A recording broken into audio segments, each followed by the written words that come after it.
Leave the stories, mankind's pride gave rise to the Darkspawn. Countless in number and toxic to all life, Darkspawns search endlessly for an archdemon. When they find one, Darkspawn armies surge up from their corrupt barrows beneath the ground, and a blight begins. Grey Wardens are the only warriors capable of destroying an archdemon, and history always honors the one who sacrifices all to kill the beast. In the fifth blight, the Warden was the hero of Herald, a hunter from a clan of Dalish elves. The hero discovered a corrupted elven artifact and was tainted by the same foul magic that drives the Darkspawn. The only cure for the young elf was to join Duncan as a Grey Warden.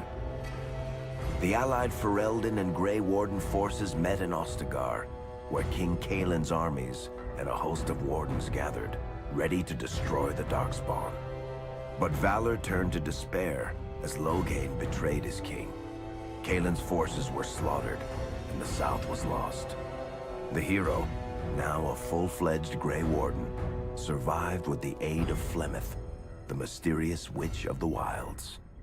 Joined by Flemeth's daughter, Morrigan, and a Grey Warden named Alistair, the hero set out to build an army strong enough to abolish the Blight. With the traitorous Loghain now seated on Ferelden's throne, the Warden sought help from the influential Arl Eamon of Redcliffe. However, they arrived in Redcliffe to find the town under siege. As each night, undead rose in waves and assailed the battered village. With the hero's help, the people of Redcliffe stood fast against the undead horde. The Wardens reached Arl Eamon's castle only to find the Arl lying at the edge of death, and his court fallen into madness. To save his father's life, Eamon's young son, Connor, had made a deal with a demon, and quickly fallen victim to its possession. The hero intervened, freeing Connor from possession and breaking the demon's hold over Redcliffe. But deals with demons are never straightforward. The demon agreed only to save Eamon's life, not restore him to health. Arl Eamon needed a miracle to recover. The hero located an urn containing the sacred ashes of Andraste, which were said to cure any ailment. The urn was protected by ancient traps, tests of will, and a dragon-worshipping cult that wanted to twist the urn's power to its own ends. The urn remained pure, but mysteriously disappeared after the Wardens departed. Only the temple dedicated to it still stands. With a pinch of the ashes, the hero restored the Arl to health. Informed of Loghain's treachery, Eamon swore his political and military support. The circles of Magi are bound by oath to aid the Grey Wardens in times of blight. However, Lake Calenhad's tower could offer little help. One of its mages, Uldred, had become possessed by a pride demon and was twisting other circle mages into abominations. The hero fought to the top of the tower and defeated Uldred, saving the remaining mages. Grateful for their lives, the mages joined the Warden's army.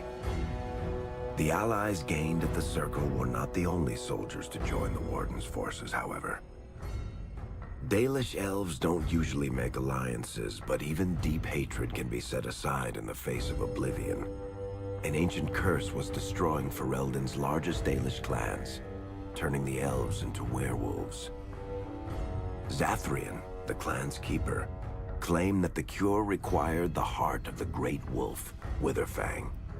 Years before, Zathrian himself had afflicted a group of humans with the curse that now ravaged his clan.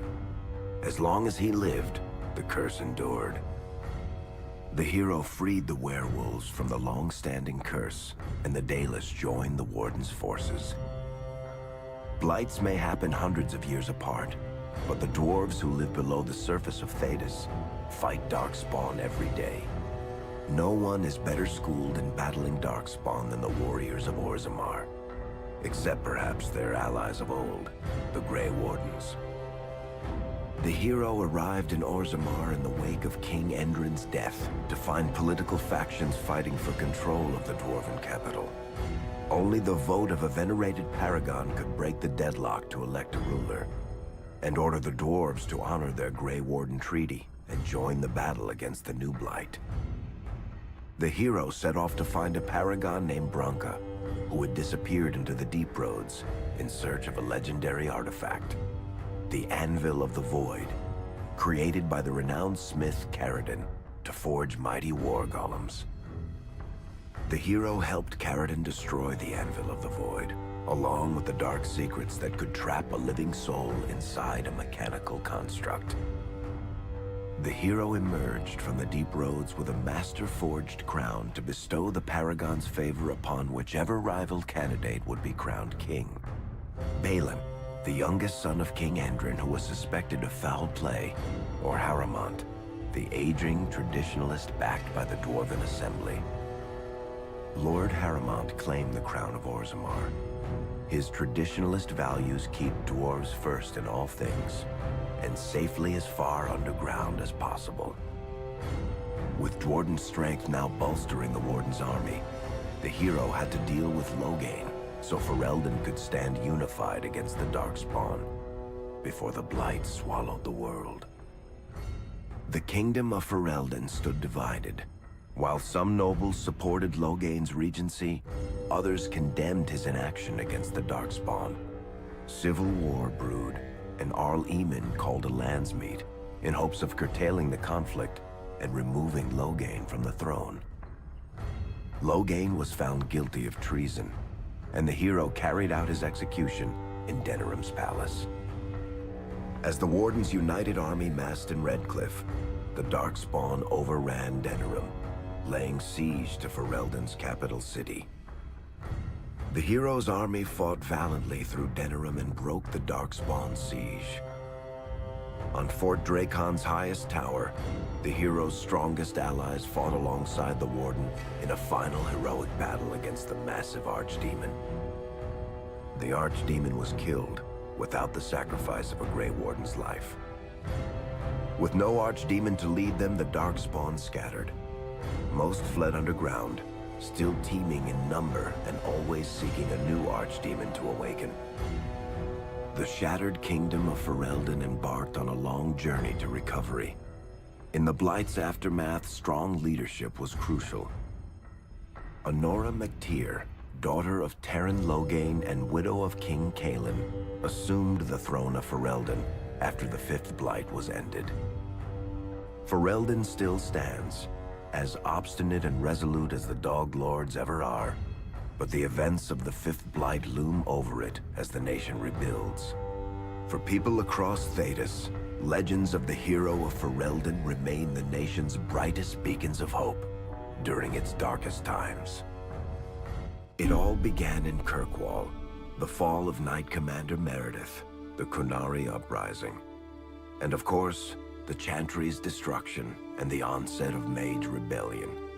One person always stood amidst the swirling chaos: Hawke, the champion of Kirkwall. The Hawke family fled Lothering, refugees from the Blight. Leandra, mother of the champion, and siblings Bethany and Carver, hoped to find refuge at her family's estate in Kirkwall, far to the north. While Hawke had no magical abilities, the champion was at the heart of events that ultimately led to the Mage Rebellion.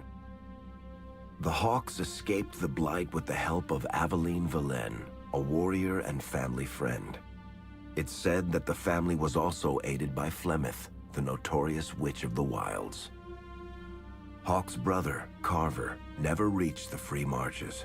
He was killed by Darkspawn while protecting his family. The family's first years in Kirkwall were difficult. Leandra's brother Gamlin had lost the family fortune. The Hawks lived in poverty, forced to indenture themselves in return for entrance to the city. To pay off the debt, Hawke was forced to work for a gang of smugglers.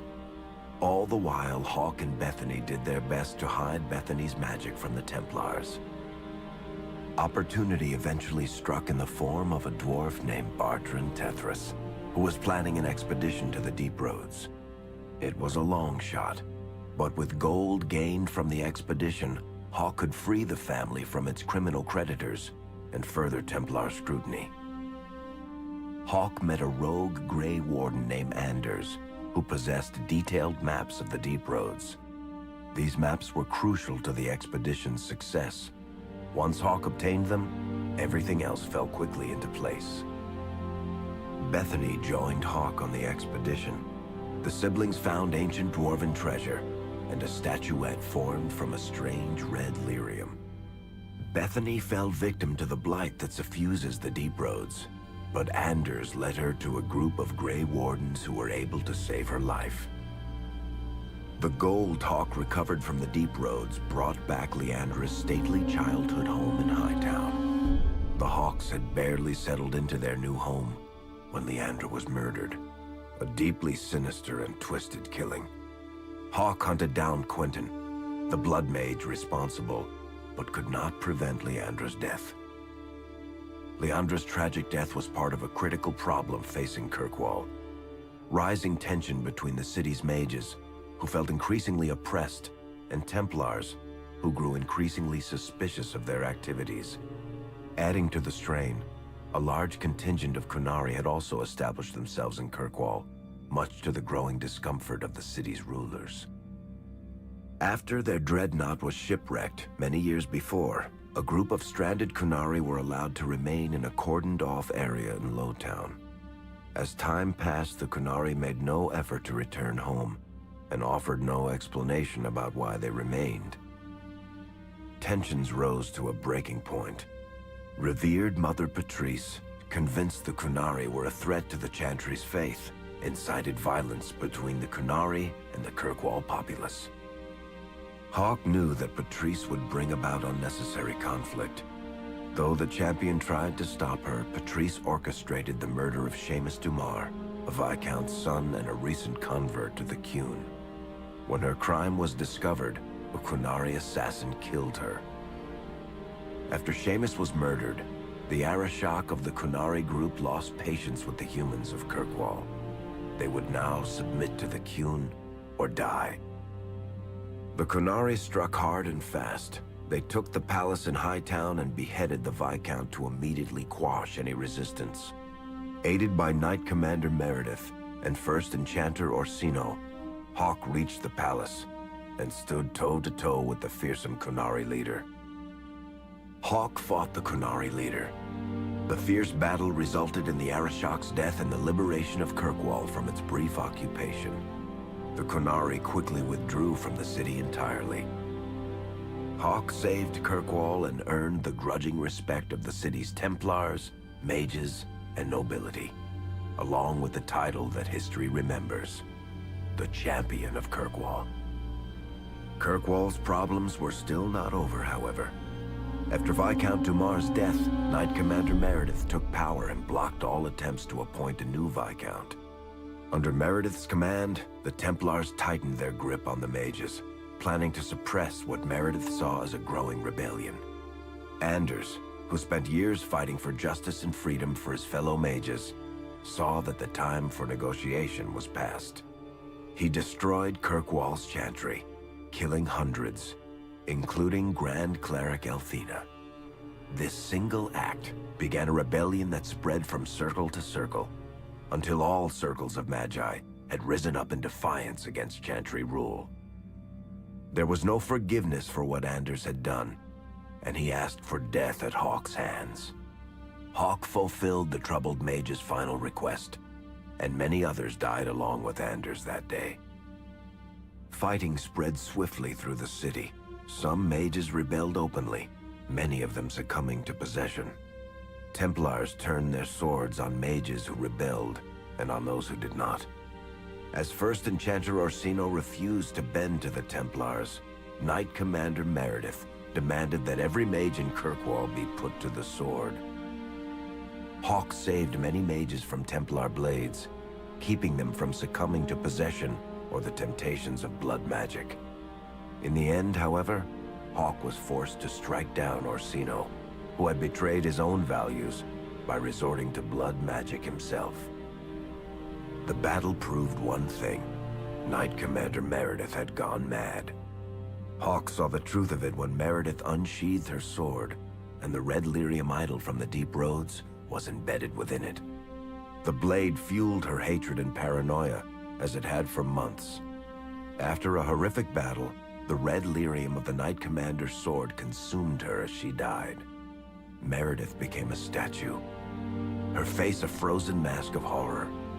Little is known of the champion since that final battle. However, Hawk's story lives on in legend and song. Memories of the indelible changes the champion of Kirkwall brought to the face of Thedas. The Mage Rebellion in Kirkwall was felt throughout Thedas, the news spreading like wildfire. The Templars clamped down in response, but each new restriction only made things worse. Led by Grand Enchanter Fiona, the mages voted for independence. The Circle of Magi would govern itself, without the Chantry and especially without the Templars. The result was cataclysmic. 2 circles were destroyed. Those within killed to the last mage, before the rest fled into the wilderness.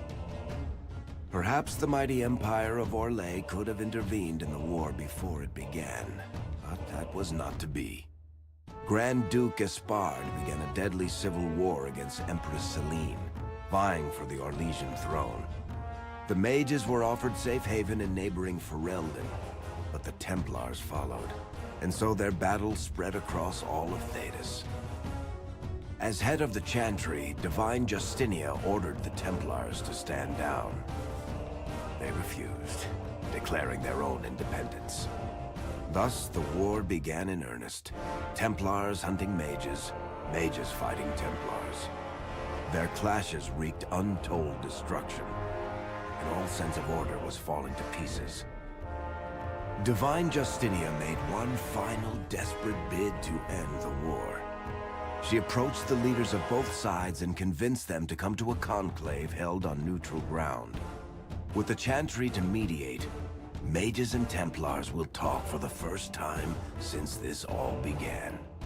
It is our last, and perhaps our only, chance for peace. Good time zone, everyone. I wanted to get started with the Dragon Age Keep, because I think it's a really good way to kind of set the scene, set the tension. So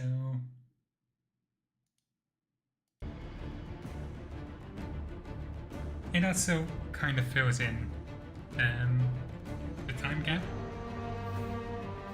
because Mages and Templars are at war. Here we see them going to the Conclave in Haven. You might remember the location from Dragon Age Origins. And if everything went right, we should have our world state uploaded. So let's find out what happens.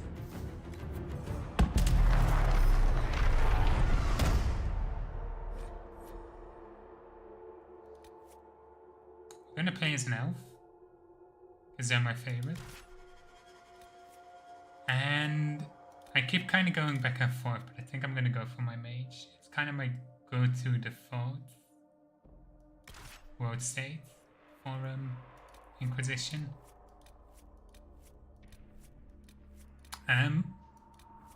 I'm just gonna go with normal because I do kind of need to rush through this game, so I can't keep resetting fights because I lose.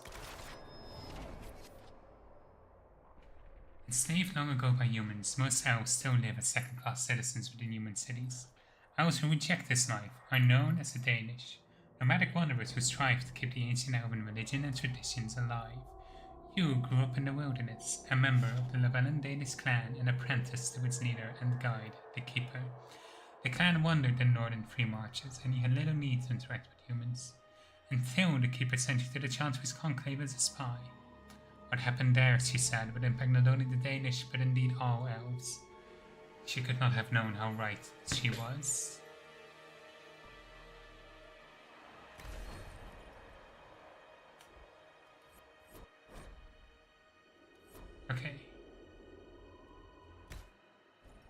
can't entirely see what is in the custom mode state, but I'm fairly certain we've uploaded it right. Oh, I need to change that.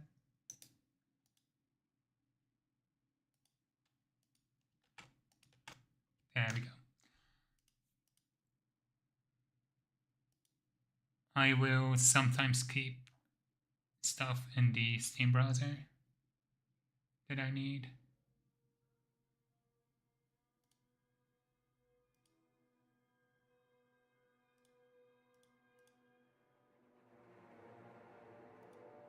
I'm gonna close most of this.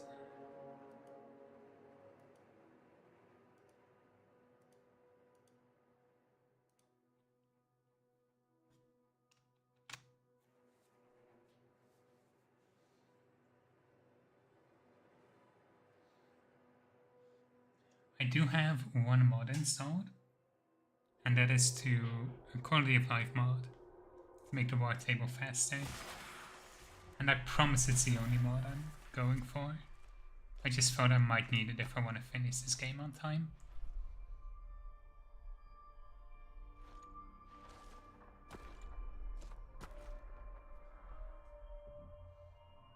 We're gonna customize.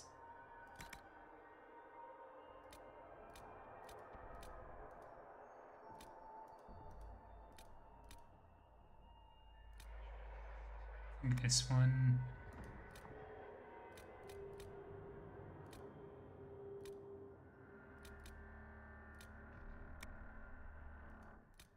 The one downside with customization in this game is it's really hard to know if it will still look good once we're not in this green lighting.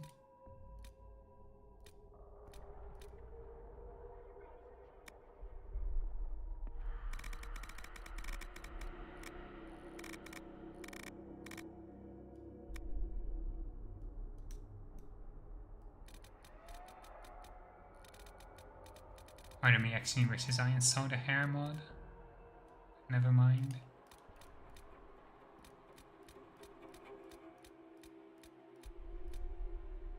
We'll go for the standard ponytail. And we'll make it red, of course. You leave me no choice. As long as the job gets done, I don't care about the rest. You leave me no choice.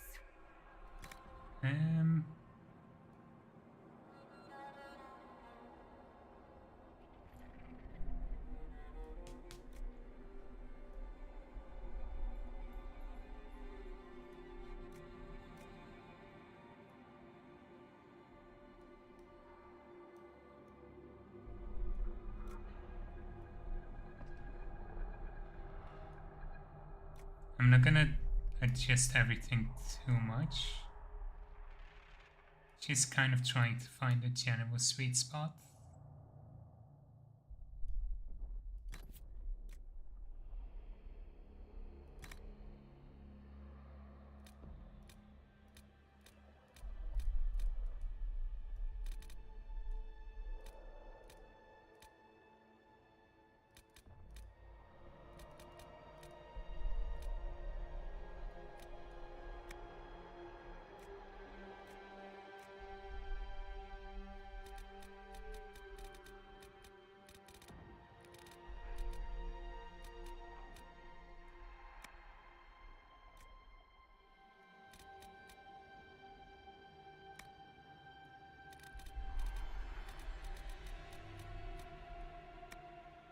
Okay.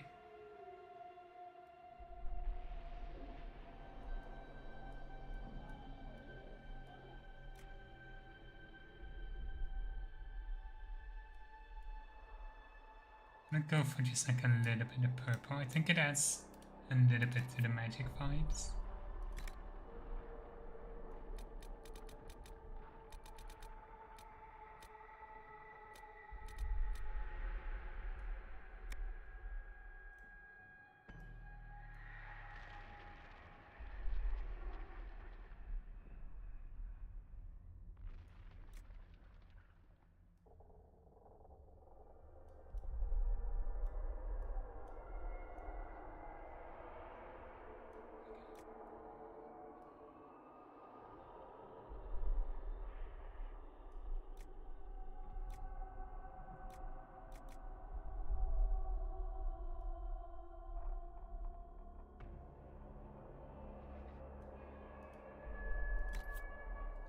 Um,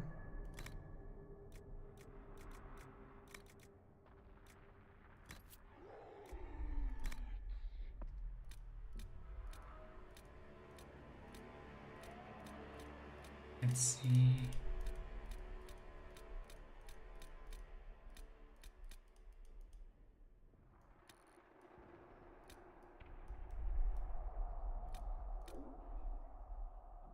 I kind of like the shape of this.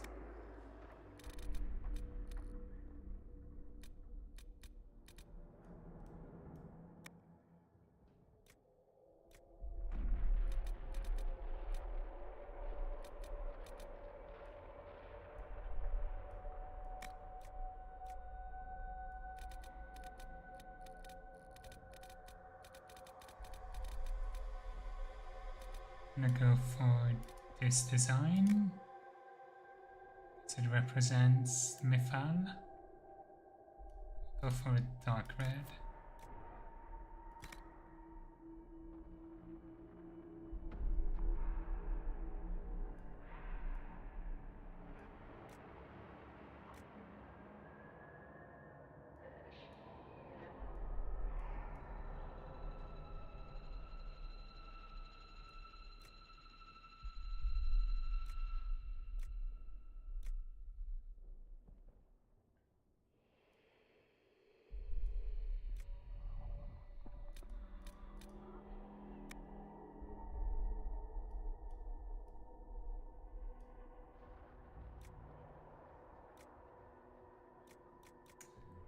Okay, we can only hope this will look good once we're actually in game. Actually,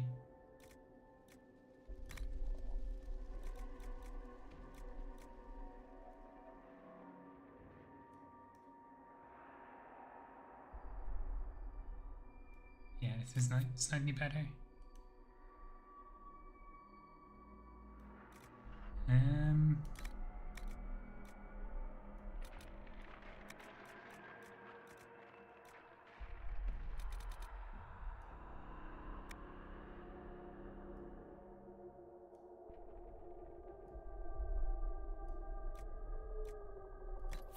Okay.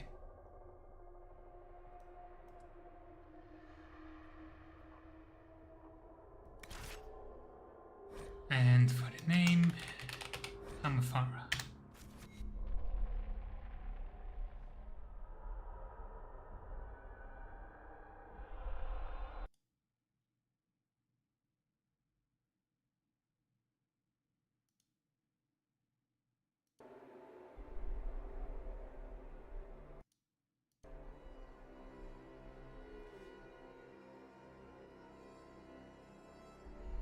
Please don't crash.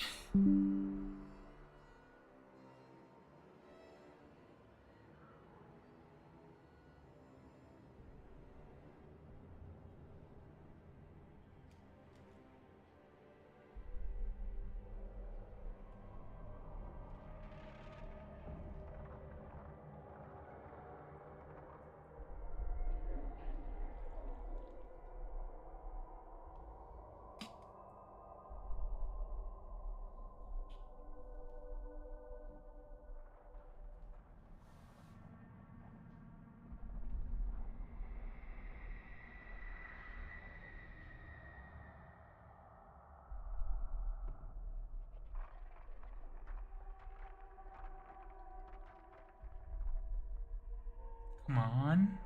Why is it loading so long?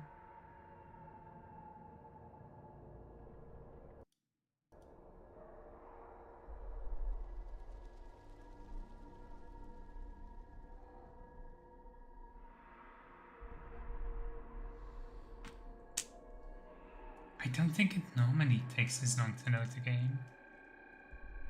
So I don't know what's holding it up this time.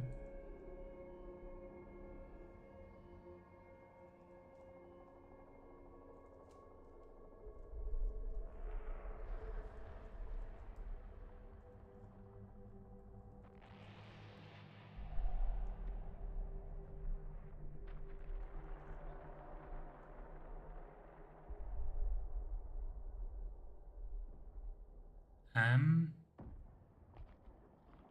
don't remember this. Aren't we supposed to be waking up in Haven?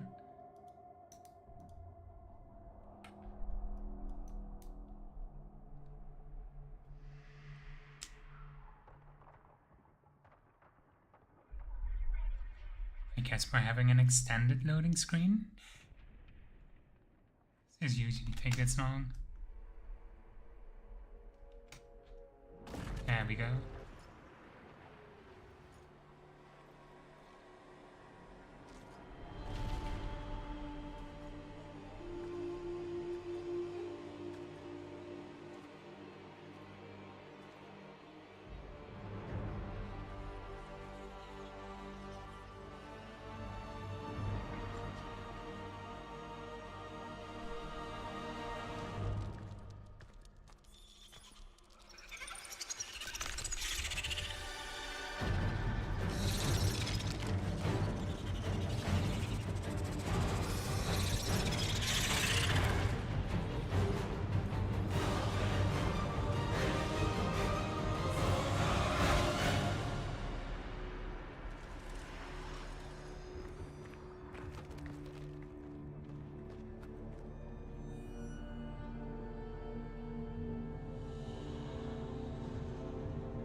And we're back in a loading screen.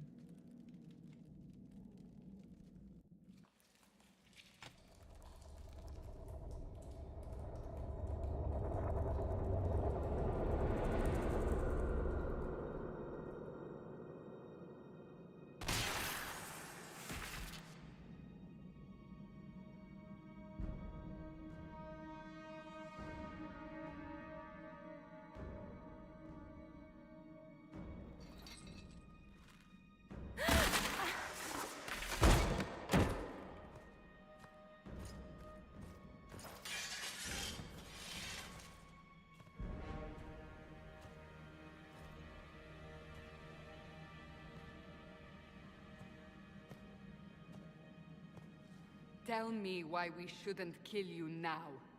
The Conclave is destroyed. Everyone who attended is dead. Except for you. We're gonna remain silent, because we're not gonna dignify these Shamnin with a response. Explain this. I can't. What do you mean you can't? I don't know what that is, or how it got there. You're lying!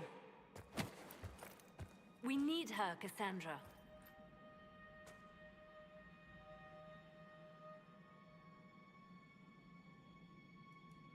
Whatever you think I did, I'm innocent. Do you remember what happened? How this began? I remember running. Things were chasing me, and then a woman? A woman? She reached out to me, but then... Go to the forward camp, Liliana. I will take her to the rift.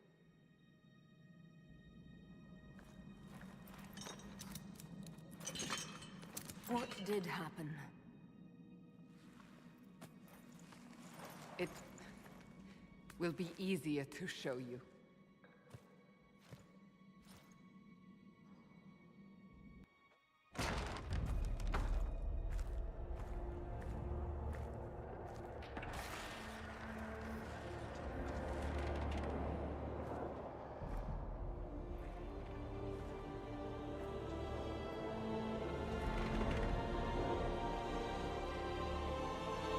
We call it the Breach. It's a massive rift into the world of demons that grows larger with each passing hour. It's not the only such rift, just the largest. All were caused by the explosion at the Conclave.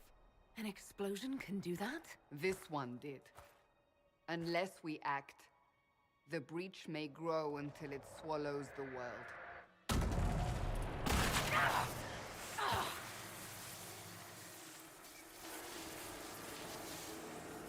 Each time the breach expands, your mark spreads, and it is killing you.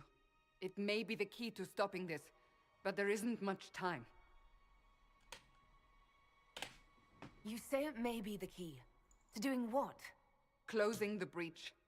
Whether that's possible is something we shall discover shortly.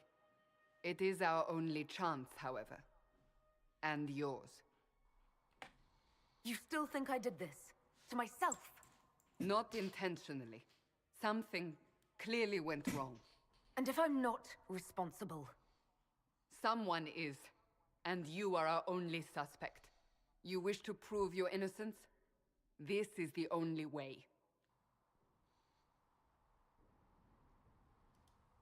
So I don't really have a choice about this. None of us has a choice.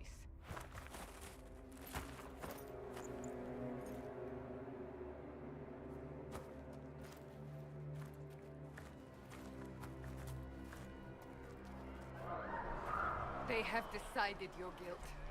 They need it. The people of Haven mourn our most holy, divine Justinia, head of the Chantry. The Conclave was hers. It was a chance for peace between mages and Templars. She brought their leaders together. Now they are dead. We lash out like the sky, but we must think beyond ourselves, as she did. Until the breach is sealed.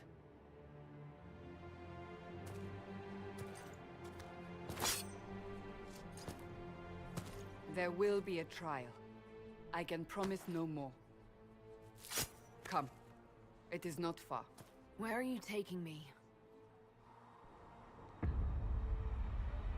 Your mark must be There tested we on go. something smaller than the breach.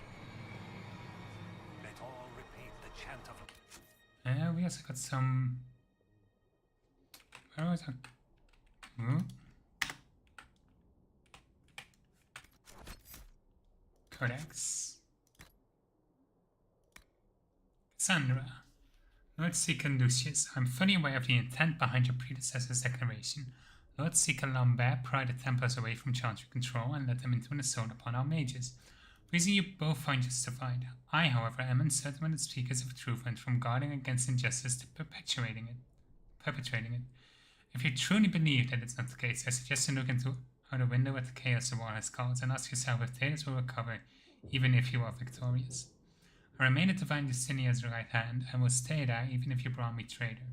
I'm sorry, but there's too much at stake to swerve from the path we willingly followed at Chantry's foundation.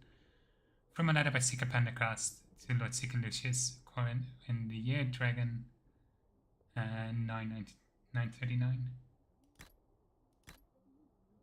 Can I get that tutorial text to go away? Only the word dispels the darkness of us.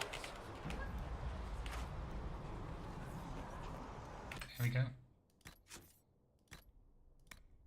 And Divine Justinia V. Formerly the revered Mother Dorothea of Orlais, Divine Junius V rose to power after the death of Divine Beatrix III in the year 34 of the Dragon Age. In the year 934 of the Dragon Age. Little was known of Dorothea's background before she joined the Chantry as an initiate, but she proved to be a liberal and daring thinker, willing to take a former bard and lay sister Liliana as a close advisor. A headstrong devotion to her own agenda and rumored support of the Mage Rebellion earned her no small dislike from the powerful priests long used to controlling access to the divine. In the year 940 of the Dragon Age, Divine Justinia called a summit intended to negotiate a truce between the Mage Rebellion and the Templars splintered from the Chantry. The Divine Conclave was held at the Temple of Sacred Ashes, the most holy place in Talos. Before a resolution could be reached, a cataclysmic explosion destroyed the Conclave, consumed the Temple, rent the sky, and shattered the world's hope for peace. Divine Justinian V perished in the Temple of Sacred Ashes, Chantry's founders needed us in the wake of her death, and its fate goes increasingly uncertain. If order was not restored to Talos, Justinian V might be remembered as the Chantry's final divine. She was only divine for 6 years. That's so short. The Danish are elves who refuse to live in human cities, while their people are exploited. Having few rights, they choose to eke out an independent existence in the forest, attempting to keep the last remnants of their ancient culture alive. Alamatara is from Clan Lebanon, a group of Danish who migrate around the perpetually feuding free marches. Alamatara's people travel along the borders of each city-state territory, where free marches rulers will be less inclined to attack them for fear of accidentally provoking neighboring cities. Amafara manifested a talent for magic. As a child, clan's leader, Kipidasania Isimiforio, Lebanon, taught her how to control and hone her new powers. Amafara grew into a capable mage, far away from the eyes of Templars and made circles. When tensions between the two factions erupted into warfare spinning into the countryside, Clan Lebanon was forced to pick up and move. Amatara's keepers sent her to spy in the conclaved haven, as the outcome might determine the fate of her own clan. After the explosion that killed the Divine, Amatara was the only survivor of the Templar's sacred ashes.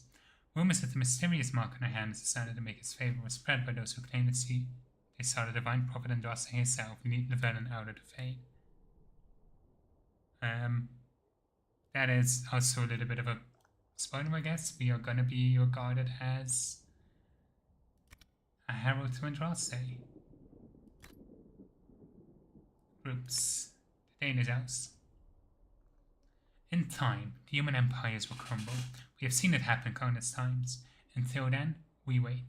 We keep to the wild borderlands. We raise Hala and build Aravels and present a moving target to the humans around us. We try to keep hold of the old ways, to relearn what was forgotten. We call to the ancient gods, although they don't answer and have not heard us since before the fall of Alafin, so that one day they might remember us. Alianan, the eldest of the sun, and he who overthrew his father. Befau the protector, Fenharel the dread wolf, Andruil the huntress, Fanandine the friend of the dead, Didhaman the keeper of secrets, Genannain the mother of Hela, June the master of crafts, and Silace the half-keeper. We gather every 10 years for the Alatvan to retell the ancient stories and keep them alive. When the human kingdoms are gone, we must be ready to teach the others what it means to be Elven. As told by Gisharel, keeper of the Warfarin clan of the Danish House. It has been a year of a little more than chaos. Yes, the mages voted to dissolve the Circle of Magi, but I will point out this vote came only after increased restriction were placed on them following the unfortunate events in Kirkwall. What other choice did they have? Yes, the Templar Order abandoned their duties and elected to pursue the mages to bring them back in line, but after 1,000 years in which their sole role was the mages' keepers, what else could one expect? They envisioned the war over quickly, a single battle that would see the mages' resolve crumble, after which they would meekly return to confinement. That did not happen. This conflict could drag on forever. With advantage on neither side, both Templars and mages see this, and thus they have agreed to come to the conclave. This is our chance. Words need to be said which have not been said. A compromise must be reached because there is no other choice. I believe this with all my heart. I am not without fault in all this.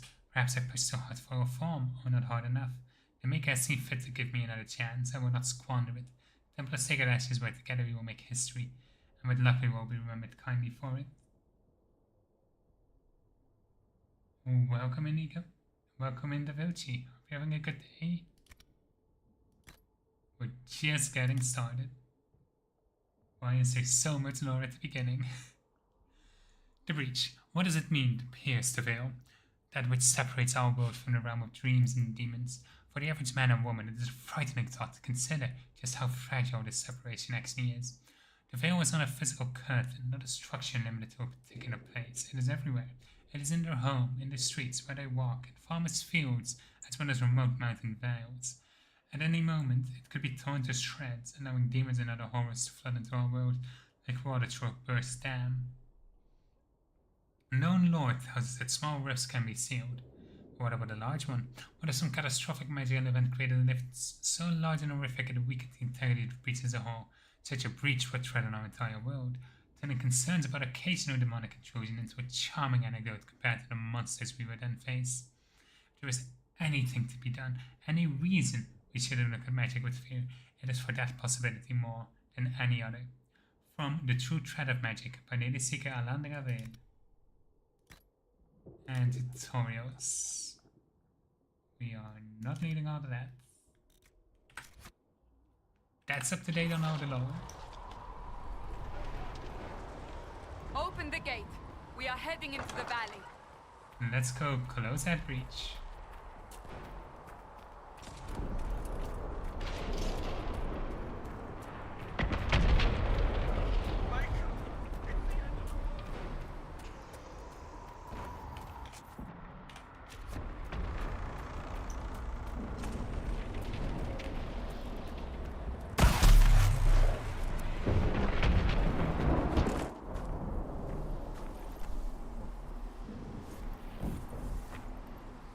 The pulses are coming faster now.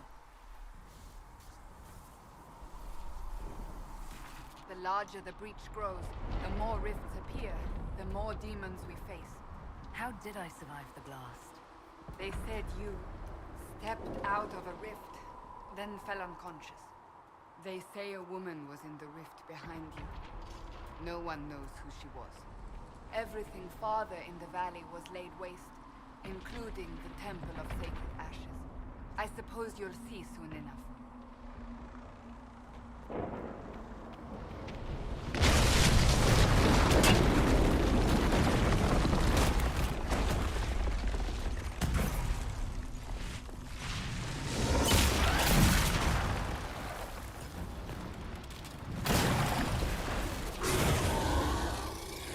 Stay behind me!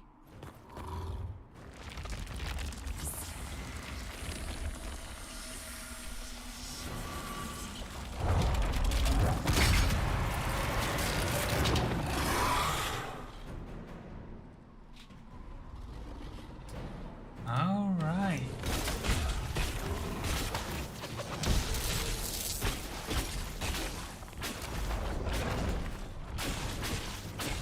This is one of the reasons it's the most fun to play either a mage or an archer in Inquisition. Combat is a lot more tedious. It's over. Drop your weapon. Now!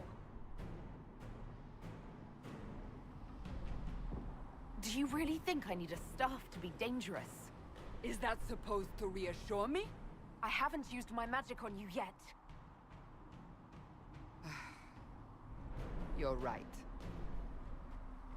You don't need a staff, but you should have one. I cannot protect you.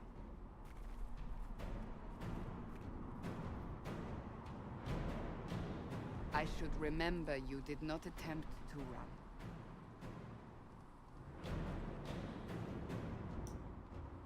It actually makes me think, could we have tried to run? Take these potions. Make a note. This isn't something I've ever tried. Where are all your soldiers? At the forward camp or fighting. You have to We are adapt on your our look. own for now. Guess we're not backstabbing anymore. I'm sure you'll come up with something.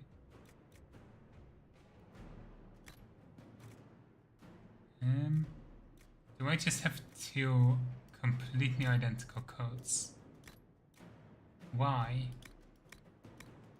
Why do I need two entirely identical codes?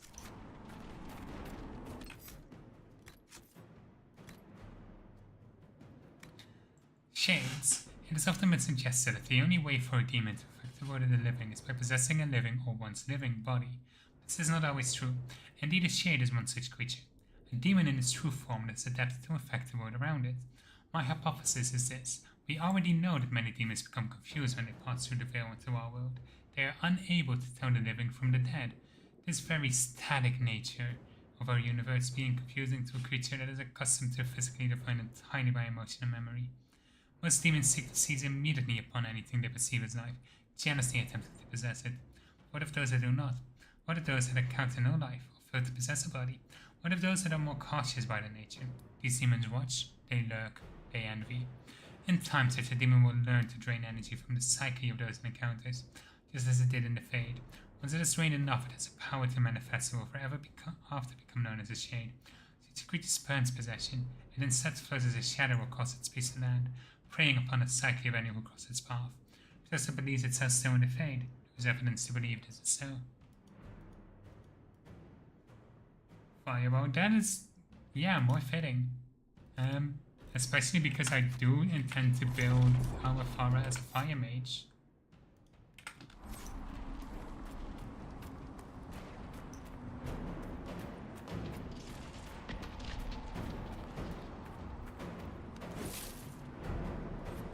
There! Watch out! If we flank...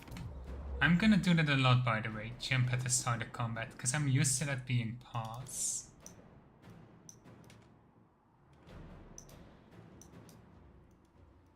It's not letting me switch over. We may Okay. gain the advantage.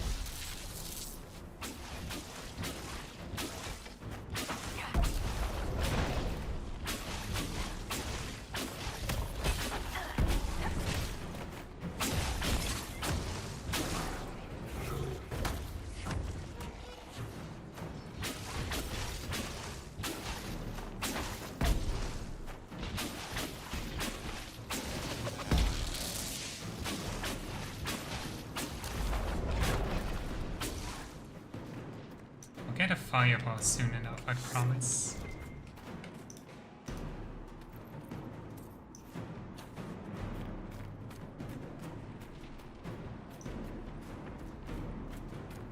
And we'll toss it in some rooms for good measure.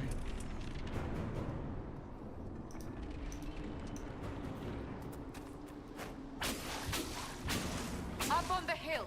It attacks from a distance. Cassandra, you really should not be going up there. There we go. No! Not being able to control Cassandra this early is actually annoying me.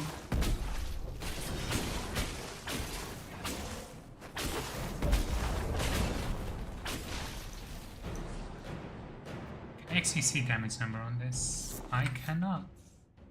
How fun. Wraiths. Unlike wisps, wraiths are sometimes thought to be the remains of spirits or demons that have been destroyed. They cannot shape the fate around themselves, nor are they capable of mimicking forms seen in the minds of dreamers, as many weaker spirits do. Instead, they are the scavengers of the fade, dwelling in the shadows of stronger beings, feeding on scraps of thought and emotion.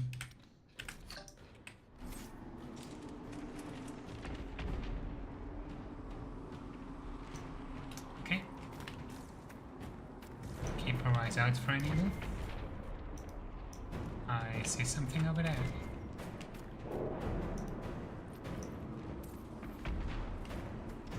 It's gonna be interesting to adjust to the different camera controls.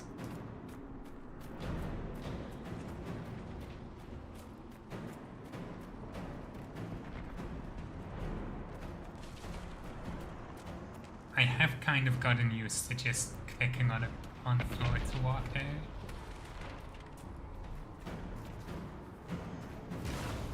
Ah! They're falling from the breach! Okay, noted back here.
We're getting close to the rift. You can hear the fighting. Who's fighting? You'll see soon. We must help them.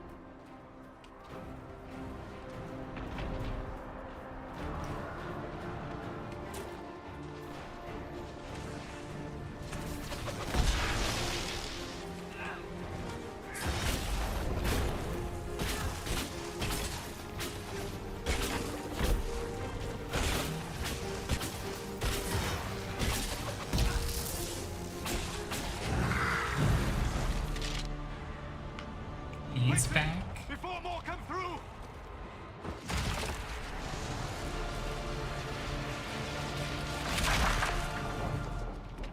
What did you do? I did nothing. The credit is yours. You mean this? Whatever magic opened the breach in the sky also placed that mark upon your hand. I theorized the mark might be able to close the rifts that have opened in the breach's wake. And it seems I was correct. Meaning it could also close the breach itself. Possibly. It seems you hold the key to our salvation. Good to know. Here I thought we'd be ass deep in demons forever. Varric Tethras, rogue, storyteller, and occasionally unwelcome tag-along.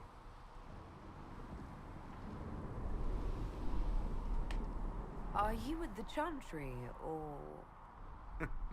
Was that a serious question? Technically, I'm a prisoner, just like you. I brought you here to tell your story to the Divine. Clearly, that is no longer necessary. Yet, here I am. Lucky for you, considering current events. That's a nice crossbow you have there. Ah, isn't she? Bianca and I have been through a lot together. You named your crossbow Bianca. Of course. And she'll be great company in the valley. Absolutely not. Your help is appreciated, Varric, but... Have you been in the valley lately, Seeker? Your soldiers aren't in control anymore. You need me. Ugh. My name is Solus, if there are to be introductions. I am pleased to see you still live. He means I kept that mark from killing you while you slept. You seem to know a great deal about it all. Like you, Solus is an apostate. Technically, all mages are now apostates, Cassandra. My travels have allowed me to learn much of the Fade, far beyond the experience of any circle mage. I came to offer whatever help I can give with the breach. If it is not closed, we are all doomed regardless of origin. I had less choice in volunteering to help. Cassandra, you should know, the magic involved here is unlike any I've seen. Your prisoner is a mage, but I find it difficult to imagine any mage having such power. Understood. We must get to the forward camp quickly.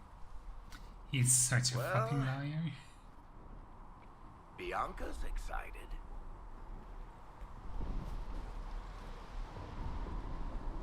He's such a massive liar. Also looks like This an egg. way, down the bank.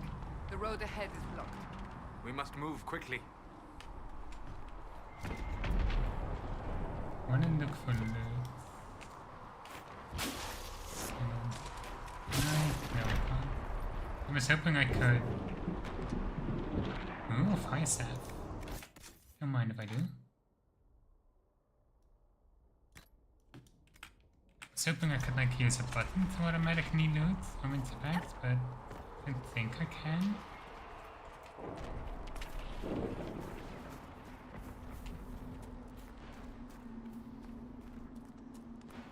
Now we can control people. Okay. I can't access the character records yet. We have Barrier and Winter's Grasp. Caltrops and Longshot, okay. It would be so helpful if I could access the character records so I could see what all the abilities did, instead of only seeing their names. Demons ahead! Glad you brought me now, Seeker?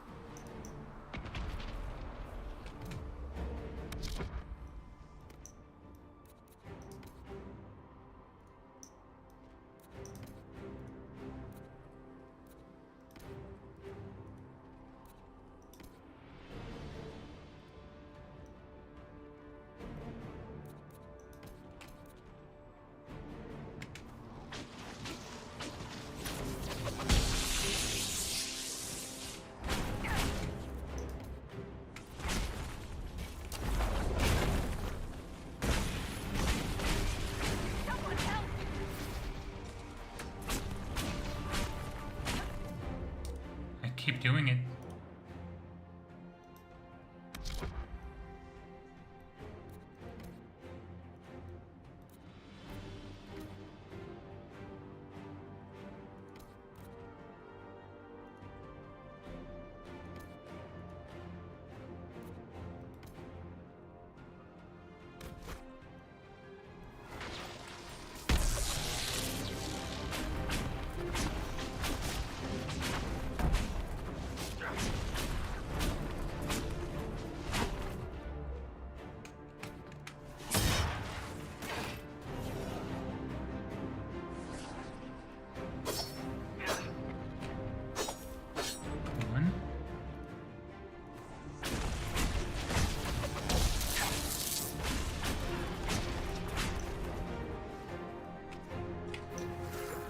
Healing potion.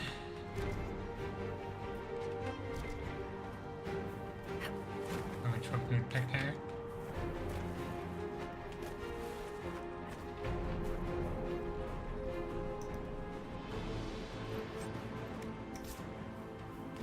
Shadow Essence will be more detailed later.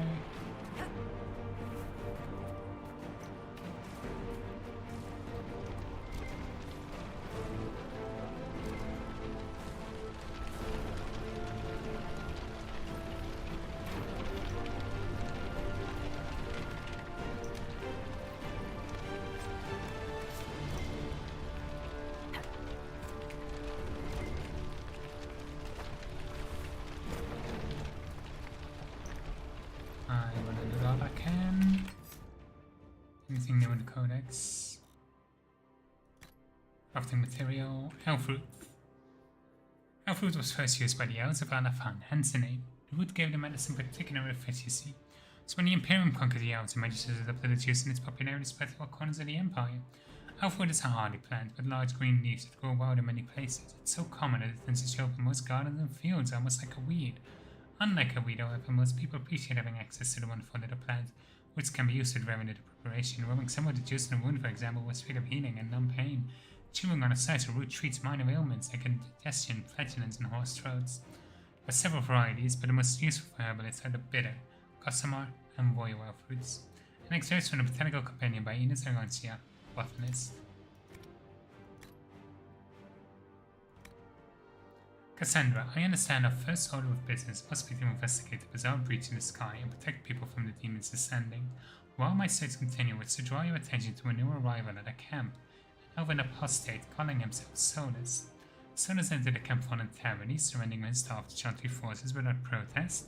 He is not Danish and says that he has never been part of a circle, claiming instead to have studied magic peacefully on his own, particularly magic tied to the Fade. While I suspect he will be reluctant to accept the help of an apostate, Solus did come to us freely. Witnesses saw him in a nearby village at the time of the blast, and he was likely not responsible for what happened at the Conclave. However, he has described the effects of the breach in enough detail to convince me that he knows more about the Fade than anyone else present. Solus has requested permission to study the lone survivor and one of the smaller rifts in hope of finding a way to seal the breach. He has correctly guessed that it is growing and believes it will destroy the entire world unless we find a way to stop it. Unless he objects, I will allow him in studies, under proper observation, of course. Leliana. There's power in stories. That's all history is. The best tales, the one that last. Might as well be mine. Varric Tetris of the Dwarven Merchant Guild of Kirkwood is famous, or infamous, for two things: his books and his association with the Champion of Kirkwall. After the Templars and Circles broke away from the Chantry to find Justinia V's and the Regents to Kirkwall, where the roots of the war began, in search of answers. The champion had long since disappeared, but Varric had written a book of his friend's involvement in the destruction of the Kirkwall Chantry, and the left and right hand of the Divine located him with surprising ease. They captured and interrogated him, then brought him to the Conclave to give its testimony to the Divine in person, but fate decreed that he would never meet her.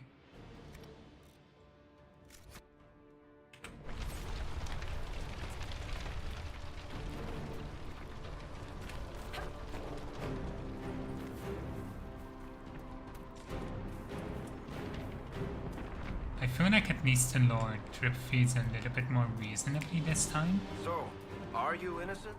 I don't remember what happened. That'll get you every time. Should have spun a story. That's what you would have done. It's more believable and less prone to result in premature execution.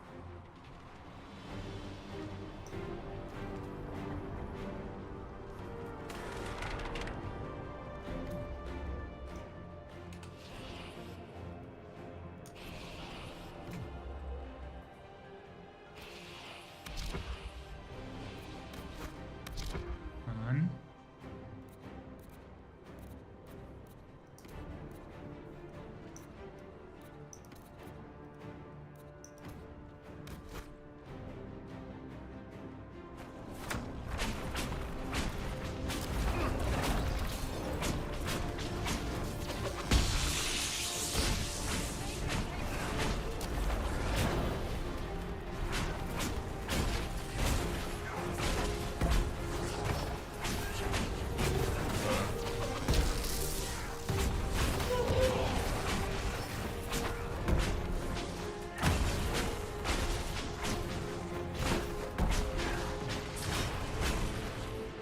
Perfect. I hope Liliana made it through all this. She's resourceful, Seeker. We will see for ourselves at the forward camp. We're almost there.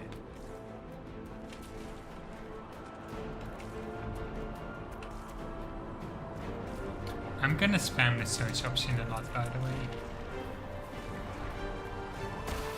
I need to loot. Another rift! We must seal it! Quick! Please! I keep coming! Help us!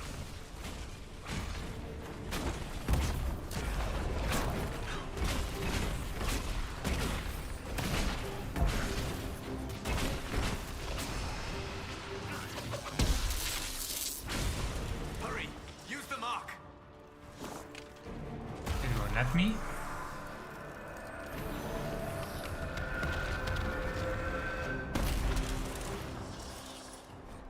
And that's how to do it. The rift is gone. Open the gate. Right away, Lady Cassandra. We are clear for the moment. Well done. Whatever that thing on your hand is, it's useful. Got a new tutorial.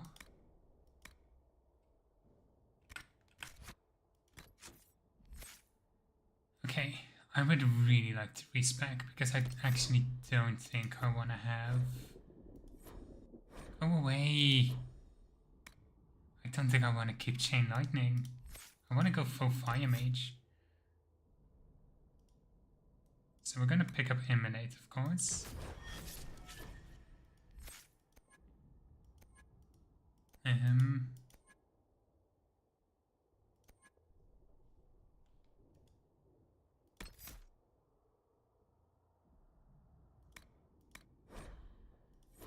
Okay. Now we can change these a little bit. I've heard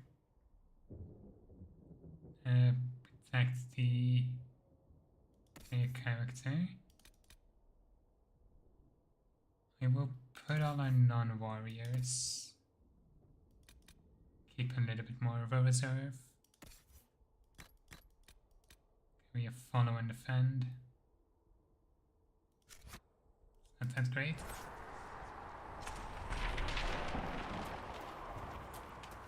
Fortunately, it's very unfortunate that the tactics are so simplified.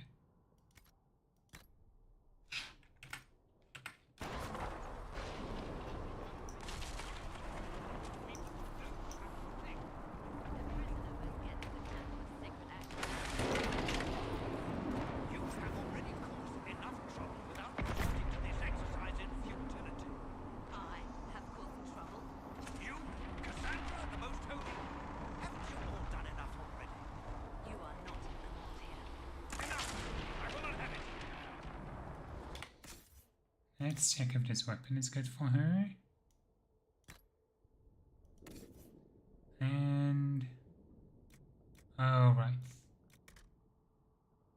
I should probably move that to valuables. Same with this one.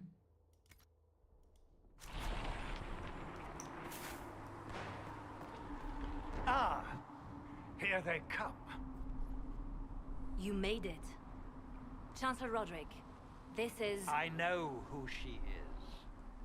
As Grand Chancellor of the Chantry, I hereby order you to take this criminal to Val Royeaux to face execution. Order me? You are a glorified clerk, a bureaucrat. And you are a thug, but a thug who supposedly serves the Chantry. We serve the most holy, Chancellor. As you well know. Justinia is dead! We must elect a replacement and obey her orders on the matter. Don't talk about me like I'm not here. You shouldn't even be here! Call a retreat, Seeker. Our position here is hopeless. We can stop this before it's too late. How? You won't survive long enough to reach the temple, even with all your soldiers. We must get to the temple. It's the quickest route. But not the safest. Our forces can charge as a distraction while we go through the mountains. We lost contact with an entire squad on that path. It's too risky. Listen to me. Abandon this now, before more lives are lost.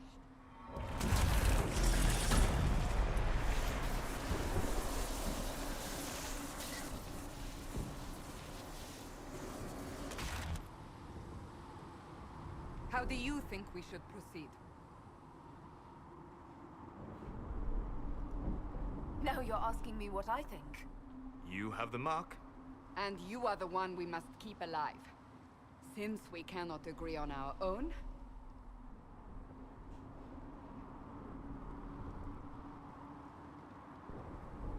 I'm gonna take a mountain path. Let's see. Yeah, because we want to try and rescue those scouts. Use the mountain path. Work together. You all know what's at stake. Liliana, bring everyone left in the valley. Everyone. On your head be the consequences, Seeker.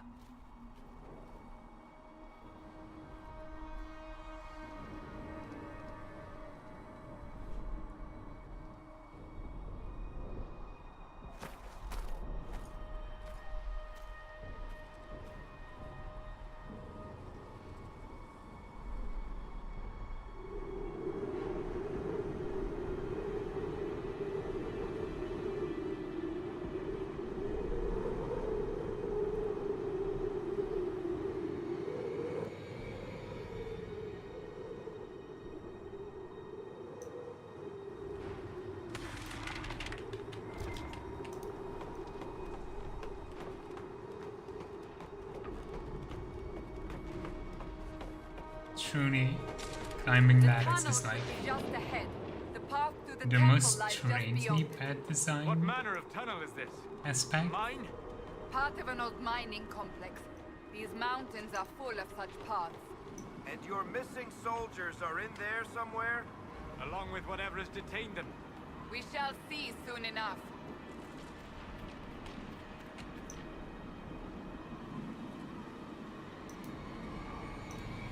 One.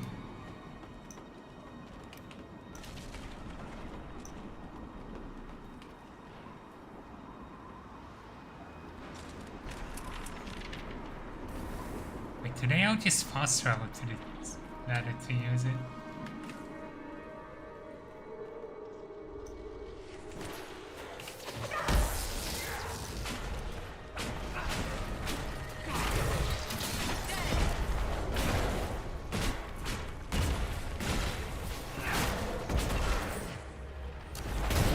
Eyeball.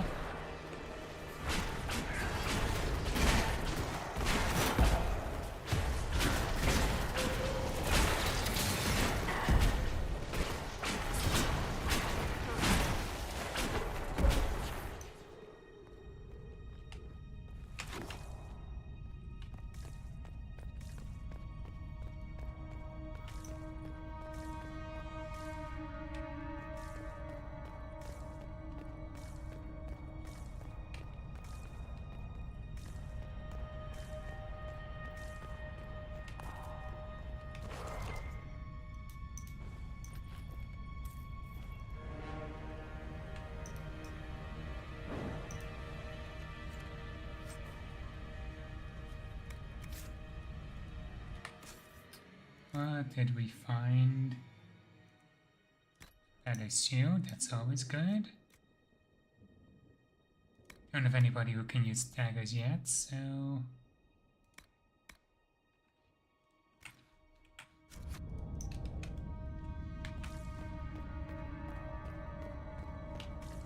I'm gonna try and be a little bit more aggressive with like inventory management.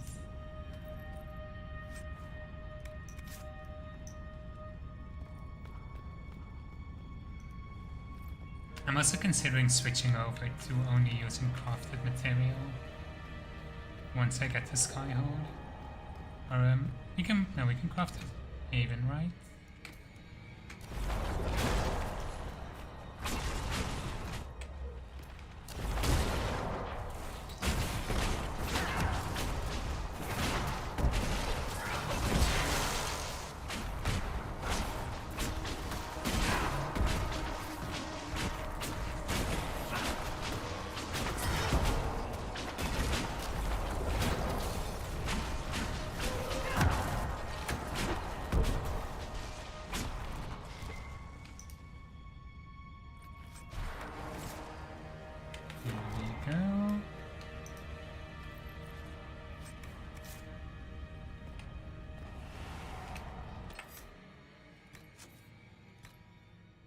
What's new?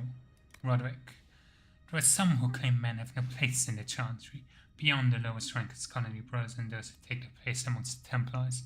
It is not true. This is an organization spanning 7 nations, from the smallest village Chantry to the Grand Cheddar and Valroyal. It takes more than sermons to keep it alive. There is an invisible army at work ensuring meals are delivered, repairs are made, and faithful attended to, and much of it done by Chantry brothers like myself.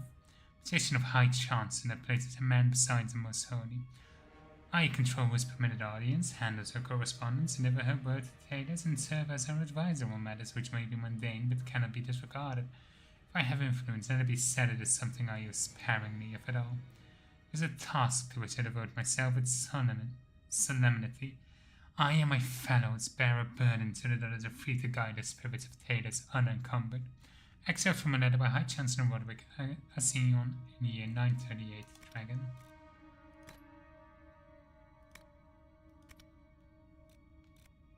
Why not get a thing on the crafting materials we found? Okay.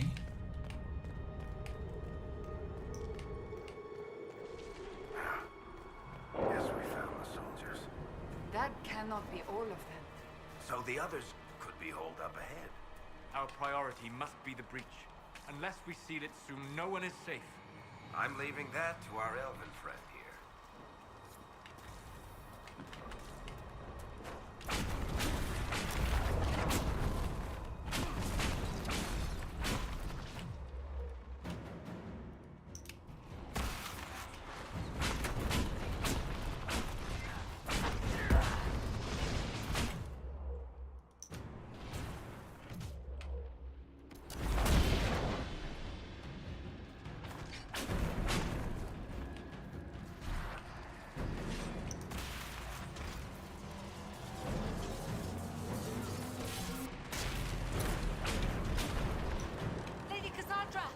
Lieutenant, you're alive.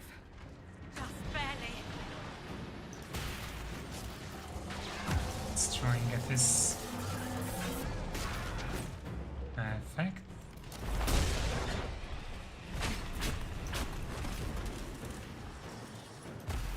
And then we close it.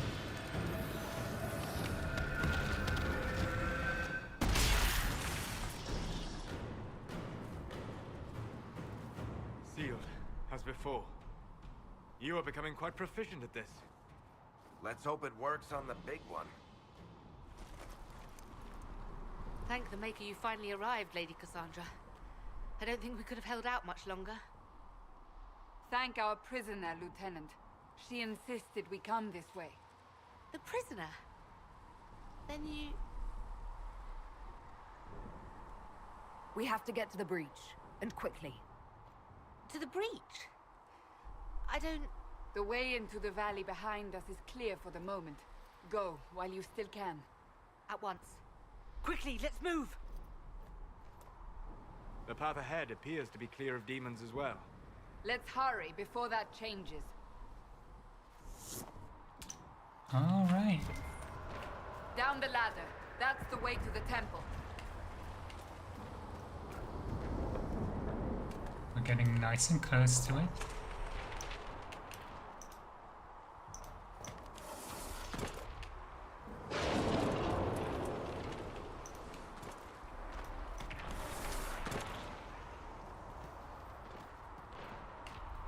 So, holes in the Fade don't just accidentally happen, right? If enough magic is brought to bear, it is possible. But there are easier ways to make things explode. That is true. We will consider how this happened once the immediate danger is past.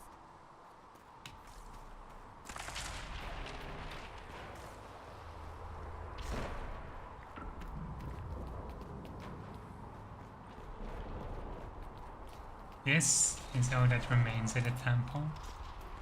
The Temple of Sacred Ashes. What's left of it? That is where you walked out of the Fade, and our soldiers found you. They say a woman was in the rift behind you. No one knows who she was.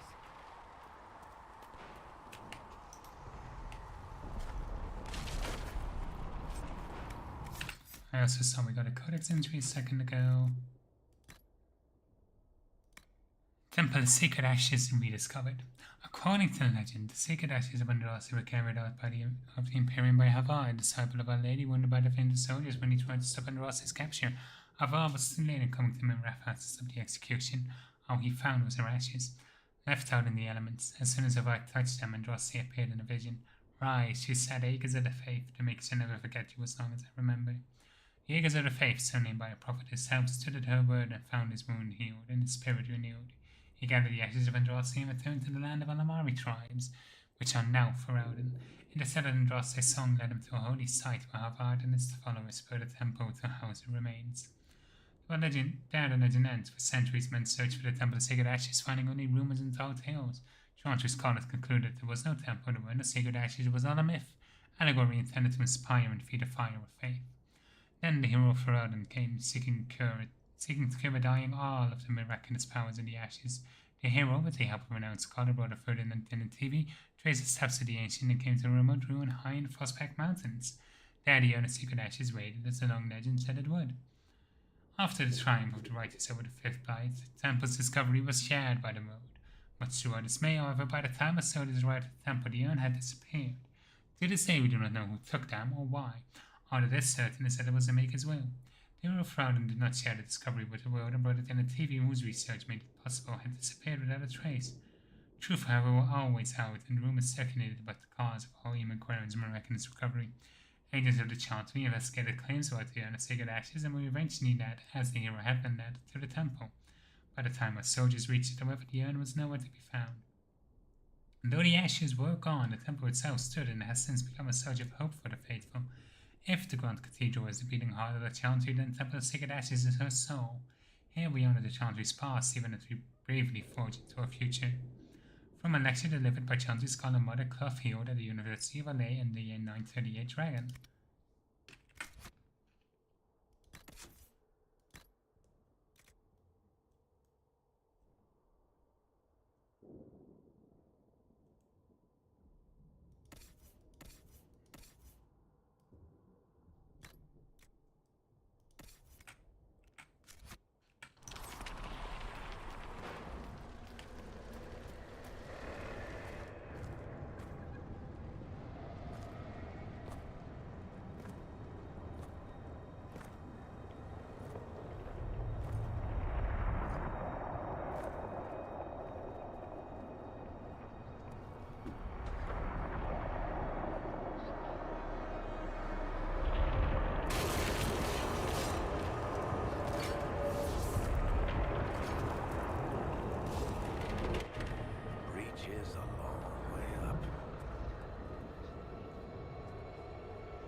You're here.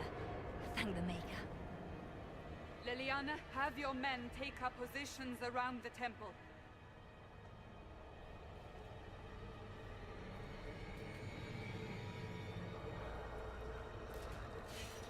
This is your chance to end this. Are you ready? I'm assuming you have a plan to get me up there. No. This rift was the first, and it is the key. Seal it, and perhaps we seal the breach. Then let's find a way down. And be careful. We have our plan. Now is the hour of our victory. Bring forth the sacrifice. What are we hearing? At a guess, the person who created the breach. I wonder who it could be.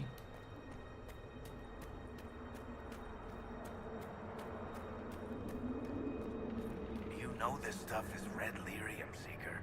I see it, Varric. But what's it doing here? Magic could have drawn on lyrium beneath the temple, corrupted it. It's evil. Whatever you do, don't touch it. Keep the sacrifice still. Someone help me! That is Divine Justinia's voice. We have a codex entry.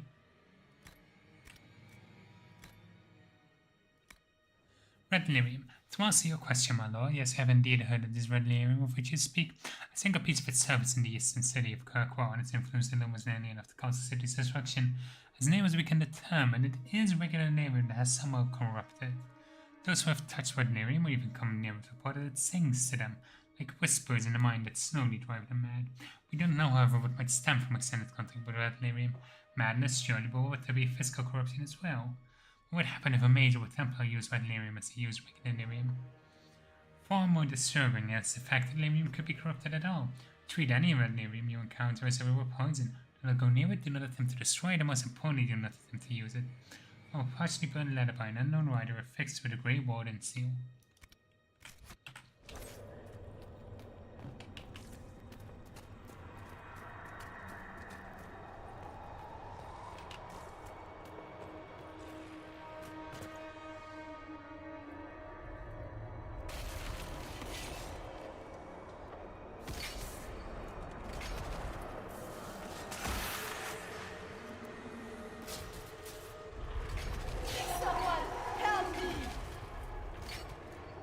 What's going on here? That was your voice. Most Holy called out to you, but...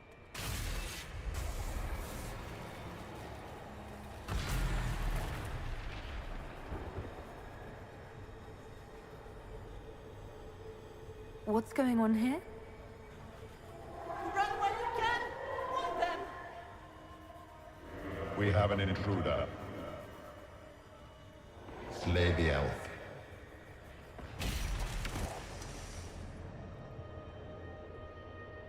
You were there! Who attacked? And the Divine, is she... Was this vision true? What are we seeing? I don't remember. Echoes of what happened here. The fade bleeds into this place. This rift is not sealed, but it is closed, albeit temporarily. I believe that with the mark, the rift can be opened, and then sealed properly and safely. However, opening the rift will likely attract attention from the other side. That means demons! Stand ready!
before we do,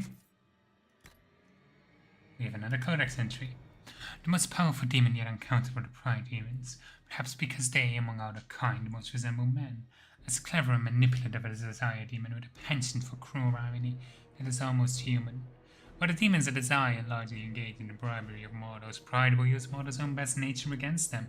Clever men outwit themselves, strong men crush themselves, humble men forget themselves, jealous men fear themselves. They turn corruption and ruin into an art. From Beyond the Veil, Spirits and Demons by enchanter Midge Rommel.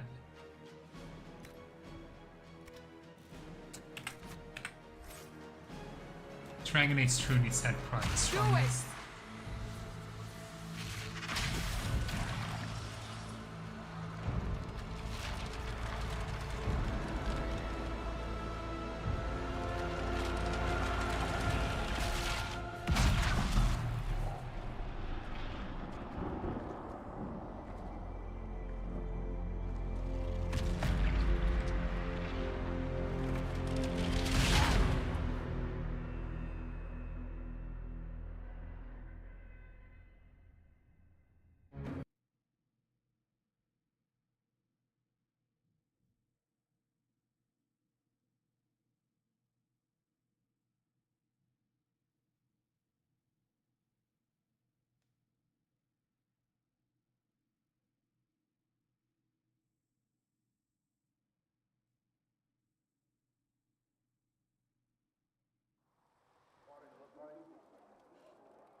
Oh!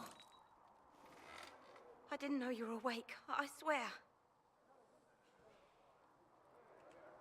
Don't worry about it. I beg your forgiveness and your blessing. I am but a humble servant. You are back in Haven, my lady. They say you saved us. The breach stopped growing, just like the mark on your hand.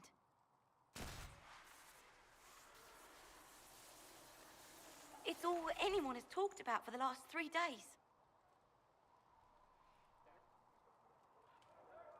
So you're saying they're happy with me? I'm only saying what I heard.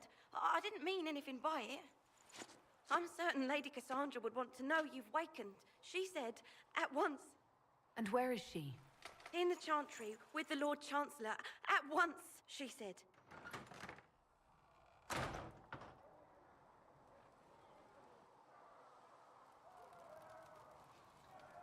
Oh, that's not ominous at all. Got some free elf fruit. Gain hope.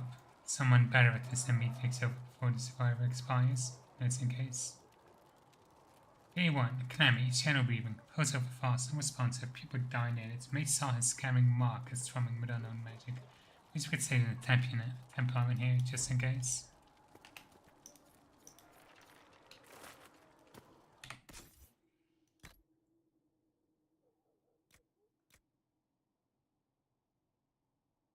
I feel like this is a little bit excessive for me to have already. I know it is technically balanced, but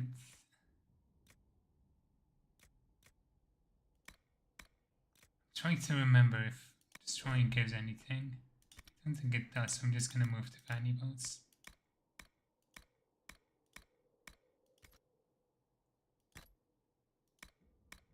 Like, it technically is balanced,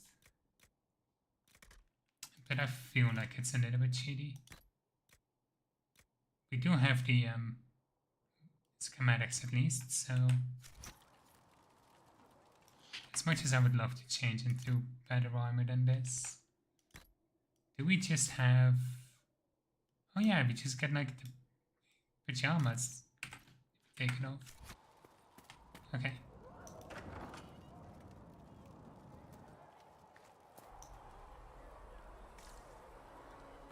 This is not ominous at all.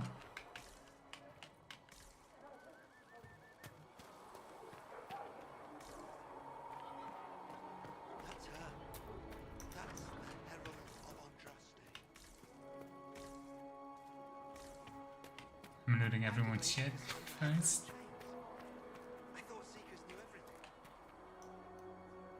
I believe Seeker Cassandra would like to speak with you. I wanna shop. Fine.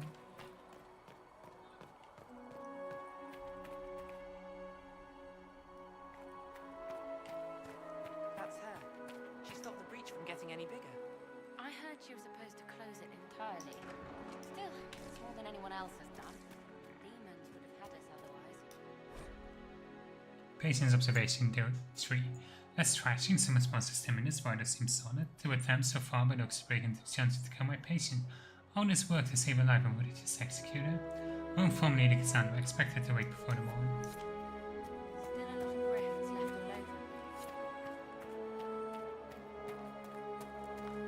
Good luck sealing those rifts. Fade Weave, always nice. The Singing Maiden. Have you ever heard the story of King Bedwyr? Bedwyr, like most kings, was a man of great pride who expected nothing but complete loyalty from his subjects. He believed the best way to achieve this was through fear. After all, those who feared him would never cross him or question his rule. Most importantly, those who feared him would always seek to please him. Bedwyr cultivates terror in his subordinates through the gleeful and unrestrained use of the contraption referred to as the Maiden. The Maiden with a hinge armored casket as high and wide and deep as a man, with features spikes within meant to pierce through the poor soul locked into it. Bedwyr's Maiden was a prized possession and stood in a place of honor in his throne. Often with a screaming victim inside it, political rivals suspected assassins, treasonous ministers, and many consumed them all. But as time passed, more people were given it the Maiden for increasingly trivial offences. The cook for overselling the king's food, the page boy for dropping his sword. The Maiden caused a pall over the kingdom, and its people prayed for deliverance from the cruel king. Then one day, a strange woman rode into the city. His goddess Howemba was an emissary from afar of an land. Her leaders had heard, she said, of Bedwyr's wisdom and authority, and she sought the king's counsel. The thought that he had earned a reputation of brother kings across the sea made Bedwyr swell with pride, and he granted Ember an audience. They dined and danced, and through it all, Ember flattered and fawned at the king. At the end of the night, Ember asked to see the maiden, the infamous device that had given Bedwyr all his power. The king, giddy with praise, proudly presented Ember with the empty contraction. Ember looked at the maiden, decided to spine, and said, "This does not look terrifying at all. You should imagine the spikes being much sharper." Bedwyr grew red at her comment and replied, "These spikes are sharp enough. Look at the blood that still clings to them." "But it's so small," said Ember. "I only children and women its victim."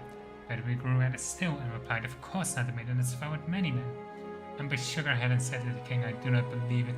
Surely no warrior could fear this thing. A man like yourself, tall and muscle, would not fit within."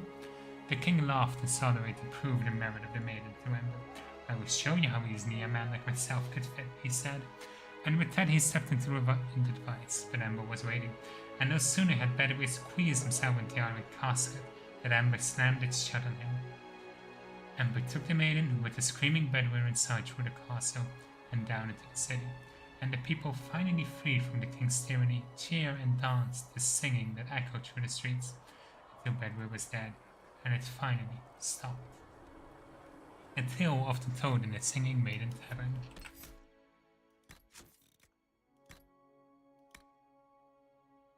I would like to speak to you of Haven, the village in Frostbacks, close to the Temple of Sacred Ashes. We're all aware of its past. It was home to the disciples of Andraste, as they call themselves, descended from the people who built the temple itself. They had strayed over years of isolation from their once noble roots to become a dragon worshippers. After the hero of Rodin discovered the Temple of Sacred Ashes, where the spices guarded jealously, what remained of the code moved on, and Haven was abandoned to the ice and the snow. I passed through Haven on my pilgrimage to see the Temple of Sacred Ashes. There was a storm, and I took shelter in the heart of Haven's chantry. Though they were dusty from neglect, the walls of that lonely place were strong and shielded me from the biting winds. Peace came upon me, and my eyes were open to Haven's incredible beauty. It could not be overcome by the pain and the horrors of the past. It could not be masked by decay and disuse. It would not be forgotten. Haven is precious to Orlais, to the chantry, and to the sunburst throne for its historical and religious significance. It is my will that Haven be restored, rededicated to the service of Andraste, and preserved for the ages. Let it be a sanctuary for the pilgrims who seek out the temple of sacred ashes. May they rest here beneath the cold, bright skies.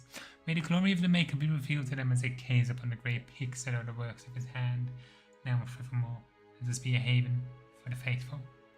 From a speech by Divine Justinia V in the year 935 of the Dragon Age. Maker be with you.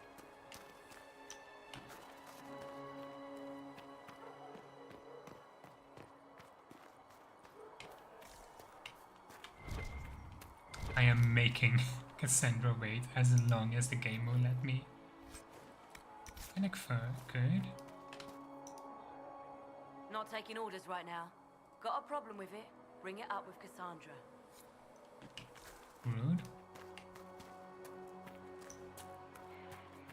Chancellor Roderick says that the Chantry wants nothing to do with us. That isn't Chancellor Roderick's decision, sister.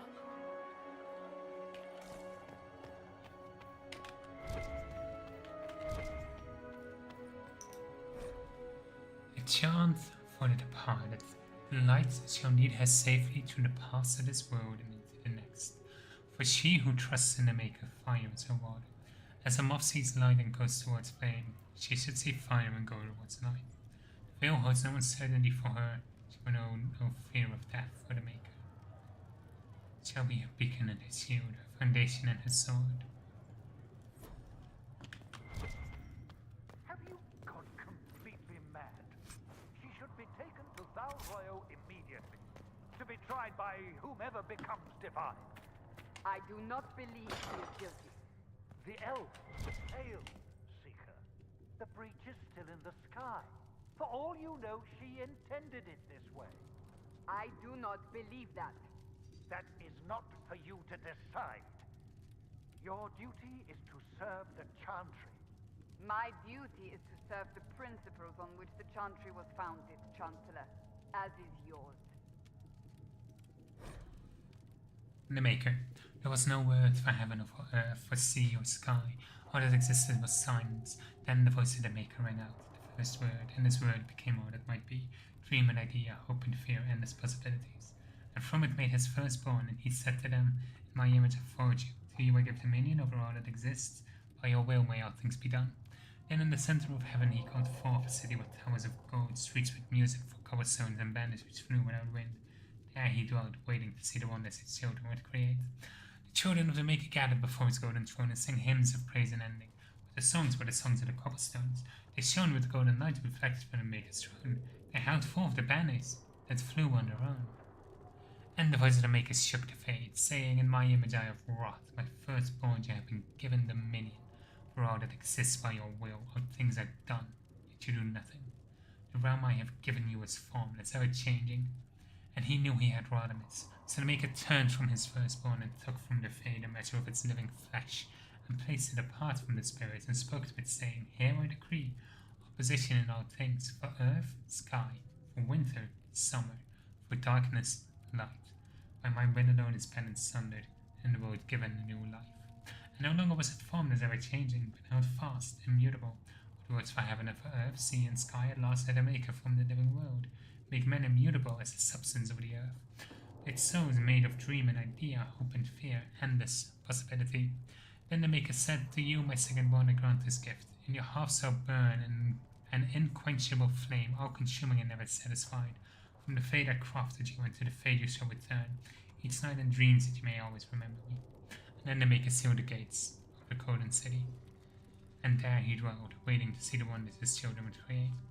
Can't go through any of these. 5, 1 to 8.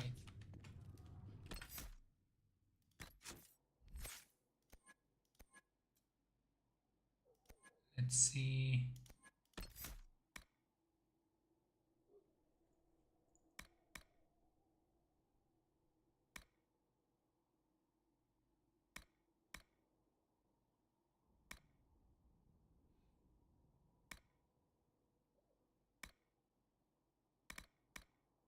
Let's go for flashpoint first. A good way to cast a lot of spells quickly.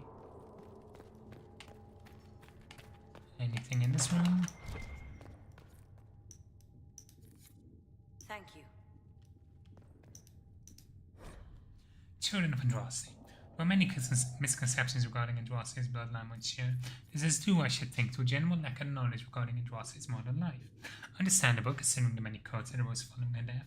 Everyone sought to claim Our Lady for their own culture and claimed some aspect of her existence was a lie, other than complete fabrications. Murder has done considerable research to ascertain the truth. We all know Andraste and the betrayer raised 5 children.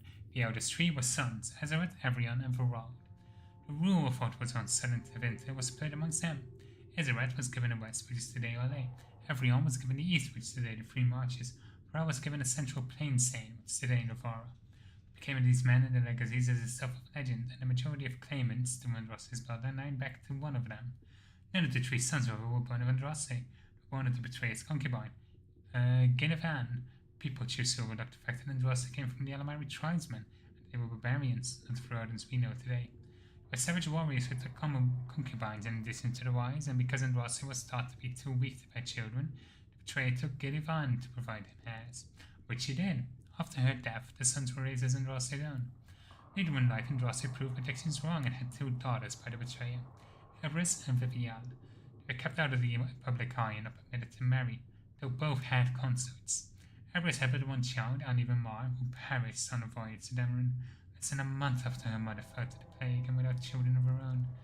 The younger daughter, Vivial, was more controversial, a strong-headed woman who defied her family by falling in love with a major defender, Gigalan. Vivial and Gigalan went into self-imposed exile as the exalted march began, and into hiding following Andraste's betrayal and murder. What became of Vivial and her descendants is largely unknown for one primary reason. She had only daughters. Each of his daughters only had daughters. They married into other families and took other names, and in the chaos of the Second Blight, all traces of survivors were lost. Andraste's true bloodline, if it exists, lies solely in the descendants of Vivial, and the suspicion of the orders that produces only daughters. Thus the claim of the young man was a high suspect. From a letter by Sister Galena of the Augustan Order, in the year 912 of the Dragon Age.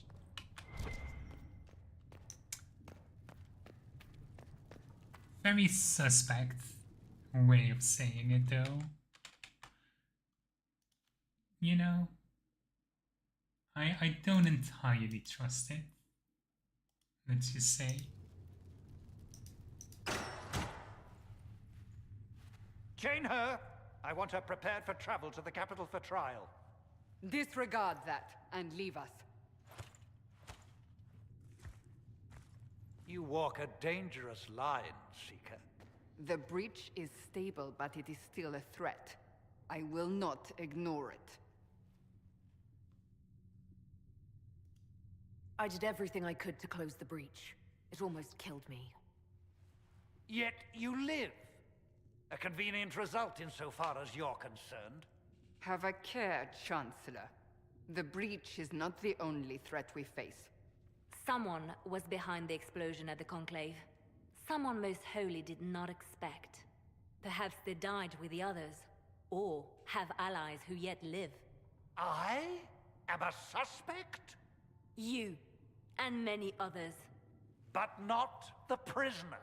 I heard the voices in the temple. The Divine called to her for help. So her survival, that thing on her hand, all a coincidence? Providence.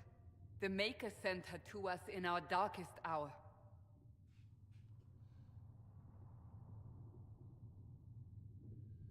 Let's see. I'm gonna go for this one, mostly because we don't believe in the Maker. You realize I'm an elf. A Dalish elf. I have not forgotten. No matter what you are or what you believe, you are exactly what we needed when we needed it. The breach remains, and your mark is still our only hope of closing it. This is not for you to decide. You know what this is, Chancellor. A writ from the Divine, granting us the authority to act. As of this moment, I declare the Inquisition reborn. We will close the breach, we will find those responsible, and we will restore order with or without your approval.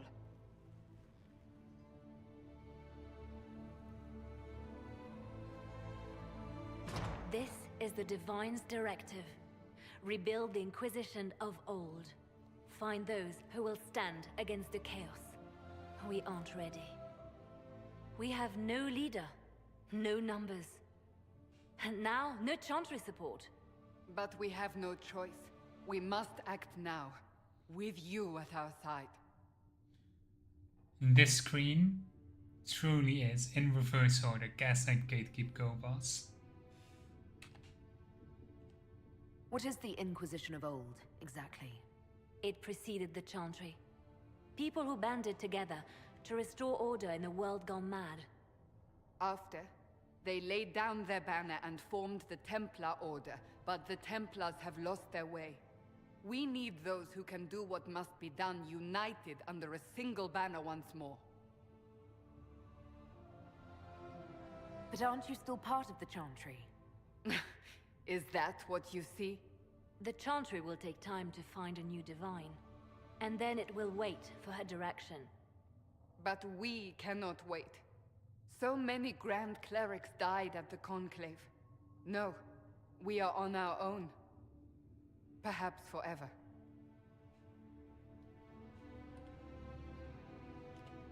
You're trying to start a holy war. We are already at war. You are already involved. Its mark is upon you.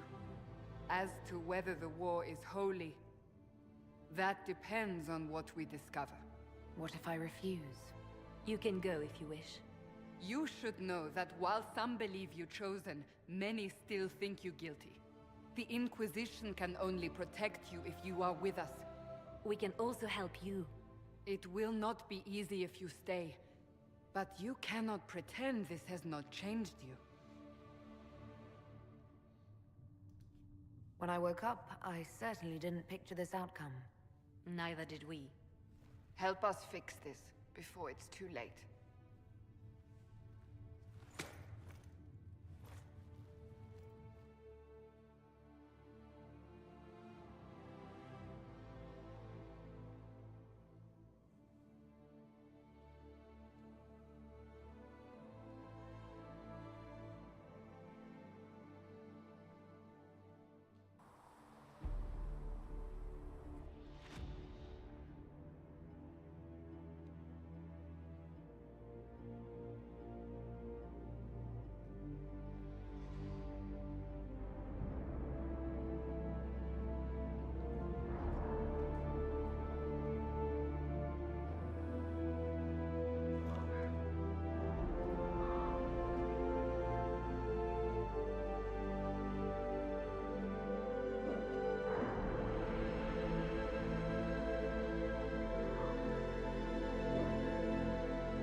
Don't know why I'm in a bush.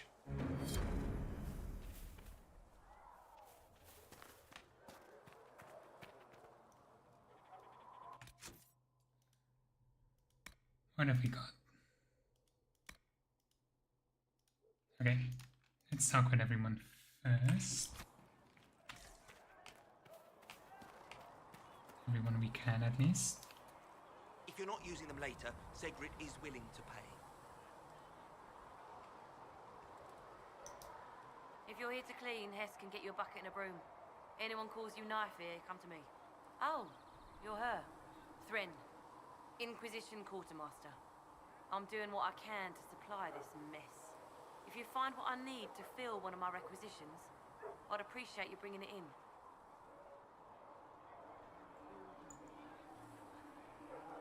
What do you do here?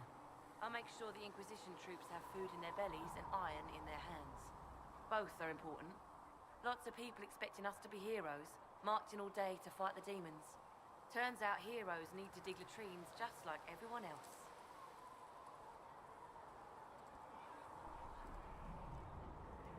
How does someone end up as quartermaster for the Inquisition? I served for Eldon under Ten Loghain MacTier. Best commanding officer this world has ever seen. After they all turned on him at Denerim, though, there wasn't much use for people who held that opinion. Queen Honora offered my services to the Inquisition. It was a kindness. She knew I supported her father and got me away from the political garbage.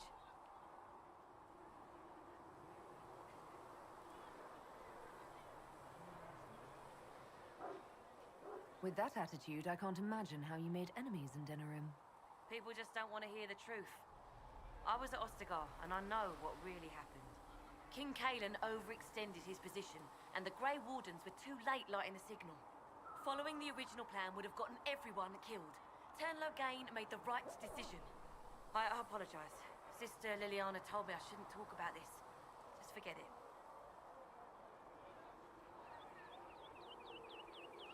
What did you mean when you mentioned requisitions? I'm making this Inquisition run with what we have, but we're not a real army. We're stretched thin on materials, so I've put up a requisition list for anything that could help our people. Here, take a look. You find some iron and a good logging site, maybe Harrick can get our troops better weapons.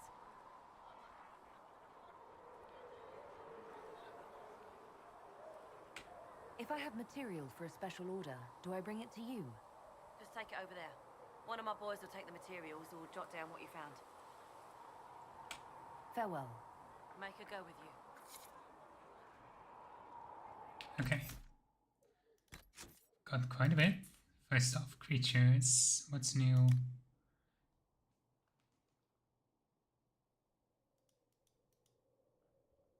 Oh, okay, because we got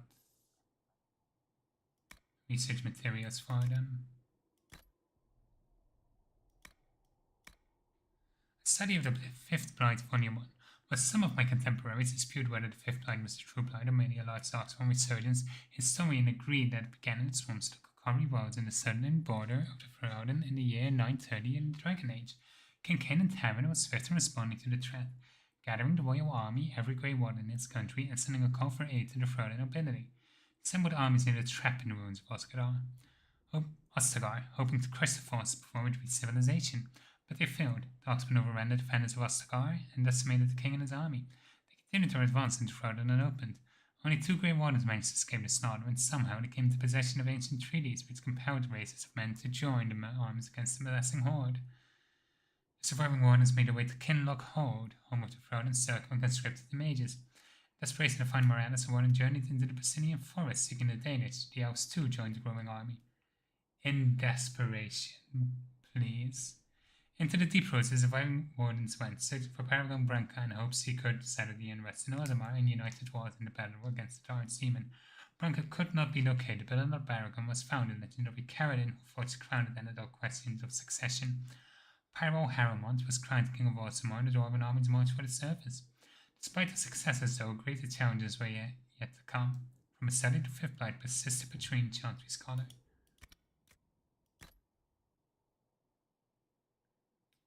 One of these is new. The birth of the Chantry took place more than 9 ages ago. The mists of time have obscured once well-known facts. It's commonly believed the Chantry alone created the Templars and the Circle of Magi. Few recall there was ever an Inquisition. Those who do believe it predated the Chantry, hunting coders and mages in a reign of terror ending only upon its transformation into the Templar Order. This is not quite the truth. We must keep in mind that stated Taylor's prior to the Chantry's creation, a world where the only source of order lived into Imperium had fallen apart. People blamed magic for the death of Andraste. The Blight, The terror they saw every day. And not without reason, abomination and demons rampaged the countryside. No one was safe. Desperate groups of men and women initially formed to seek the truth, determined to re-establish order because no one else would do what was necessary. The truth they sought, the question they tried to answer, was how to restore sanity in a world gone mad. Was there a reign of terror? Perhaps. Evidence suggests they were as vigilant in the protection of mages as they were of regular people. When they intervened, they convened an ad hoc trial to determine the guilty party. This even application of justice led to the poor reputation. Seekers came down against every group at one time or another, their Inquisition gaining notoriety for being on no one's side but their own. They considered themselves good people, however, followers of the Maker's true commandments. This was never more evident than when they laid down the banner in support of the fledgling chantry. They believed with all their hearts that the Templar Order was the answer when despotators needed in a terrible time. Ultimately, the Inquisition was composed of independent idealists, not chantry zealots. That is the truth. Okay.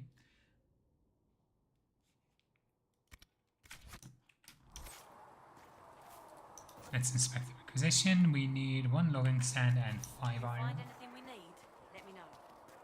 We'll look for that later. So, now that Cassandra's out of earshot, are you holding up all right? I mean, you go from being the most wanted criminal in Thedas to joining the armies of the faithful. Most people would have spread that out over more than one day.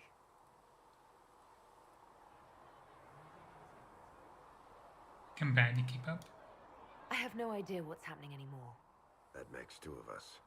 For days now, we've been staring at the breach, watching demons and Maker knows what fall out of it.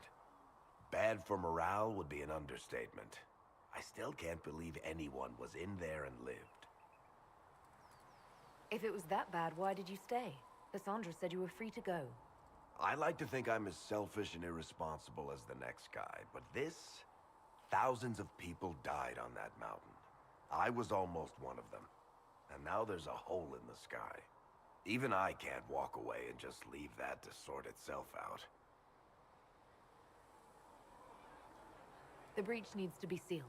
The sooner the better. If it can be sealed, you might want to consider running at the first opportunity. I've written enough tragedies to recognize where this is going. Heroes are everywhere. I've seen that. But the hole in the sky, that's beyond heroes. We're going to need a miracle. Okay. I'm gonna check inside here as well. Nope.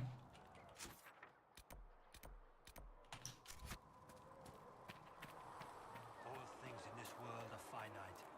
What one man gains, another has lost. Let's check out the inside of the tavern too. That's what. A tale of the Frostbacks. Even mountains had a heart once. When the world was young, Korf the Mother Father kept us thrown at the peak of Balanas, the mountain at the center of the world, from which you could see all the corners of earth and sky. And he saw strong men become weak, brave men grow cowardly, and wise men turn foolish for love. Korf devised a plan that he might never be betrayed by his own heart, taking it out and hiding it when no soul would even dare search for it. He sealed it inside a golden cask, buried it in the earth, and raised around it the fiercest mountain the world had ever seen, the Frostbacks, to guard it. But without his heart, the Mother Father grew cruel. His chest was filled with bitter mountain winds that shrieked and howled like lost souls. Food lost its flavor, music had no sweetness, and he lost all joy in deeds of valor. He sent avalanches and earthquakes that tormented tribes of men. Gods and men rose against him, calling him a tyrant with no half. Korf could not be slain.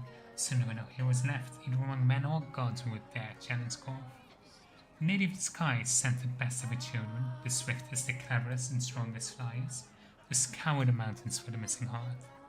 And for a year and a day they searched, but Sparrow and Raven, Vulture and Eagle, Swift and Albatross returned to her with nothing.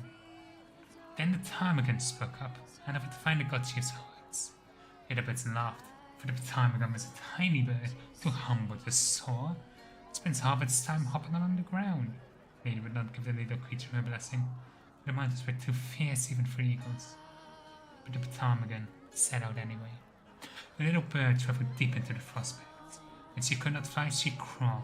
She hugged the ground and withered to the worst mountain winds. So made her lonely way to the valley where the heart beat.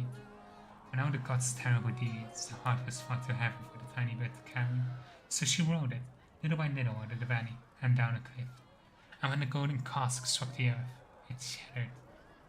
The heart was full almost to bursting, and the pain of it roused the mountain god to come see what had happened.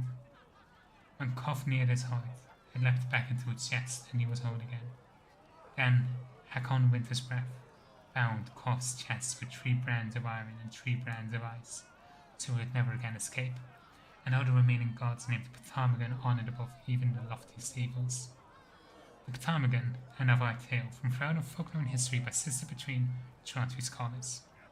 Resources is found here, Elfwood and Ireland. It's good to see you. Going to be bloody now. That's for certain. I do love all the lore in this. Can I get you anything? What can you tell me about this area? Adan is Haven's apothecary. He's been making potions and tending to the wounded as best he can. Harrit is the Inquisition smith. Whatever he can make you, Thren the quartermaster can probably find. And for anything fancier, you can try buying from Segrit. His prices aren't too high. Yet. Oh, there's also Minave. She studies beasts and things, as I understand. Farewell. Goodbye. Okay.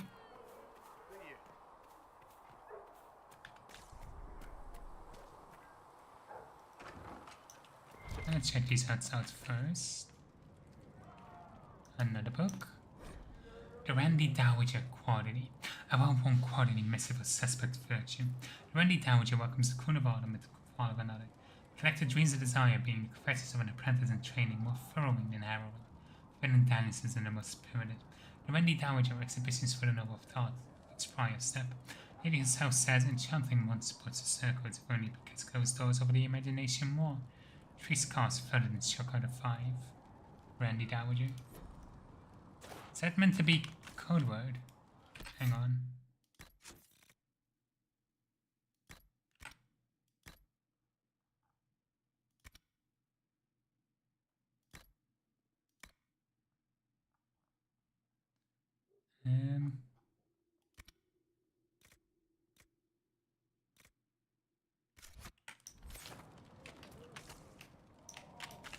It won't let me reread it.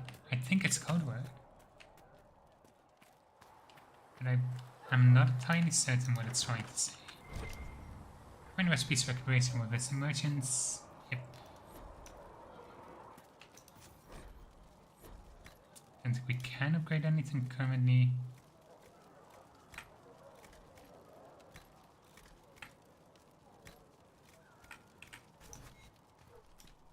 Thank you for hurrying with the potions. We have so many injured. We'll get them back on their feet, sister. Don't you worry. Patient observations take 2. Post-normal, breathing normal, civil and responsive, careful, drop feed of prep. Elfwood extract to hasten a recovery. Not a trashing, modest, but too many eyes. Something about the grey. Encouraging.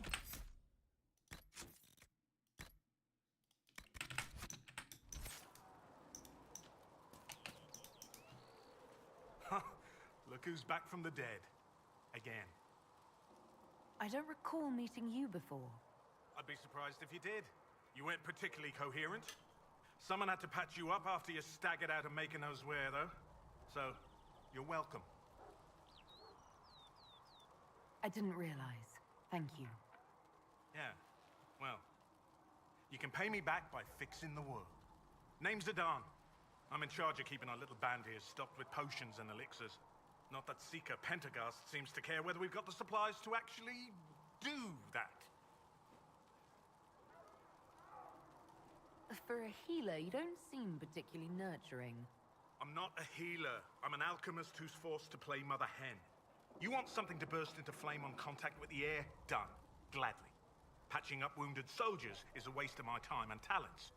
But there are a few around who can help. How are your people holding up?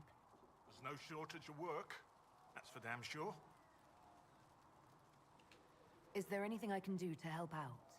We're fine as far as raw labor goes. You've more important things to do than tend to me. I only wish I'd been able to find Master Tajin's notes. Old bastard was working on something special. He died at the Conclave, and his notes weren't here. Been too busy dealing with the wounded to look for them. How do I go about having potions made? Just take a look there and tell me what you'd like. Find a recipe for something better, I can make that too. Okay. And regeneration is useful, but I think mostly for mage, for warriors, and we're out of elf root. Perhaps another time. Should have thought of that.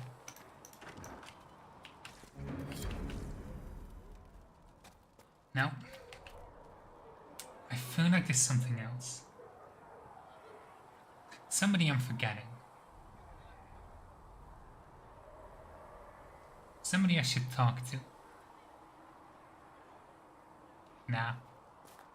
Must be the wind. I'll actually talk to him.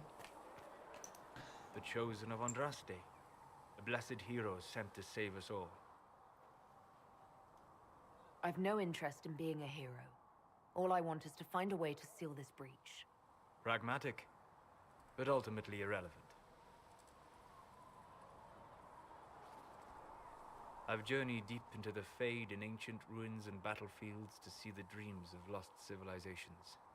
I've watched as hosts of spirits clash to reenact the bloody past in ancient wars both famous and forgotten. Every great war has its heroes. I'm just curious what kind you'll be. What do you mean, ruins and battlefields? Any building strong enough to withstand the rigors of time has a history. Every battlefield is steeped in death. Both attract spirits. They press against the veil, weakening the barrier between our worlds. When I dream in such places, I go deep into the Fade. I can find memories no other living being has ever seen. You fall asleep in the middle of ancient ruins. Isn't that dangerous? I do set wards. And if you leave food out for the giant spiders, they are usually content to live and let live.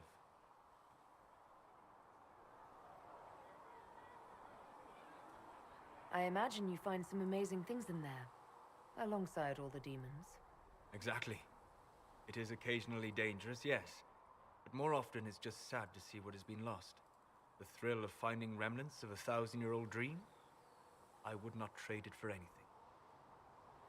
I will stay there, at least until the breach has been closed. Was that in doubt? I am an apostate mage surrounded by Chantry forces, and unlike you, I do not have a divine mark protecting me. Cassandra has been accommodating, but you understand my caution.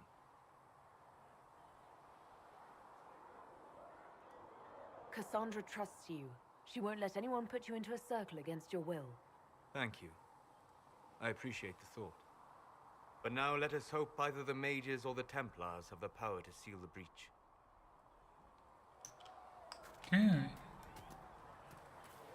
If somebody can make a clip, by the way, of me completely ignoring Sonus, I will be ever grateful.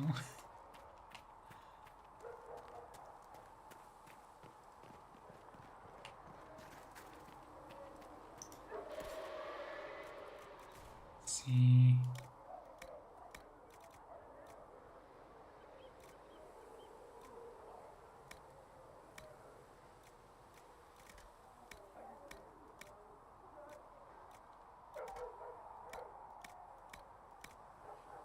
Okay, we do have these available, but I don't know if we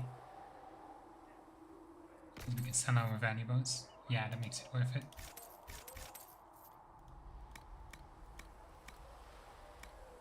They were crafting materials though. Okay.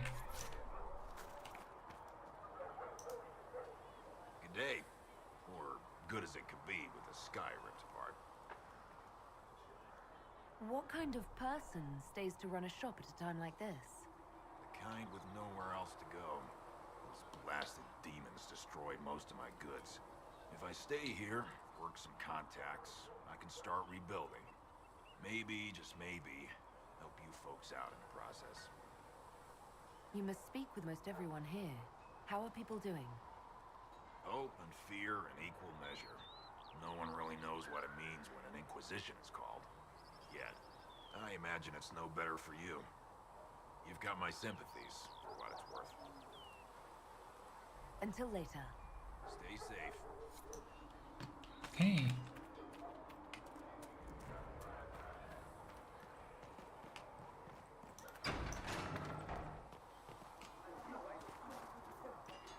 I think I'm not gonna use the code in though. Wants to field a decent cavalry, it needs better horses.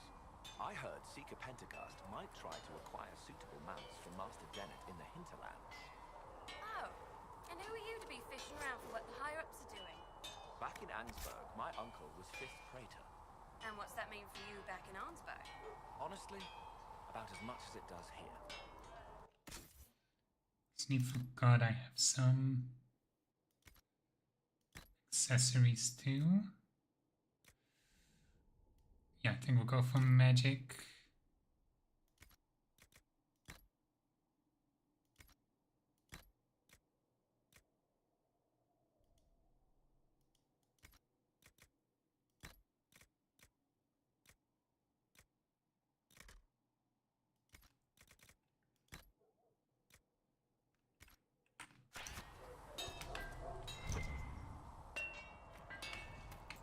And I think we have a...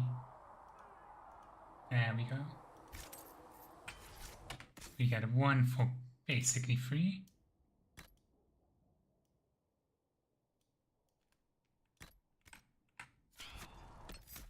And now we can respec.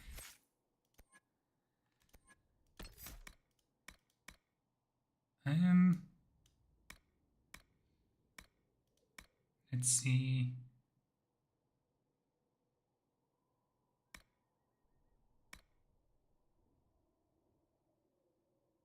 I think this is going to be useful.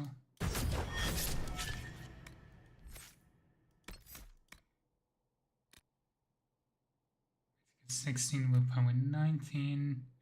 Only way I can improve stuff is with items. And sometimes passives, I believe. Yeah. This one gives magic, this one gives willpower. So there is value in getting passives early.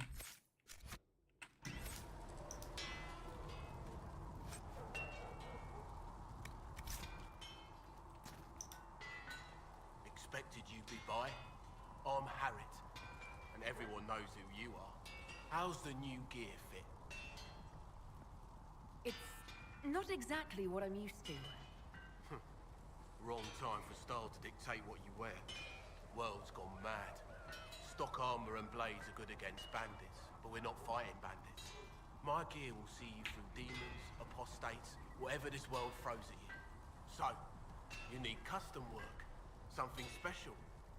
You bring the materials to us, we'll make it happen. What can you and your team make here? Arms and armor. We work irons a blighted dragon bone if you've got it. Our designs are simple, but they get the job done. You want something fancy? Bring your own design. We'll see what we can do. How did you come to be here? Come from a little town called Lothering. Long gone now. I was in Redcliffe when the Darkspawn hit it during the Blight. Helped rebuild. Left when royalty decided it was time to hand the place over to the bloody mages. Ended up here. Just missed the boom. Can't decide if I'm the luckiest son of a bitch walking or the exact opposite. So he's the... Oh, he's a drunken blacksmith from Origins. You're still walking. That's always good. True enough. Who outfits the Inquisition soldiers? Not me. I've got work to do. Can't be passing a sword to every blighter who signs up. If you want to help the troops, talk to Thren, the quartermaster. She'll set up requisitions. Does the Inquisition not have supplies to make armor or weapons? Tough convincing traders to haul up here. Impossible to get them to risk the rare stuff, so that's on you. Can you help improve my arms and armor? Yes. You find a new piece, a pauldron or greaves, we'll take care of you. You can't just slap a new hilt on your sword in the field. Bring it here, we'll make sure it's done right and proper. If I want something, what can you make? Start simple. Something to keep you safe. Take a look at it on the table there and we can talk. You'll need materials. We should have what you want just outside. Goodbye. Right. Okay. And let's make the armor first. Go for the regular apprentice coat. And doesn't matter if you go for cotton or samite. I think I like samite more. Heal bonus. Not that useful. We'll go for spirit resistance. That is a little bit heavy on the samite, so maybe we should go for cotton arms.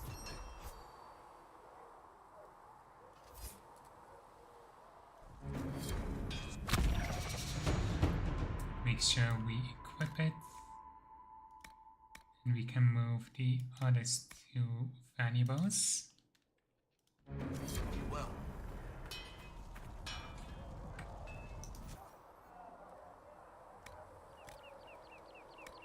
Staff can only make cold damage with Onyx. If I look around a bit, I should be able to get stuff for stuff to make a fire staff, hopefully.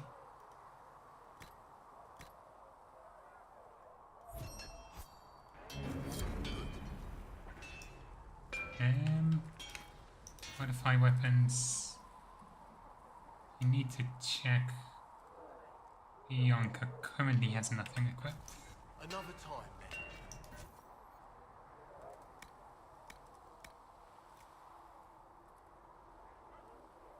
We're also gonna need some leather for him.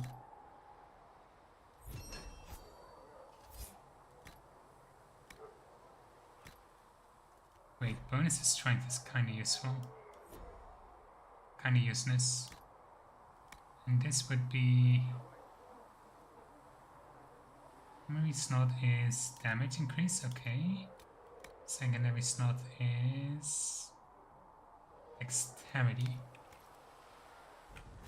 That'll do. Cleric, Bianca, and we can put in the sonic sights. Looks fine. Strength boost is kinda useless on a rogue, so...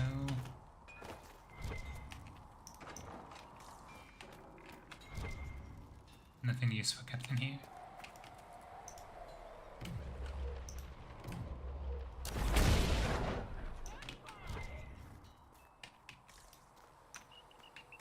Fortunately, no loot from that.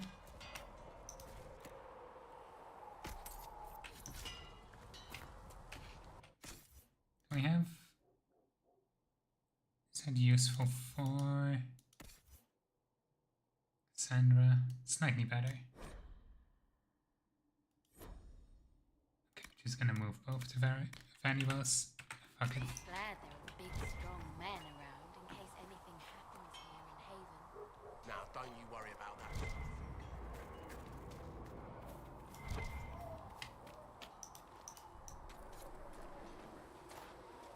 Let's keep our eyes open for loot.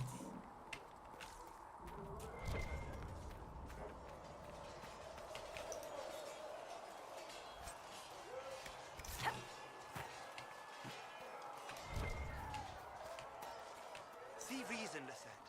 We cannot stay here. Why not? Because we're Templars. What does that even mean?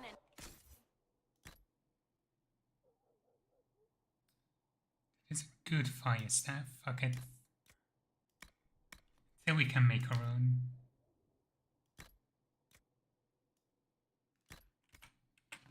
Oh, that we splinter and fight amongst ourselves instead of protecting the mages. Better that than stay here with this Inquisition. You're awfully quick to dismiss the people who saved your life, Matrin. I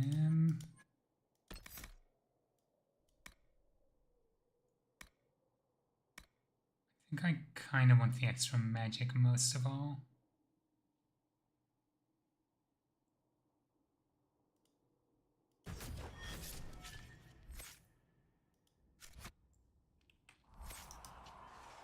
Yes?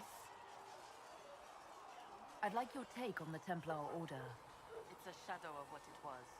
Where once we both protected all people from the dangers of magic, we now posture and grab at power. One day, I hope the circles are again sanctuaries where mages can practice their craft. You're not going to rejoin the Order? When the temple went up, your forces rescued those few of us still alive. My life is a debt I intend to repay, however I can. Do you have any idea what caused the explosion? No, I'm just a recruit. Belief and faith doesn't get you closer to the important meetings. Though that distance did save my life. I will talk to you later. Walk in the Maker's grace. Okay.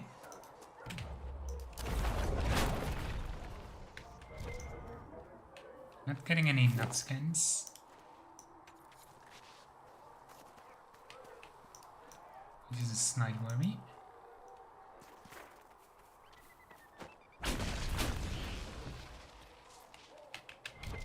There we go.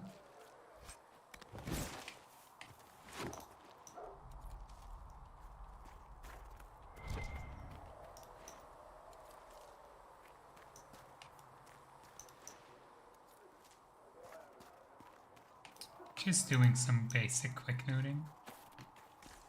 Nothing too major. I can spend a lot of time just in Haven, honestly. As much as like the memes exist about the hinterlands, There might be something here.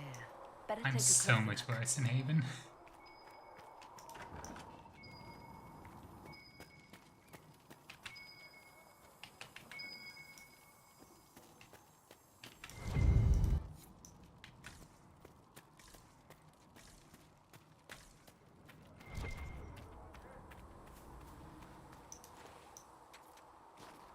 I don't know if Iron is... Can I actually see it?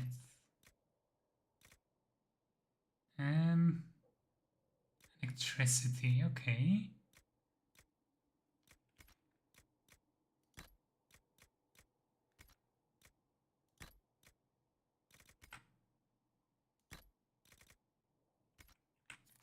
Doesn't really help me much.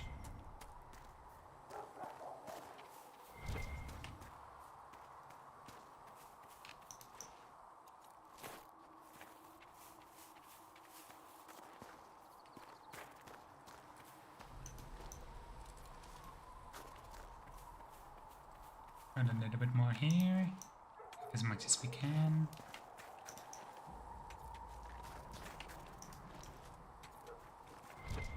I'm gonna be insufferable. I'm so sorry. I need to have it all.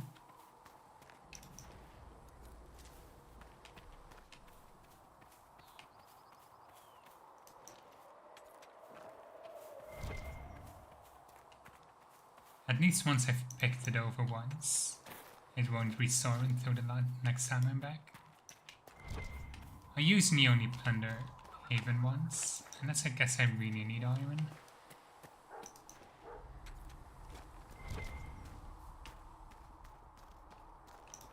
Once is typically enough to get more than you need.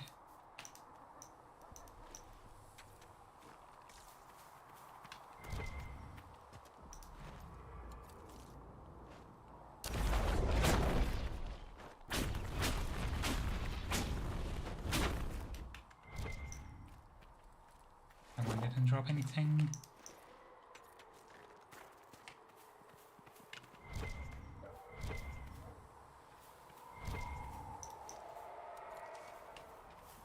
We will need a lot of elf fruit eventually.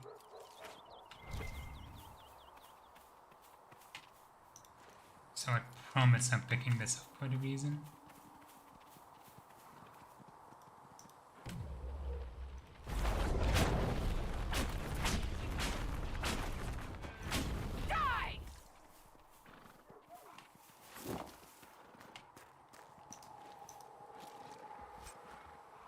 Prime letters, dexterity.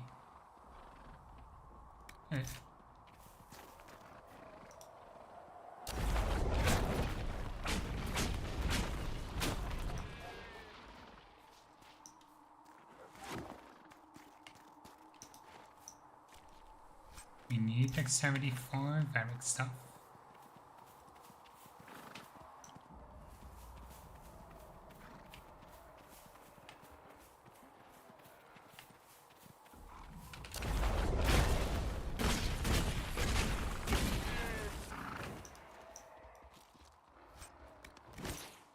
These are a lot harder to deal with, so I'm leaving the Druffalo be for now.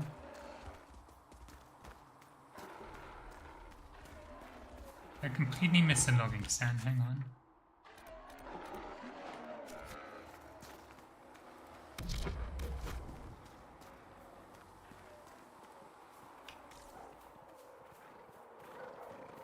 It's here somewhere. Here it is.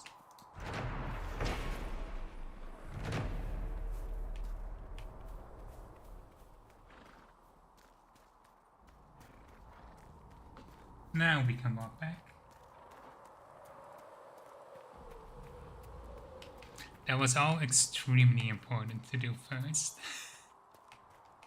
Extremely important.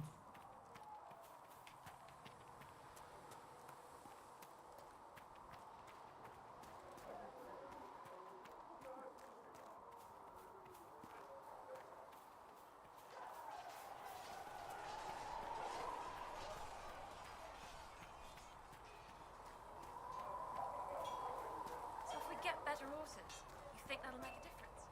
Master Dennett's horses in the hinterlands are faster and stronger than anything we've got here.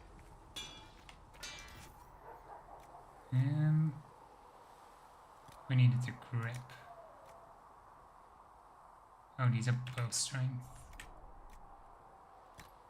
Don't have enough leather for... Okay.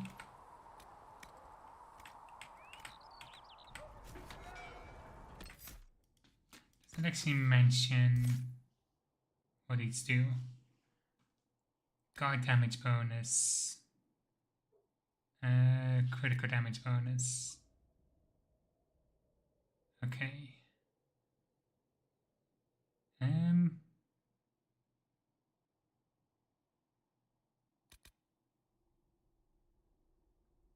Okay, so I kind of want to go full magic. Willpower isn't bad to have, but I want to go full magic. With all the people we've lit pyres for. Well, like you said, good horses make all the difference.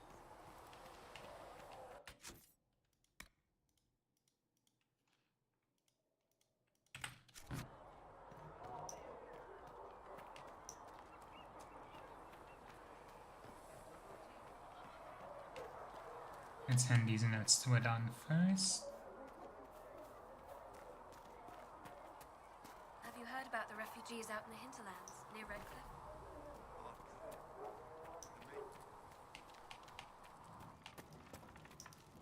You're back. And in one piece.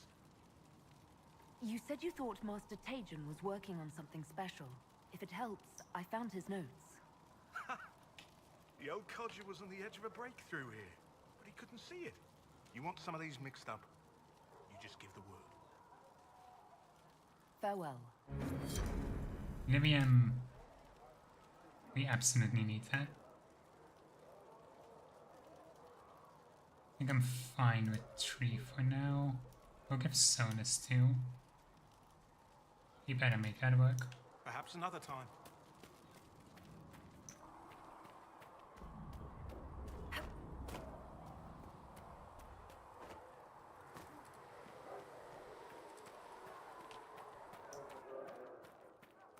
Got any handies in?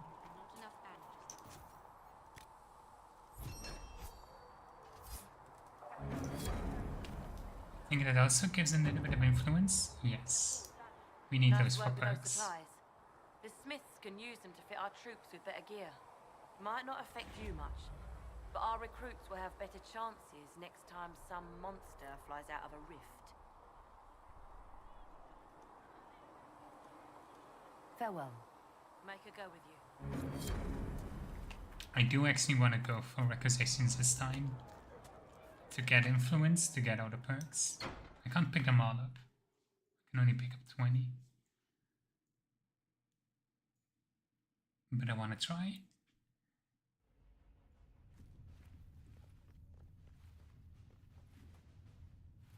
Does it trouble you?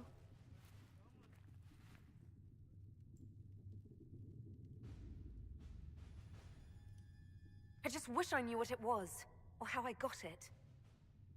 We will find out. What's important is that your mark is now stable, as is the breach. You've given us time, and Solas believes a second attempt might succeed, provided the mark has more power. The same level of power used to open the breach in the first place. That is not easy to come by. Couldn't that kind of power just make things worse? And people call me a pessimist.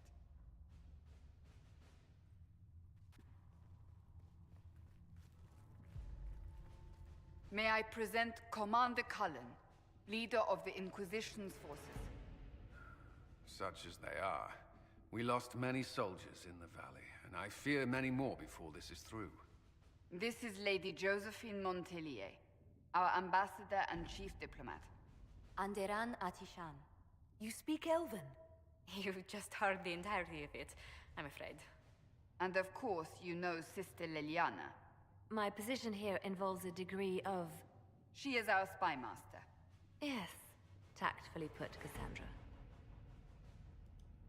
That's an impressive bunch of titles.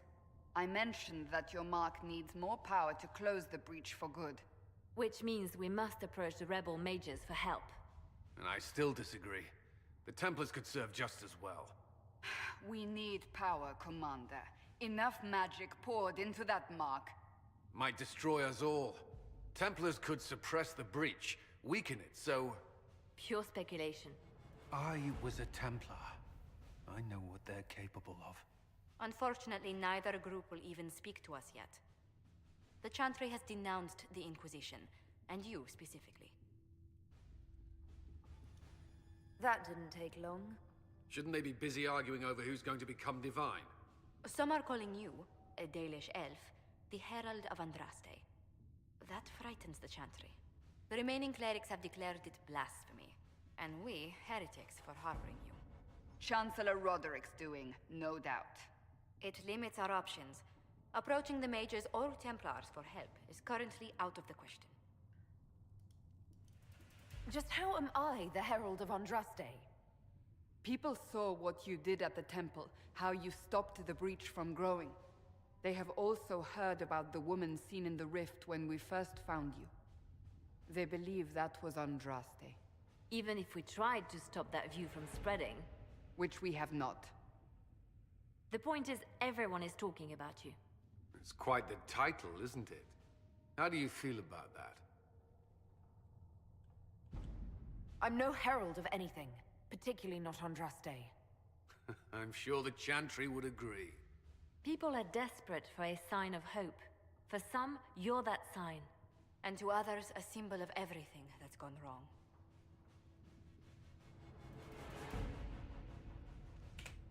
Will the Chantry attack us? With what? They have only words at their disposal. And yet, they may bury us with them. There is something you can do. A Chantry cleric by the name of Mother Giselle has asked to speak to you. She is not far, and knows those involved far better than I. Her assistance could be invaluable.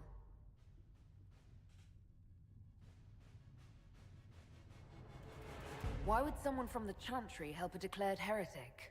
I understand she's a reasonable sort. Perhaps she does not agree with her sisters. You will find Mother Giselle tending to the wounded in the hinterlands near Redcliffe. Look for other opportunities to expand the Inquisition's influence while you're there.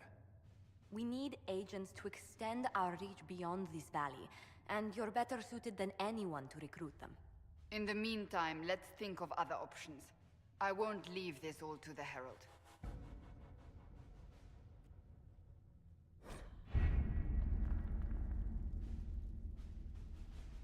Okay.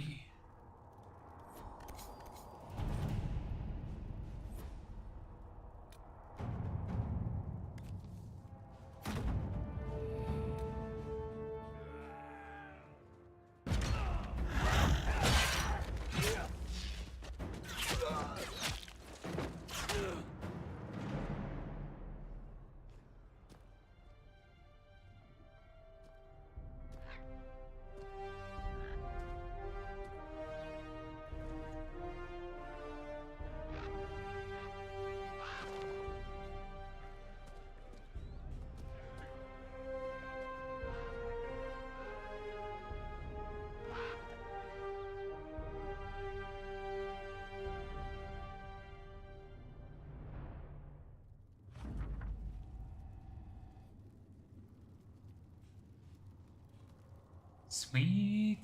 We avoided the fighting as best we could. It's every bit as bad as we feared. The apostates are mad, attacking anything that moves, and it appears that the Templars aren't following anyone's orders any longer. We located one of these down, and we're trying to protect her. She refuses to leave the refugees until we've ensured their safety. It will be hard to do with our troops to push the apostates and the Templars out of the area. Commander Conan asked me to make inquiries of Master Dennett, a retired horse master of Radcliffe who lives in the area. We tried to contact him about obtaining better horses for the Inquisition, but we've been unable to get through the fighting. Need Scout Harding.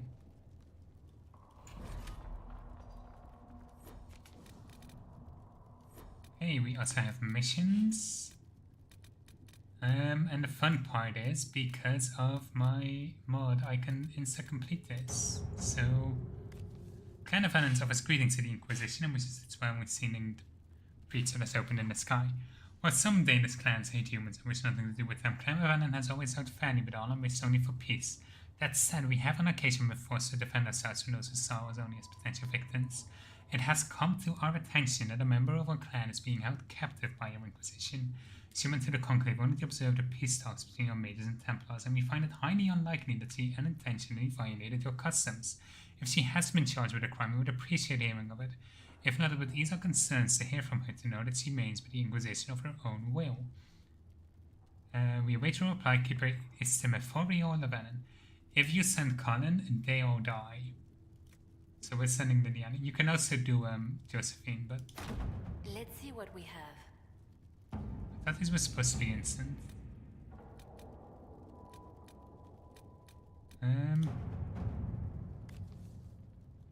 This is not instant.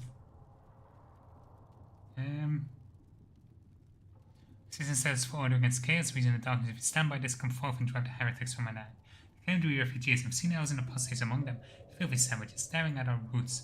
Our monarch refused to send forth armies, and my own knights were decimated at the conclave.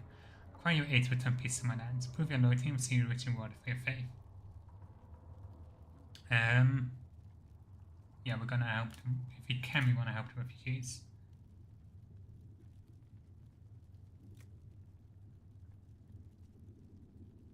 I think sending Josephine's option is a bad idea.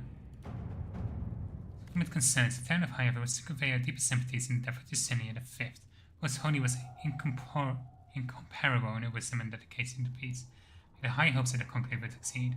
We'll hold a vigil in Highover to remembrance of Justinian, cordially invite the Inquisition to attend.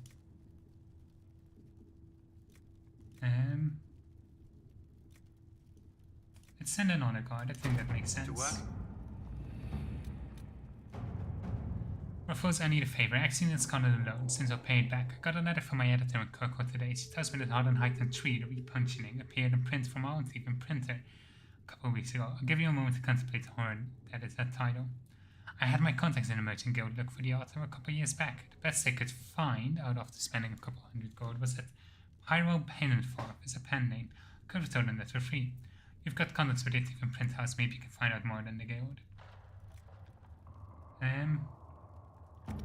Josephine is so entirely nonplussed about everything we can send her for. Let us begin.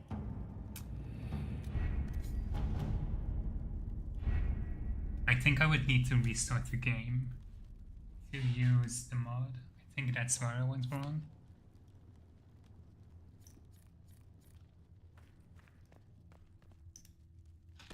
Sandra disapproves, really?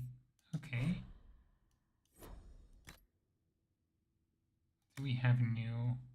Conan, whatever you've heard of Kirkwood's rebellion, the truth is far worse.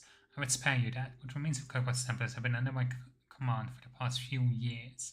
You have done what we could to assist the city's recovery, to restore some semblance of order, but my time here is done.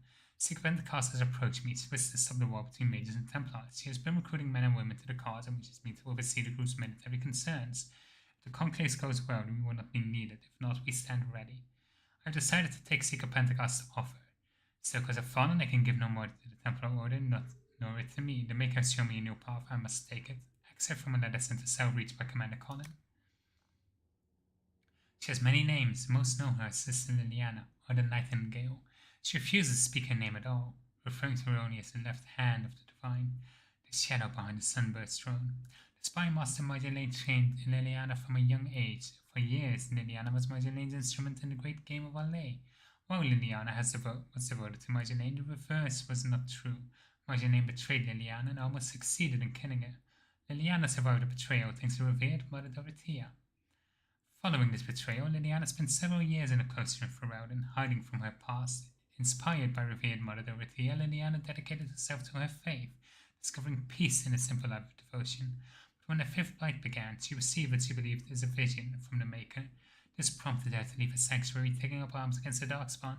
Several years after the defeat of the Archdemon, Liliana received a summon from Dorothea, now defined as Justinia V. She returned to Orlais to become an agent of the Sunburst throne. Justinia perished in the explosion that destroyed the Divine Conclave, and Liliana became a founding member and spy master of the new Inquisition. Seeker Cassandra, Josephine Montelier, a noble from the nation of Antiva. She was educated in Val Royal, where she built connections among the court.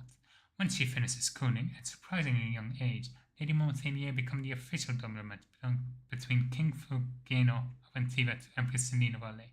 The appointment suits her. She is well-traveled, familiar with many forms of etiquette, and by all accounts a skilled negotiator. If that endorsement does not suffice, Josephine is a personal friend. I have faith in her. Requires someone both influential and trustworthy to be an ambassador for the Inquisition. You cannot tell me you would prefer to take the job yourself, Sister Liliana. What else have we got? Nugs. I was sure before the Blight they were a whole lot more rare. Should ask a warden about that. If killing Archdemon leaves nugs all over and the poor things don't seem built for anywhere. I mean, they feed on anything, but they blister in the desert and freeze in the snow. They're easier to track than your own arse. Everything eats them except me, the hands put me off. Yet they thrive. Randy bastards outpace every tooth and claw. Anyway, my point is, the ones around the farm are so inbred, they're 5 collars and can't stop peeing. I'm selling them in the capital as elusive Eastern bunny pigs. What does father say about idiots with deep pockets? Excerpts from the private letters of Captain Bain and Lapnog Dealer, produced in evidence of the 7 claims of utter terror and death following bites in the Garden District in the year 936 of the Dragon Age. The ram is a marvelous creature. Its wool makes it best lining for winter coats this side of the mountain. The horns and bones can be crushed into powder and mixed with the soil for a healthy crop, or charred and ground into ink powder. The hide makes a good cover in a window against the winds. You can burn it down in a paint, melt down its fat for candles, I haven't even mentioned the meat. With a full-grown ram, you could make a stew big enough for a village and have enough left for a week. So there'd be no more complaining about being paid in cheap for your work during the harvest. With that ram and a few eels, you can start your own flock. You're lucky to have them handed to you instead of needing to go and tame a wild one. Listen to your father for once. Take care of those animals and they'll take care of you. Letter from a foreigner farmer to his son. There is so much. Rebel mages. Whereas the circle was established not merely to protect the world from mages, but also to allow mages to practice their war safely and without fear. And, whereas under Lord Seeker Lambert's command, the Templars sworn to protect our people, including mages, from the harmful effects of magic, have instead persecuted mages, with such biased judgment that to worsen the problems that they were meant to mitigate. And whereas the right of tranquility, intended as a tool of last resort to stop uncontrolled mages from hurting themselves or others, has instead been used for punitive and political purposes, silence dissent, and inhibit civilized discourse, and whereas Andraste herself intended the relationship between mage and Templar to be one of practitioner and protector, not prisoner and jailer, and this contract has been broken, leaving mages in fear of their lives from those sworn to protect them. Now, therefore, the Circle of Magi declares the following. We, the mages of Herald and Orlais, do hereby dissolve the circles and renounce our sworn submission to the Order of the Templars, effective immediately. We reiterate Andraste's assertion that magic was made to serve man, not rule over him, and state unequivocally that we will use our abilities only to defend ourselves from those who would see us relinquish our lives and freedom under the presumption of guilt for crimes we have not committed. We condemn these practitioners of magic who, through illness of mind or understandable but misguided anger at those who repress them, would use their maker-given power to threaten innocent lives, and we pledge to aid any legitimate and impartial government in bringing these lawless apostates to justice. We look earnestly to a future of cooperation between all people of Thales, free from persecution and prejudice, and hope to build a better world alongside all our approaches with friendship instead of fear. Yours in service to Andraste and the Maker, the Free Mages of Thales. A leaflet distributed in towns and villages across Orlais and Ferelden. Basically the manifesto. Most Holy, the Seekers are well aware of the path you played in the rebellion. You call me to the Grand Cathedral in the middle of the night on urgent business only to speak at trivial matters, and then when I return to the White Spire I discover chaos, one of your agents in the midst of the apostates.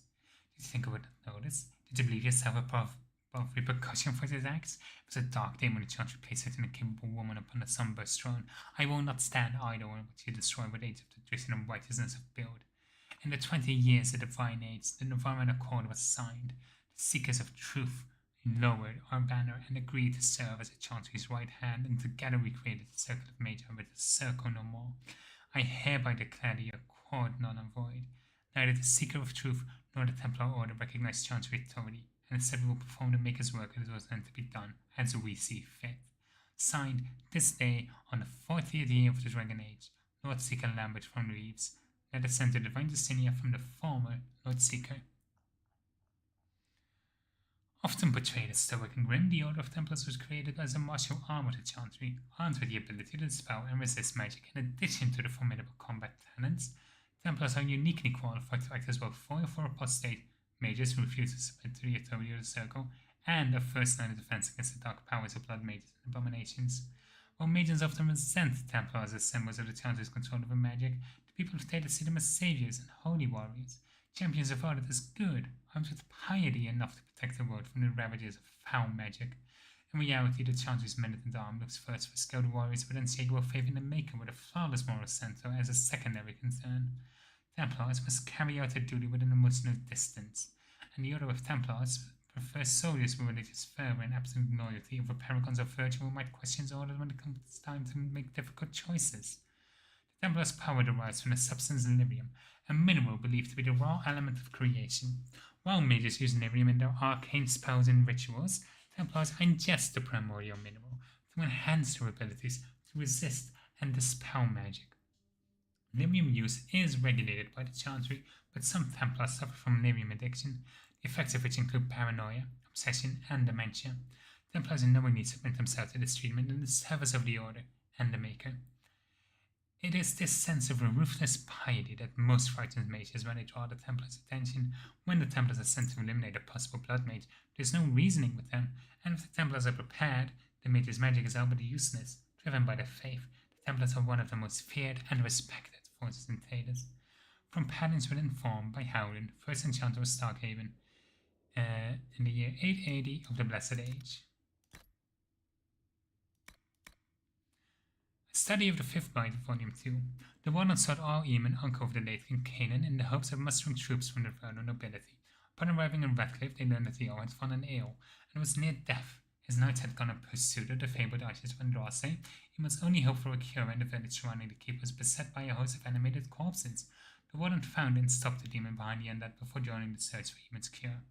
No one is certain if the Wardens actually located the final resting place for Lady Andraste, but whatever they found saved the Earl of Redcliffe. Upon his recovery, Eamon Graham called for a landsmeet, and he and the Wardens travelled to Denrim. The gathered lords and ladies of Frown found Taran Logan guilty of a number of crimes and sentenced him to execution. Furthermore, the landsmeet granted the vacant throne to Honora, widow of King Kanan. The nobility then pledged their own armies in the battle against the Blight. The Archdeacon clashed with the allied forces at the city of Denrim and was eventually slain, but at terrible cost. Much of the city lay in ruin. The Warden who rallied the armies was named the Hero of Ferelden and accorded the highest honor. The Fifth Blight ended before most of Thedas knew it had begun, but it left a terrible wound on Ferelden. The losses suffered at Ostagar and Denrim greatly compromised the security of the kingdom.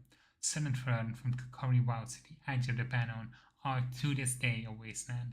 It's uncertain how far the ripples from this event shall travel, or what waves it has already stirred.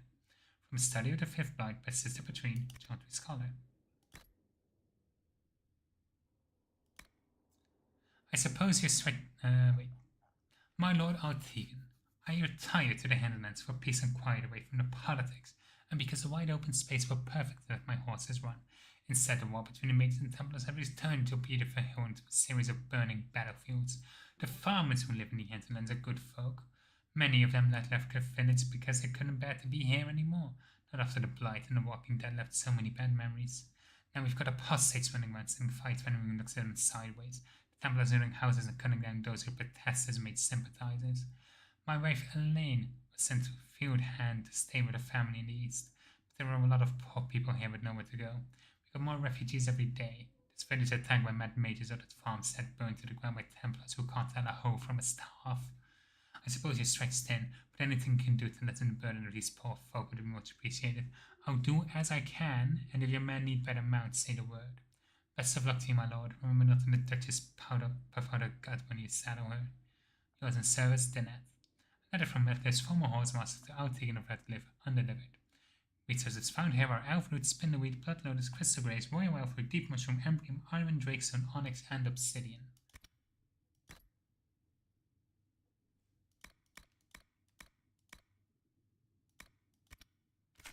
That is enough.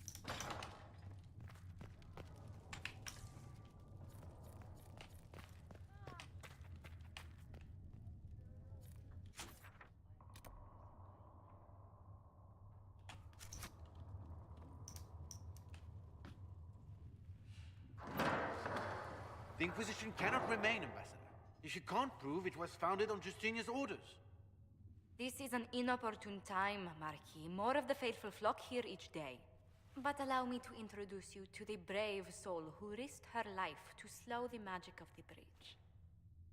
Mistress Lavelan, this is the Marquis d'Aurelion, one of Divine Justinia's greatest supporters. And the rightful owner of Haven.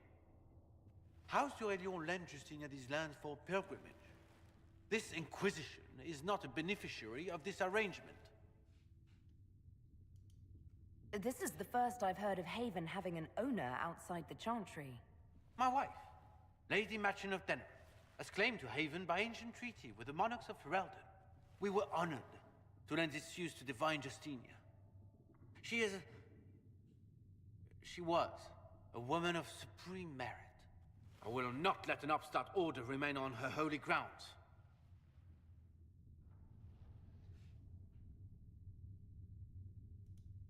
Demons are pouring from the sky, and you're worried about land claims. Haven is the d'Aurelion's rightful property. Has Empress Selene officially acknowledged your possession of Haven? I was unaware Her Imperial Majesty had conferred with the Queen of Ferelden on this matter. The Empress has not yet had the opportunity to do so. We face a dark time, Your Grace. Divine Justinia would not want her passing to divide us. She would, in fact, trust us to forge new alliances to the benefit of all, no matter how strange they might seem.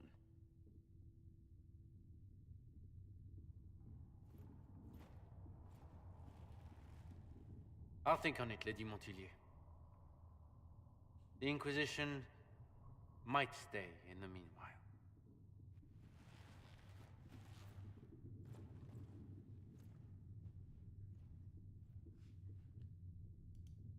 Do the d'Aurelions actually have a claim on this place?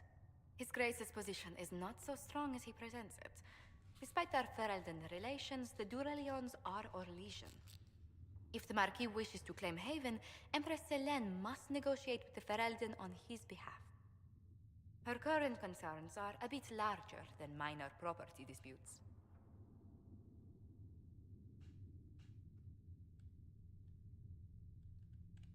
His Grace was all bluster then. Even should he leave, the Marquis will share his thoughts on us upon his return to Val Royeaux. Every guest we receive, and we will receive them, will spread the Inquisition's story. An ambassador should ensure the tale is as complimentary as possible.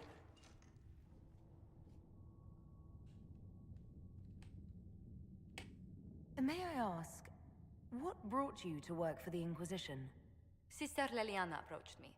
We've been acquainted for quite some time. For better or worse, being the Inquisition's diplomat has become as interesting as she promised. What sort of dealings have you had with nobility? For some years, I was the royally appointed court ambassador from Antiva to Orlais. The nobility of Thedas is a rather singular sphere. Those I'm not acquainted with, I know through reputation.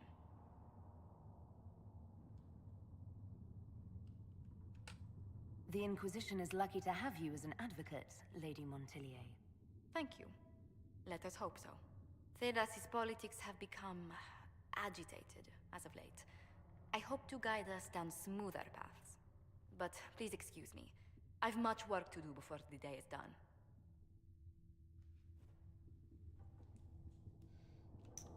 Alright.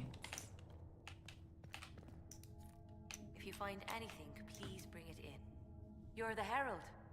Or, well, the one they're calling the Herald, anyway. It's odd to see them accepting a mage as their hero. Especially a Dalish elf. One look at your face and it's clear you were never part of a circle. My name is Maeve. I research demons and other creatures. Seeker Pentagast and I use what I find to help the soldiers fight them. I found something the demons left behind. Can you use it? Yes, that's very helpful. Just leave it there and the Tranquil and I will examine it. It was in the tranquil here, but okay. Has revealed to me, as there is but one world, one life, one death. Let's talk to Liliana. Maybe also see if we have any new requisitions. Can I help you with something? Farewell. Make her go with you.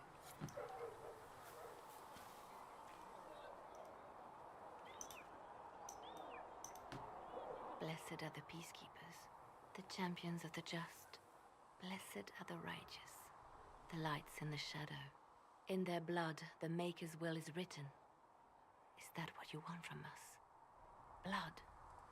To die so that your will is done? Is death your only blessing?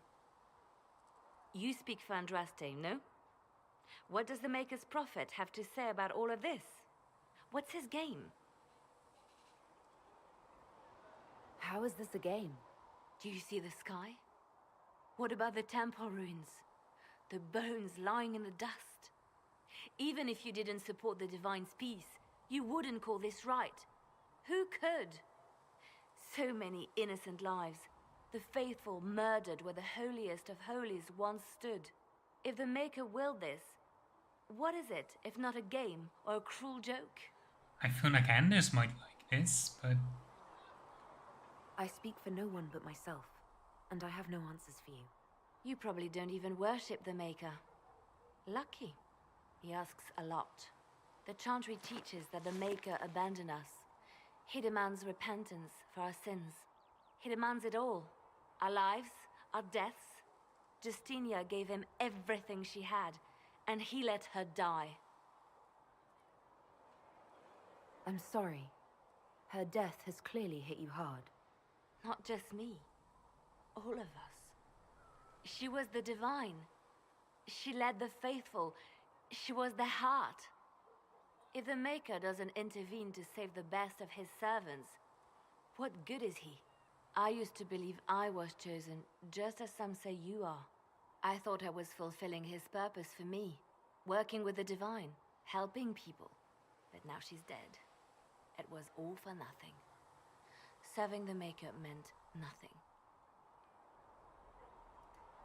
Maybe you have another purpose. I could help you find it. No, this is my burden.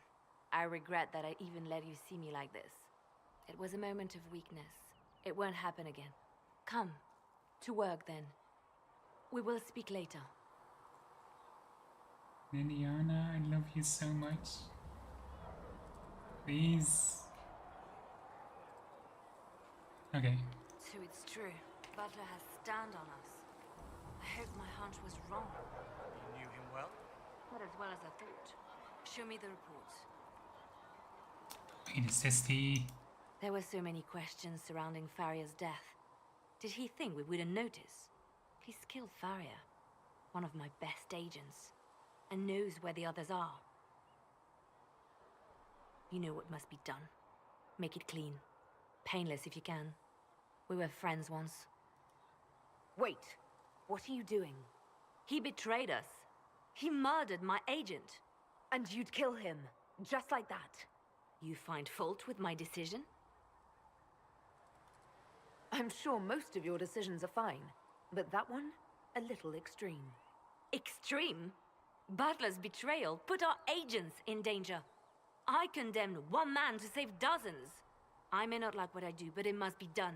I cannot afford the luxury of ideals at a time like this.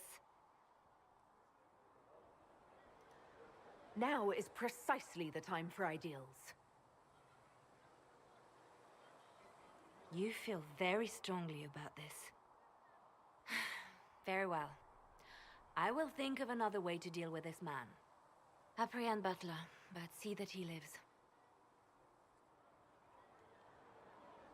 Now, if you're happy, I have more work to do. Good. We can set her down a path for softening her, bit by bit. I want to talk to Cassandra and Colin as well before we set out. Make sure I've talked with everyone at least once. Come to me, child, and I shall embrace you. In my arms lies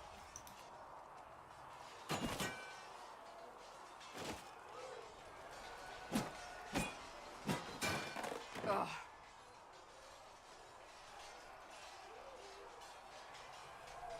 I think you need practice dummies made of sturdier stuff. That would be nice. Like maybe iron. Did I do the right thing?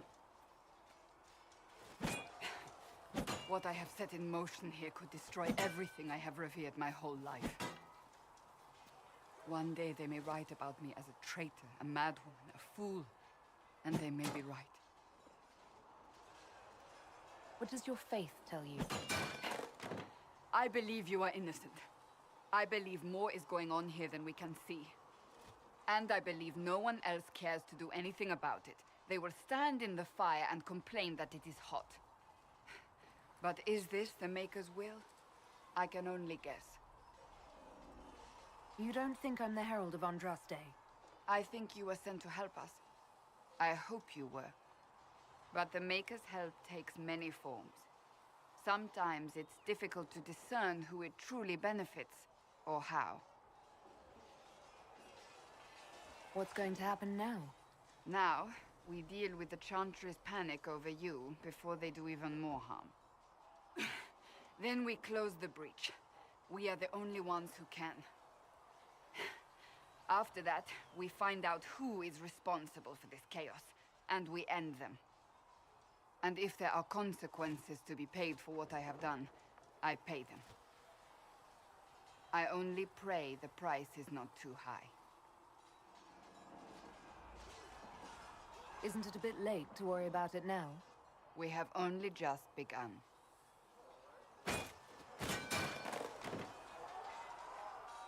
My trainers always said, Cassandra, you are too brash.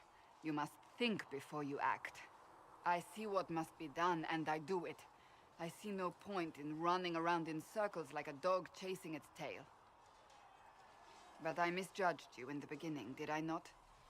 I thought the answer was before me, clear as day. I cannot afford to be so careless again.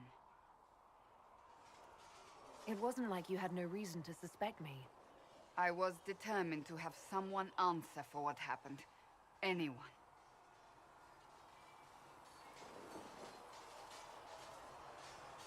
You've said you don't believe you're chosen.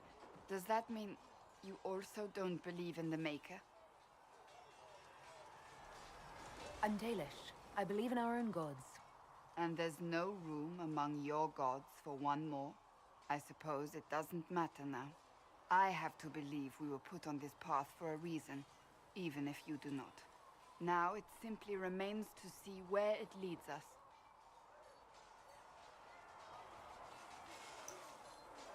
Okay.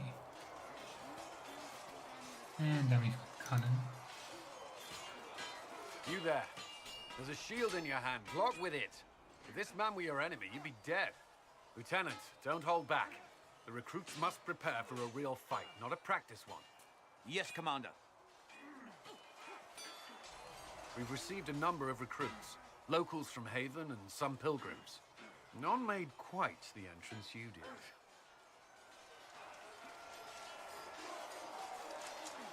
At least I got everyone's attention. That you did. I was recruited to the Inquisition in Kirkwall myself. I was there during the Mage Uprising. I saw firsthand the devastation it caused. Sir. Cassandra sought a solution. When she offered me a position, I left the Templars to join her cause. Now it seems we face something far worse. You left the Templars for this. You believe the Inquisition can work? I do. The Chantry lost control of both Templars and Mages. Now they argue over a new divine while the breach remains. The Inquisition could act when the Chantry cannot. Our followers would be part of that. There's so much we can... Forgive me. I doubt you came here for a lecture. I hadn't planned on it, no. Then I shall spare you. There's still a lot of work ahead. Commander, Sir Ryden has a report on our supply lines. As I was saying. I think I want to play Almafara a bit as like a bit of a social chameleon. Like if she was the keepers first, she would know how to, you know, like how to talk to people, how to convince people, the basics of politics, granted on like a Danish level, but she still knows a bit of it. So I think she would also like try and kind of steer people in ways she thinks would be convincing.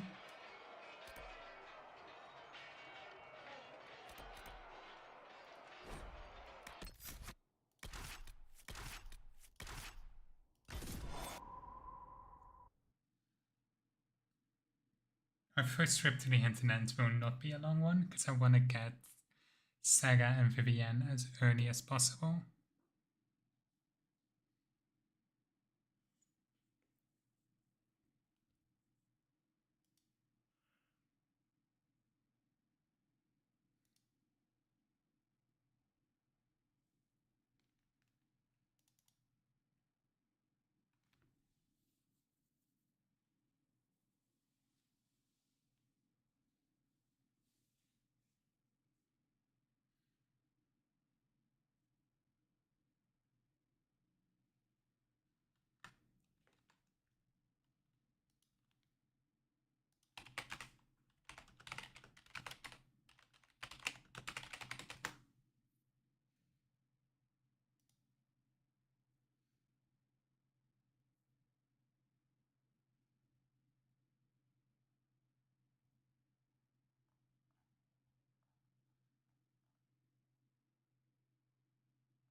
By the time we go back to Haven, I might also want to restart to double check the mods.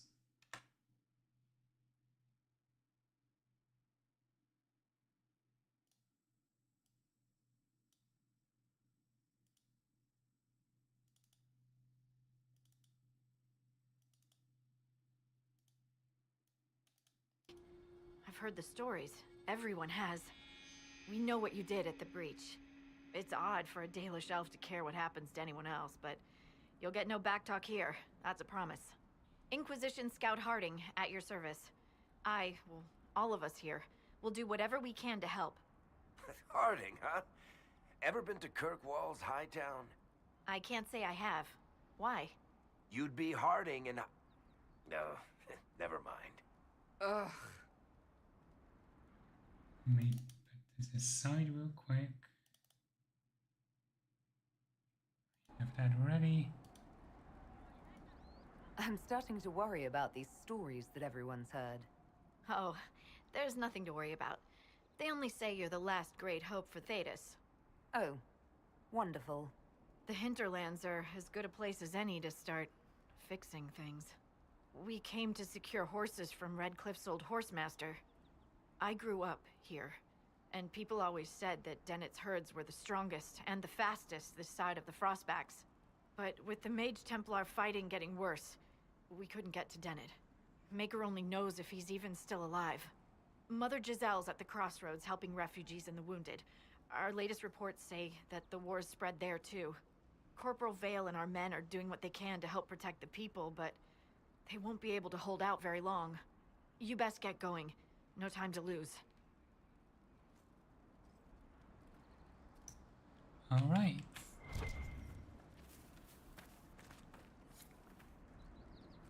Let's see. Get the requisition officer first. for you. What is it? You may want to look into this.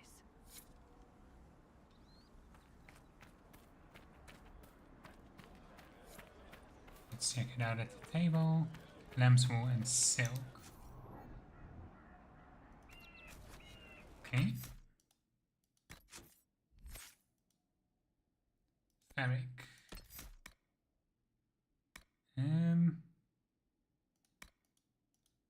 I think a little bit of first blood and cunning will be helpful actually.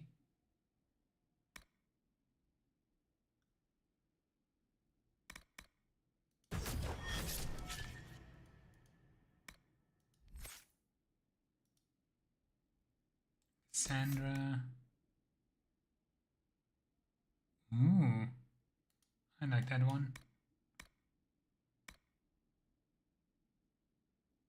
And more ranged attack defense is always helpful.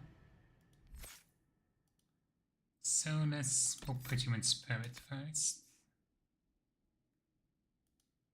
It's gonna be useful.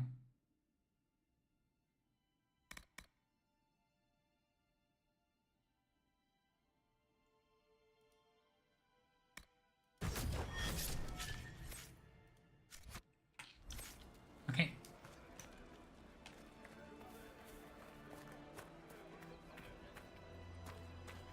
And now we can investigate.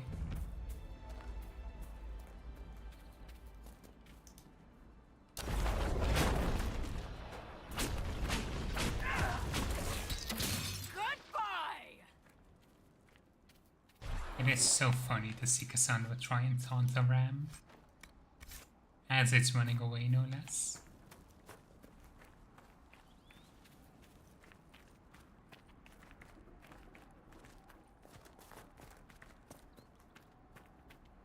I also have a list of all the agents that can be recruited ready, so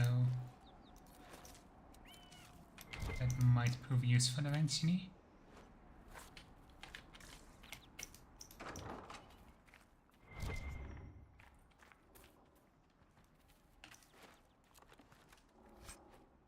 Oh, the staggering. I think that's gonna be Varric.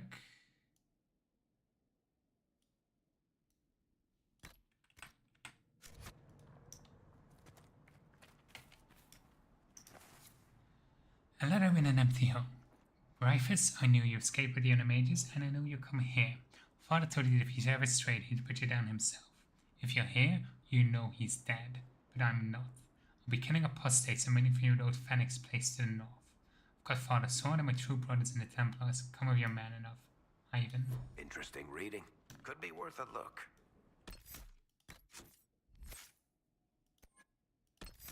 Got 1 extra point. Gonna go for the leaping shot. And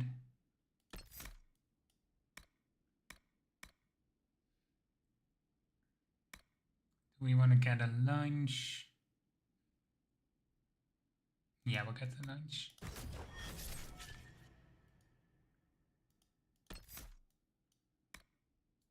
Let's see.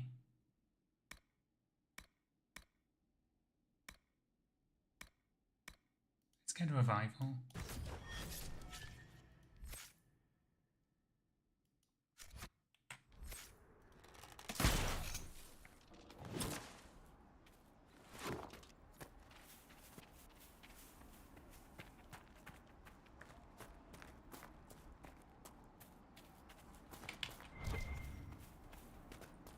Mother Giselle should be somewhere nearby.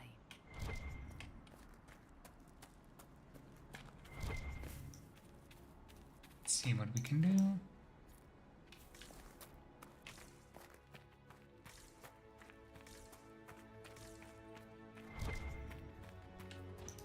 Inquisition forces. They're trying to protect the refugees. Looks like they could use a hand. Hold. We are not apostates. I do not think they care, Seeker.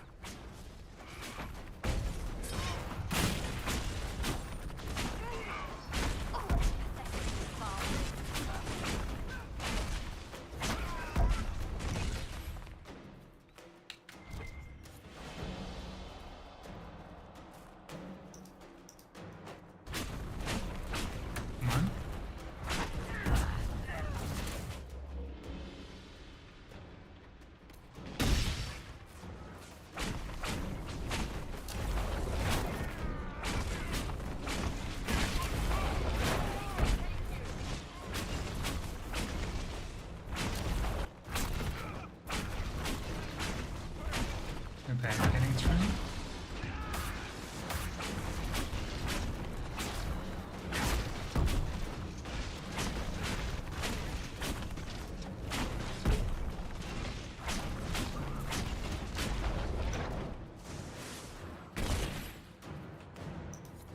Be ready. More coming our way.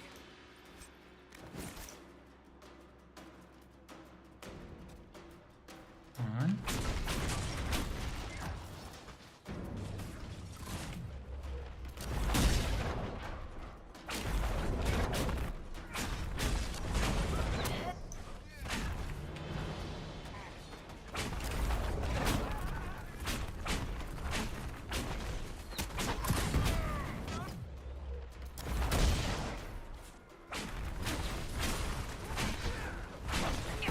Let me deal with his archer, please.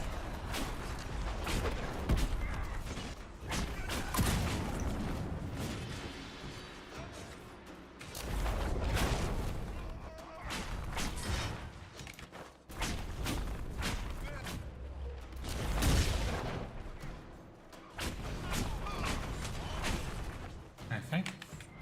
We are victorious once more.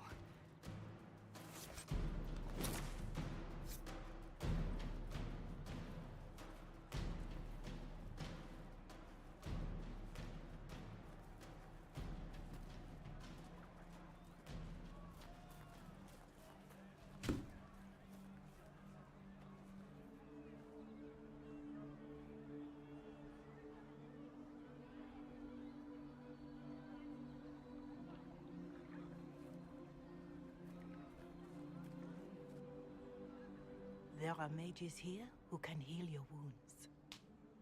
Lie still. Don't touch me, Mother. Their magic is... Turn to noble purpose.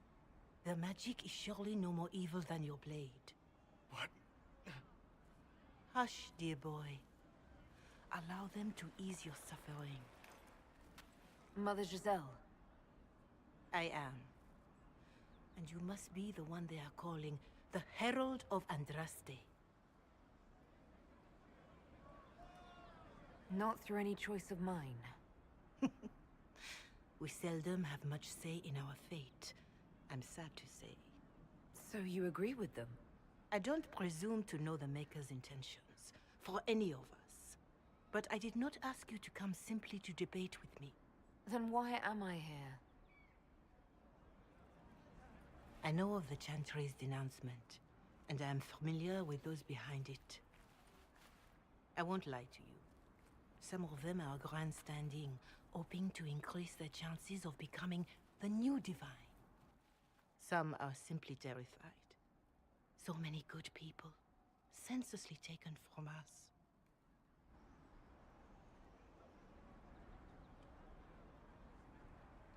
What happened was horrible.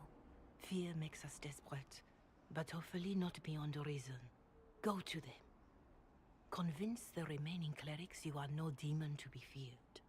They have heard only frightful tales of you. Give them something else to believe. They want to execute me, and you think I should just walk up to them?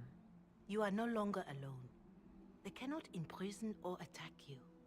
They could try. Let me put it this way. You needn't convince them all. You just need some of them to doubt. Their power is their unified voice. Take that from them and you receive the time you need. You make it sound simple. I honestly don't know if you've been touched by fate, or sent to help us, but I hope.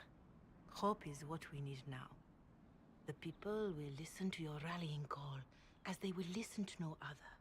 You could build the Inquisition into a force that will deliver us, or destroy us. I will go to Haven and provide Sister Leliana the names of those in the Chantry who will be amenable to a gathering. It is not much, but I will do whatever I can. It's something. At least it's something. Corporal Vale is coordinating the Inquisition's efforts in the area. We should speak with him.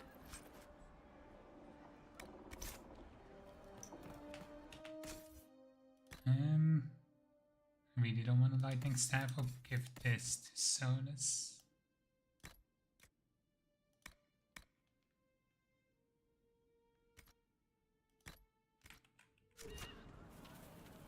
It's good to have...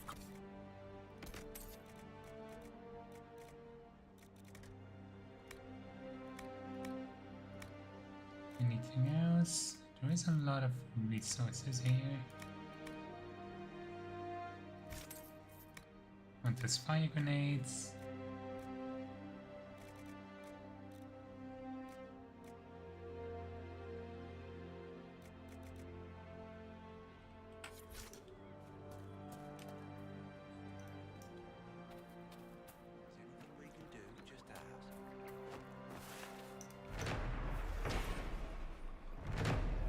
Perfect. Let's also check. Okay. I'll say, I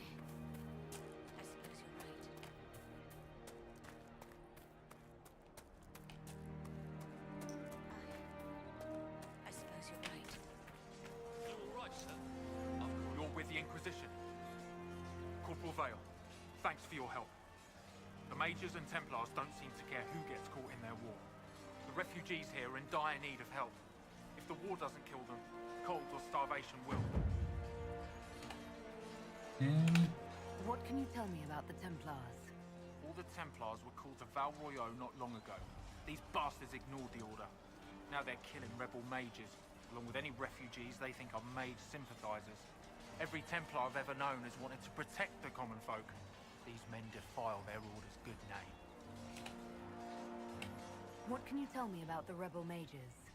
The real rebels are up north in Redcliffe, dug in and taking care of their own.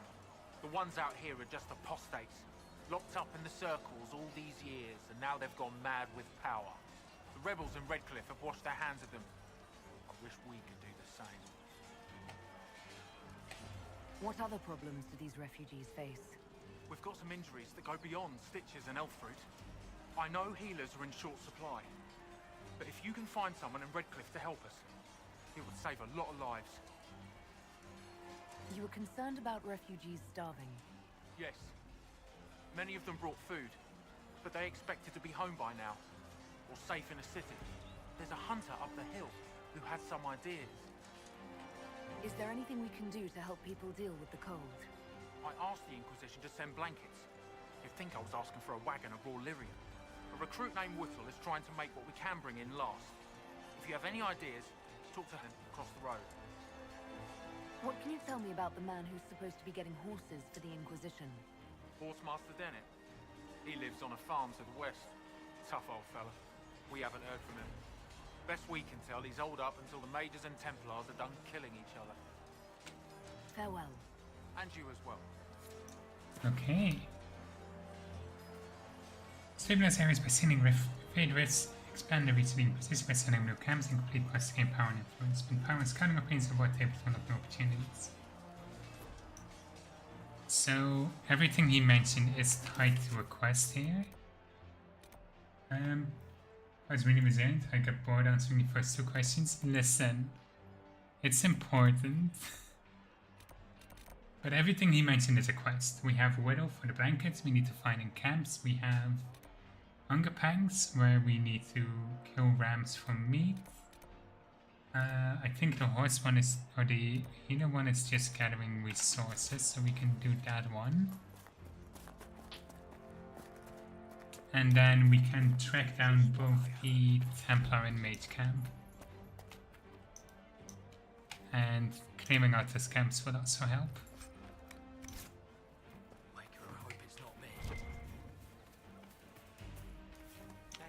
I do kind of run into the struggle of choosing between what is like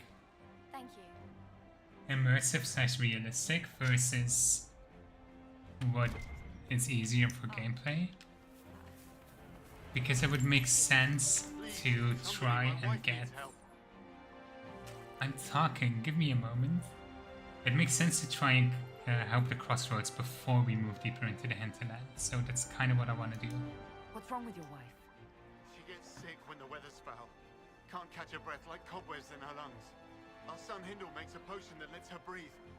He's the only one who can make it, but he's joined that cult in the hills. Please, get to him and tell him what's wrong. Without that potion, she'll die. We'll need that one eventually. I think that is a tough one. Letter found in a Redcliffe home. Father, I'm going into the mountains to join the people up there. They're making sense right now and the rest of the world is not. We can't tend the field since Master Dennett and his wife sent us all away for safety. I can't just stay here and watch the refugees starve outside our home. But when mothers should come, Father, you'll be safe up there. The mages have no quarrel with the people in the mountains and even the Templars don't arrest them. Nobody else outside the Redcliffe is safe from this make-a-cursed war or the demons pouring out of the sky. But you won't come, will you? We'd rather stay in your tiny bit of land because it's ours. So be it. It's yours until these madmen catch you in the fight. Then you and the mother will just be two more charred corpses in a burned out village. I'm not staying to watch you die like a fool. In that. The classic code. I mean... yeah. Did you hear the news? Yes. Let's see... Okay. I actually think... I'm gonna go to Haven. I'm gonna restart so I can get the mods working properly. I mean, it's only one mod now, but I might install more quality of life mods later.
Why are the loading screens so long?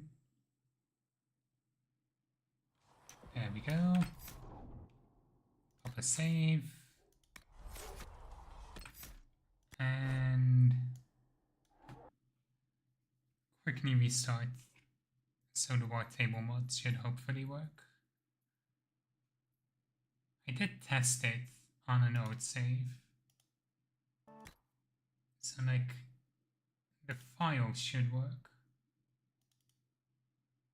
But I might need to launch the game through the mod manager.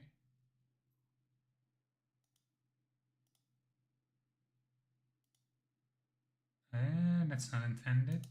Close that.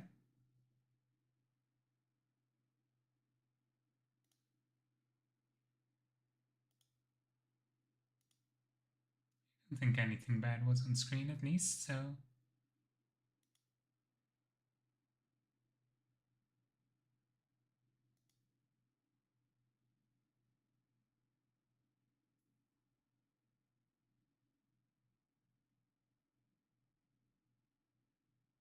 Give it a moment.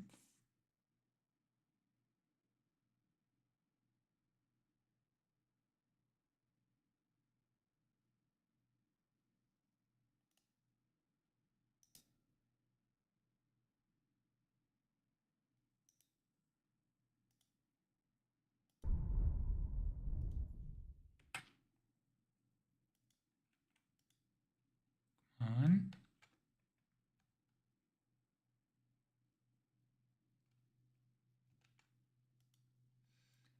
And loading screen save. I have played GTA Online. I don't play it anymore. For very understandable reasons, I think. GTA Online wasn't that bad, honestly. But I guess I didn't really do side modes much. I just did like the Criminal Empire. Running my biker gang entirely solo.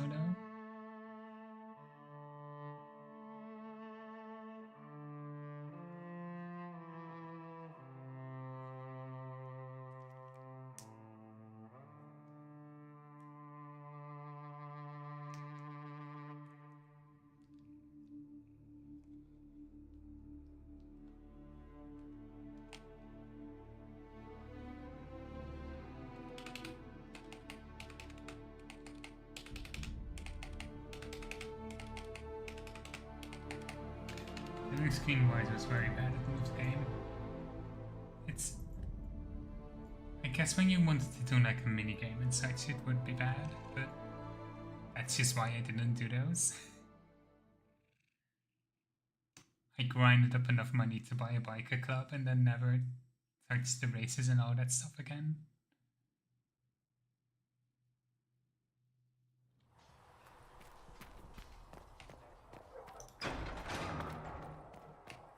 Yeah, it looks like we have a quest here.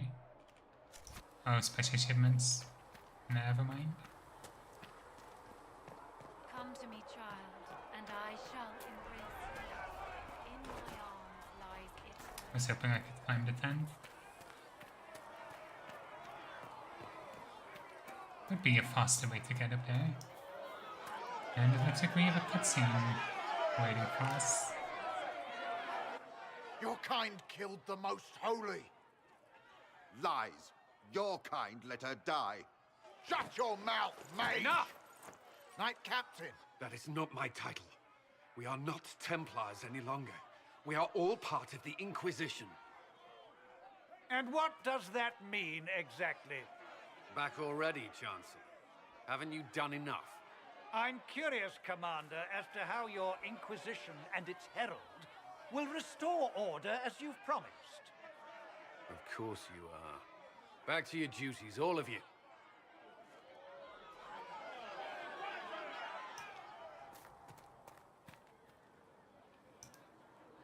Mages and Templars were already at war. Now they're blaming each other for the Divine's death. Which is why we require a proper authority to guide them back to order. Who? You? Random clerics who weren't important enough to be at the Conclave? The Rebel Inquisition and its so-called Herald of Andraste? I think not. Yeah. We are leading the Inquisition. I don't believe I'm Andraste's herald any more than you do, Chancellor. That laudable humility won't stop the Inquisition from using a misconception when it suits them. The Inquisition claims only that we must close the breach or perish. You say that now, Commander. We shall see if the sentiment remains true. Remind me why you're allowing the Chancellor to stay? Clearly, your Templar knows where to draw the line. He's toothless. There's no point turning him into a martyr simply because he runs at the mouth. The Chancellor's a good indicator of what to expect. What if you remembered? What is new? I'll make sure they see reason in Val Royeaux. I pray you're right.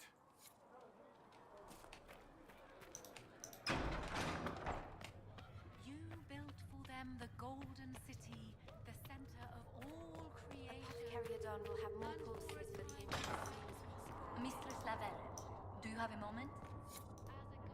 Did you need something, Ambassador? Yes. Well, not precisely, but I should like to know if anyone here has treated you unkindly, Herald, for being an elf. I can deal with a few whispers and sideways looks. I shall speak with the staff regarding such conduct. If we're to convince the world that Andraste's Herald is an elf, the Inquisition must give you its utmost support. Stories of wild Dalish elves have grown even more outrageous as people learn of you. How have the rumors gotten worse? I would prefer not to repeat them. Give me something. Stealing children, Selling peasants to slavers, burning down villages, using infants for blood magic. Those are the stories about your fellow Dalish. I won't repeat what they've said about you. Isn't the magic just as much a problem as my ears? It depends which way the wind is blowing. Magic is meant to serve man, the chant teaches. Close the breach, and we can claim that is why Andraste chose you. Hopefully it will be enough to replace this gossip about the Dalish. The humans telling those tales are the first to take a knife to someone with pointed ears. My clans defended ourselves against them more times than I can count. Really? I had no idea. I will do what I can to end this slander, Herald. It may help if I know more about how you and your clan lived.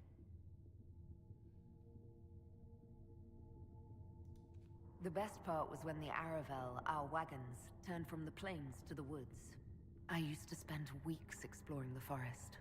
You make it sound idyllic. Haven is so far away from home. You must miss the people of your clan.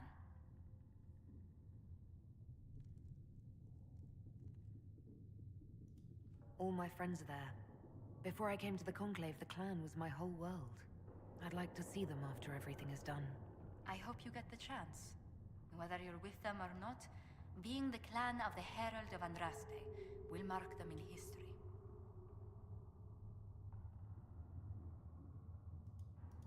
Elves have been swept under the rug, or worse, rarely acknowledged as a part of this world.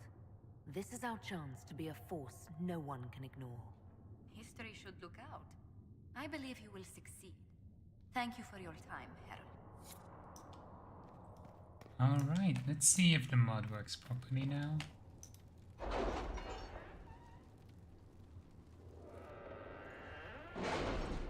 Only one way to find out.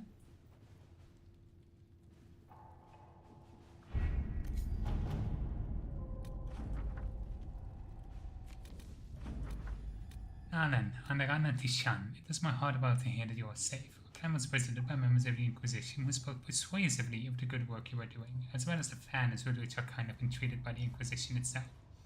You know that Clan Havana has little by way of gold, but I keep the messengers some of our healing herbs, as some days pass us with abundance and no reason for foraging. We would be a distraction if we came to the Inquisition itself, our hunters arguing with the humans as they so easily do. Nevertheless, if you need aid, send word, and we are with you. Daref Herald, que estimeforio Lavelan. Commander Colin, your honor guard was a welcome sight to the Divine's vigil as a measure of thanks for sending Croydon arms and equipment for your troops. Sincerely, Tynvergus Kusland. Okay, the mod works. Rosamond for persuading me only took 3 to 5 children for blood magic. Well, it's one thing when it's against when the rumors are about individuals. It's another when it's about entire groups, and it becomes a problem. Let's see what we have. Sister Liliana, how I rejoice to see the colors of the Inquisition run a rebel out from my ancestral fields and straight into the woods of my neighbor Barn Trough no less. They were guided by the hand of the maker himself. Don't be better pleased. This promise reward for your excellent help in my time of lamentation, and whilst they keep you in a heart, what Kildwin? And we got 107 gold.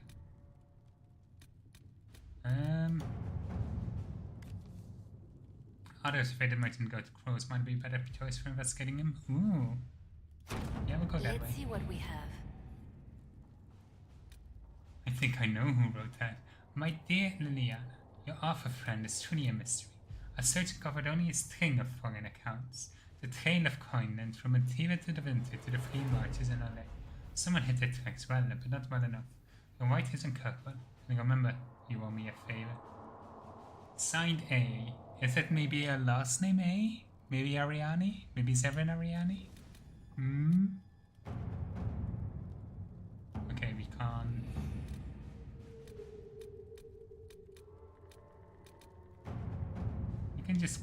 We can kind of keep doing that one indefinitely, but this way we don't have to wait in real time for every single mission we send out, which gets annoying when you're streaming.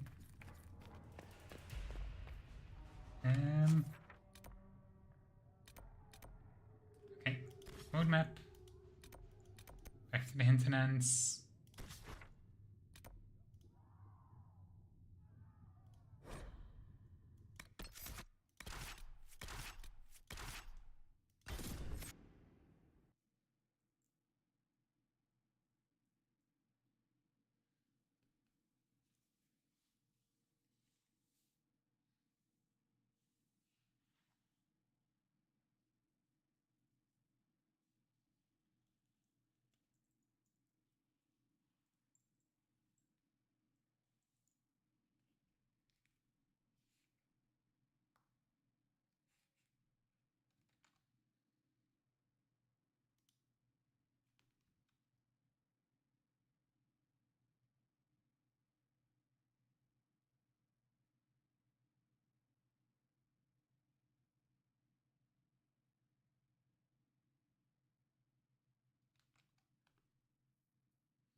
Oh wait, they changed stamina for warriors.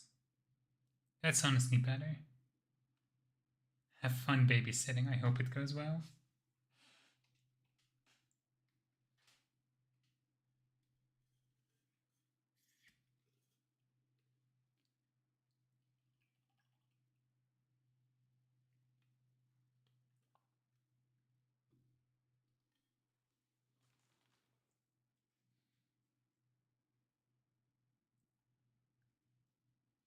And thank you for the validation. I'm legally obligated to thank anybody who uses that, as much as I despise it. It's just what I heard. Okay.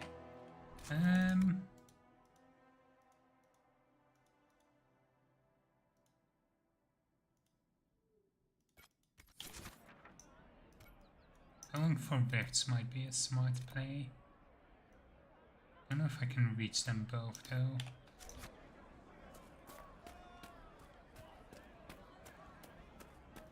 We'll make good use of it. Welcome back. Good to have Thank commerce you. restored. I've many goods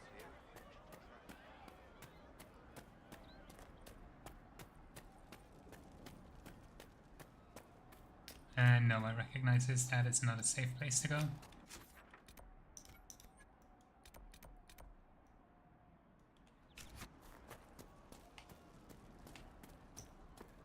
We'll pick up the hunting quest.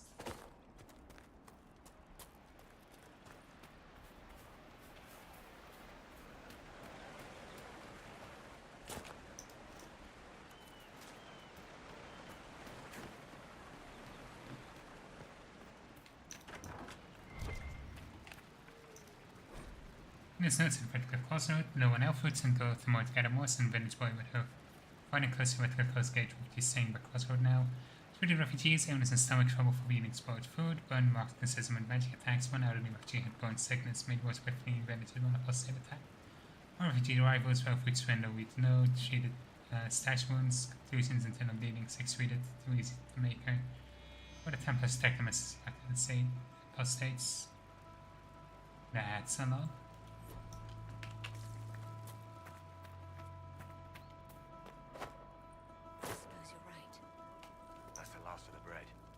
Going to be a long, hungry night.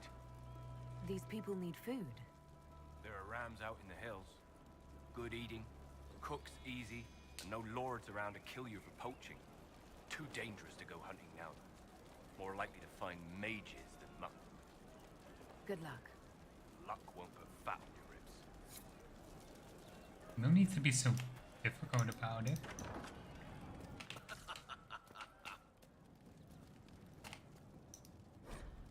Hunter's view of the Mage's Templar board. Wharton has noted many misspellings in the scroll and a clumsy hand. Madavelli said things I won't get out of my head, as I put them somewhere else. He told me to write it down. It's been a long time since I did letters, but I tried. Some refugees in the hills was there to hunt, saw them, but did not say hello because I was on the trail. Refugees were going through Redcliffe. There was snow and bent over them when they walked like old men. Templars came, they talked to the refugees, they hit them, the refugees gave food, then mages came, the mages used fire, a room burned. I was in a bush, they did not see me. Some Templars killed the mages ran, the Templars wanted to run after them, but the refugees were still burning. Someone went up to a Templar, the Templar used his sword, went up and down, pieces of black. He stayed while the Templars ran after mages. He took things from bodies, 1 body was moving, the long hair and grown dress. The Templar started to take off his armor and I shot him. I went down to the lady, she made a little noise and her eyes looked at me, then she died. I wanted to go out of my head and please make her, I've been good. I wanted to go out of my head. Trauma. Let's set this as active for now.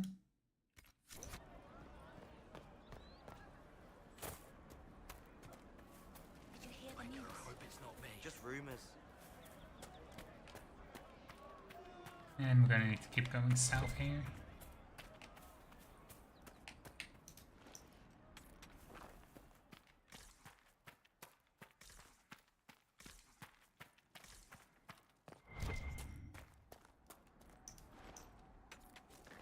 Keep our eyes out for some rams.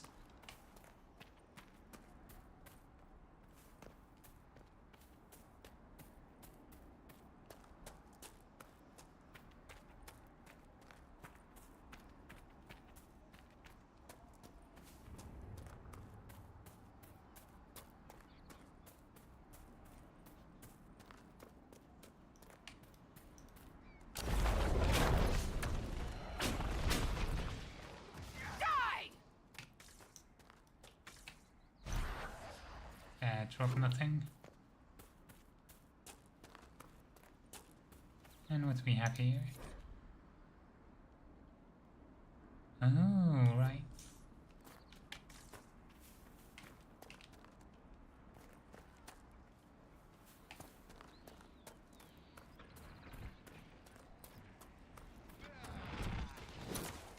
Apostates!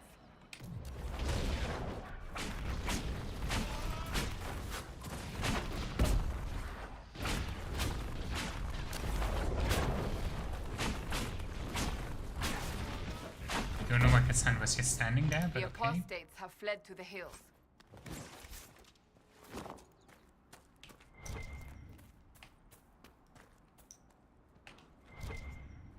Fine work out there. Killing those vultures. People will think twice before attacking the Inquisition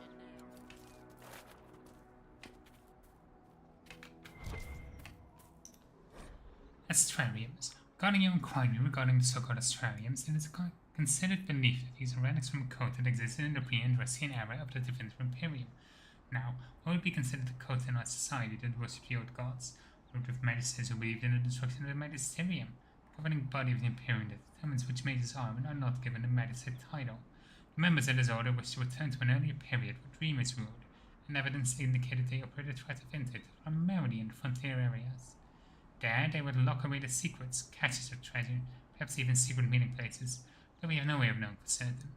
Like well, only through knowledge of ancient astronomy, practice that was, we understand, what about a fashion in the late Winter period. According to investigation, each of the Australians could point to the secret cache if one knew the three constellations that mapped each device presented at a site.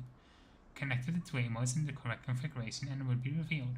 Many of these relics were sought out by trusting coders in the early Divine Age, by order of Fiery Promise in particular, and destroyed. Why? Because they believed the Australians had to get at the Veil, and destroying them would destroy the Veil. And that's the road, said his way of codes. Any kind true reason for what they do can never be understood by modern minds. Interesting. Let's do a puzzle.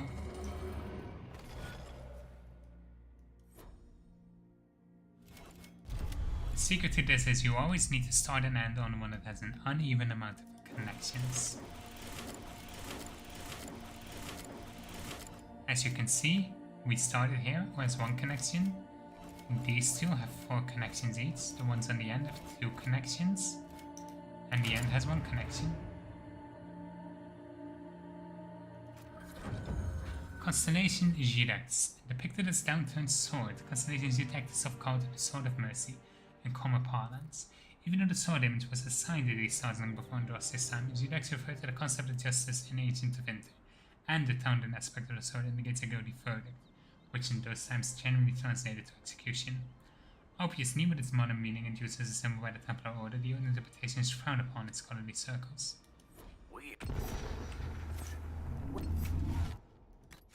I think I have some other... Let's try to get out of this. We were told you were the best. That is what you were contracted. Was it not you who attained 200 white blooming rose bushes for the Empress's winter ball last year? Contas has been infinitely patient till now, but she doesn't understand why it's so hard for the garden pool. She wants no more excuses, and no, she will not compromise with the dawn lotuses. They're white. The flowers have to match the silk canopies. It is crucial. Dark purple, dark red. Do not try to frame this as a safety issue. The guests will be perfectly safe. Why, if they experience any hallucinations from the concentration of lotus essence in the air, I'm certain it will only make the evening more thrilling. I don't care if you have to send someone to some Ferrode and Pete Park to get it all. Just do it. Notes from Chamberlain Laura and the Grand Gardener Umber Vulcanate over the decorations for Comtesse d'Arnay's summer garden party. According to Gossip and Valgoria, the Chamberlain did succeed in convincing Grand Gardener Vulcanate to provide 420 lotus plants. The party was considered by most to be a roaring success, even though the evening concluded with at least 12 guests asleep on the lawn, 3 in the pool, and one lady losing several teeth trying to take a bite of the marble statue of the Comtesse's father, which was convinced was made of cake. We have a codex entry on archers, really? To fight an enemy with a bow or crossbow is simple, although not always easy. A guard with a crossbow must crank his weapon after each shot. If there is only one such enemy, seek cover, give him cast away his shot, and then close upon him before he may fire again. If there are many closer flanks, so you face one guard directly using him as a second shield, I know what a guard is a clean shot of your unprotected black. Do not move to the middle of the rank and rally upon them, hesitating to risk hitting one another. A soldier with a short bow is a little more dangerous, attacking as you would an enemy with a crossbow, but accept that he will likely fire again. Approach with a shield up, even if you must sacrifice speed. Few soldiers are true masters of the both. Those who do not fumble the draw and will fire a shot quickly, so it's more likely to glance off your armor or shield a punch through. Few soldiers have the skill or strength to make good use of a longbow. Respect those who do. Against such an enemy, cover is the only defense. Move quickly across his field of vision, forcing him to compensate for your movement. Do not charge directly unless your allies can distract him. A fully drawn longbow can drive an arrow through a Chevalier's play at 100 yards. A fight between an archer and a Chevalier is a test of cunning versus patience. We are too often patient, heavily armored as we are, and faced with lightly armored foes that would harass us. While archers frustrate me as they do most Chevalier, it's good that we fight them, so we remember how to be cunning, how to break an enemy's patience. An excerpt from a meditation upon the use of blades by Swordmaster Massard de Jamier, required reading at the Académie des Chevaliers. My dearest and best father and lord, you're strong and fair and obviously the most handsome owl in Alfred. I want a fennec. Please, please, please, get one for me. I saw a picture in the book that Bridget was carrying for Master Ferrol, and it's the fluffiest and most delightful creature I've ever seen. The book says they live in the mountains and eat voles, and repulsive things like that. When I get mine, I will feed it only nice thing, like cake and pearls. Please, please, please, send someone to catch one. I really need one right now. Ruby wants company. It's not my fault Primmy and Bubble broke. Didn't believe anything Aline say. Please, promise I will spend no more gold on silks this month. It's too cold anyway. Most loving and obedient daughter, Haviland. A note from Haviland Brayland to her father Leonis Brayland, Heart of Southreach, written in 931 in the Dragon Age. Reports indicate that Haviland did receive a white fox's gift from her father later that month. She promptly lost it down a well. I have faced and even duelists, Froden Ash warriors and fog warriors, skirmishers when we strip away the styles and tricks. They're simply men who want to see their enemies dead, but need a hand free to manage it. Duelists favor a thinner target over the offensive strength of a main gauche. Ash warriors need a hand to guide the barbarian and either weapon to deal the advantage to the opening the dogs leave, while fog warriors rely on stealth and speed too much to use a heavy shield. When engaging with such an opponent, respect his speed. His hand and feet will move a great deal. Ignore them, watch his hip and shoulder instead. First, deny the advantage he has in his allies and environment, unless you have trained equally in such matter. Once you control his weapon, overwhelm him. He has no shield, and you need not fear a second blade. If forced to fight in such a manner, you must decide whether you will fight a duelist one-handed or as a chevalier. If the former, drop your back leg away to tighten your center target, as you have no shield to cover your body or second weapon to bring into range. Focus on a quick attack and give ground freely, when you cannot find an advantage. If the latter, rely on your Vambrace and Gauntlet as a shield, and try to wrench your opponent's weapon away. Left arm bears the scar of such efforts, but my opponents bear worse. Better still, do not use a shield at all, but battles are not a place of perfection. Guardsman, a novice believes his sword in the utmost importance, and his shield there to show his family's color. All scoff at such foolishness, but the older student thinking his shield a sign of the maker that he cannot be struck down is a little wiser. A warrior coming away from battle with his shield dented and ripped may be praised for bravery. A warrior coming away with his shield mainly scratched should be praised for skill. Remember that every metal shield was beaten into shape and may be beaten out of it. Even a blow that does not tear a hole tries impact through your arm and shoulder. What shock of pain will wear down even the strongest warrior. In a duel against a single opponent, you may seek a quick advantage in taking a blow directly to the shield in order to strike one in return. If you're protecting another, you may have no choice. In all other cases, against one opponent or many, it is better to hide the movement of your hips and shoulders behind your shield, forcing enemies to focus on it rather than on you. This is also true in fighting an opponent so armed. Your goal is not the shield, but the man behind it. Circling or locking shields may gain you an advantageous position. Failing that, rain blows opponent's defenses until he tries and his guard grows sloppy. If you're neither skilled enough to slip past him nor fit enough to wear him down, you will most likely die. And Spellbinders. I confess myself troubled by the Visor Mages binding multiple spirits to a single object. Among the mortal and the Tassi, interacting with spirits is a serious, even intimate undertaking. These Spellbinders, as they call themselves, bind many simple spirits, usually to books or more easily compartmentalized objects set with runes. They have stripped the interaction with spirits of its importance, using it to a mere mechanical exercise. That such magic is useful to the spellbinder, you do not argue. Although the power contained in these objects is difficult to focus, the diffuse magic can easily distribute energy across a broad area, augmenting the mage's ability. The spellbinder insists that no individual spirit is capable of breaking the bindings, as the spirits cannot cooperate well enough to effect an escape together. Furthermore, they maintain it because the bindings are all tied to the spellbinder personally. There's no risk of those the books falling into the wrong hands. Still, the books are in their hands, and I am concerned. Though the practice has spread across most of Daedalus by now, it seems to have originated in Tevinter. These mages bind spirits and demons too readily, and it's not natural for spirits to remain in the world for any great length of time. I'll make a place to fill between our world and the fate for a reason, after all. Or are we to second guess his wishes? Perhaps I've grown more reverent in my old age. An excerpt from Life Among the Dead by Enchanter Rodamot van Hegel, senior member of the Morta Betasi.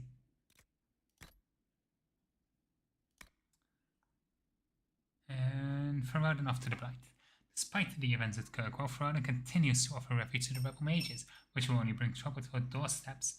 There is rumors among the merchants that yes, Starkhaven places sanctions on trade as a sign of protest. One hears a conflict in the hinterland between Templars and mages. Mother Diana says I am to accompany her to the Conclave in Haven. Oh, I skipped so much.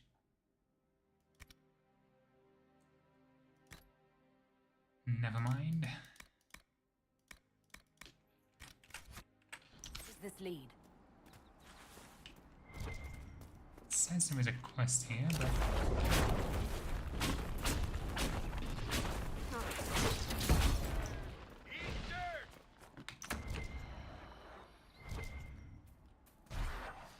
Let's hope we get some ram meat. A little bit. We're gonna need so much more.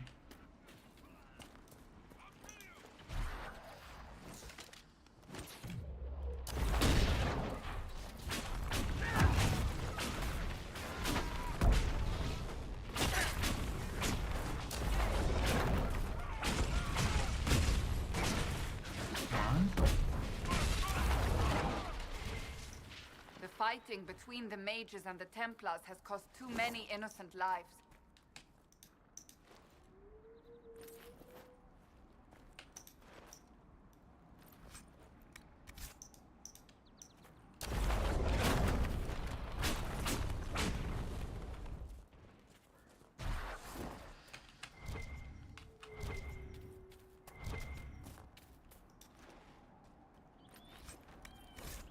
Stronghold of the apostate mages. Let the fools in Redcliffe pay the good mage, as they always do. We know the truth. This world is ours to conquer, and every wordless peasant which was sown, every Templar who gathered and disappointed at a harrowing deserves to know it. Follow the trail to the Witchwood and find your brothers. We're gonna wait to do that until we've got all the Astrarians.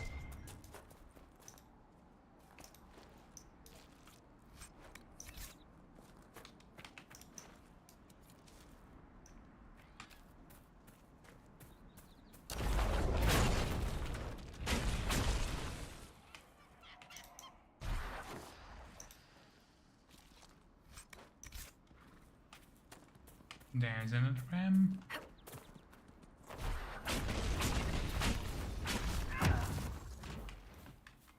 Perfect.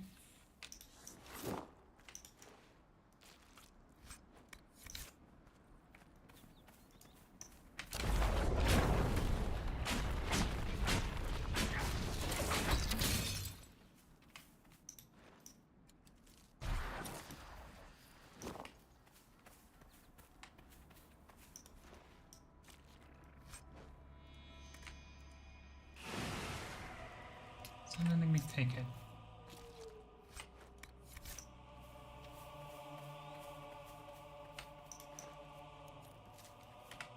And so I picked up some armor, I think.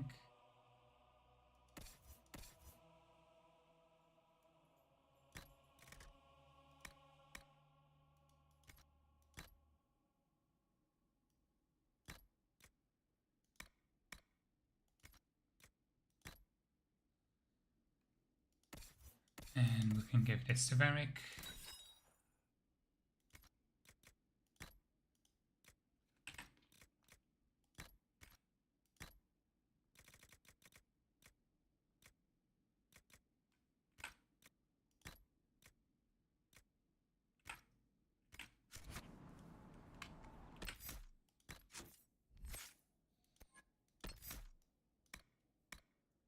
And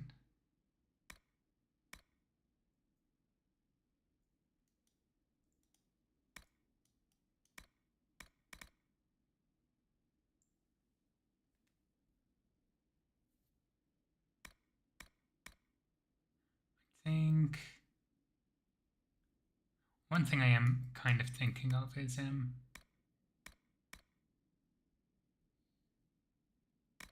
I might want to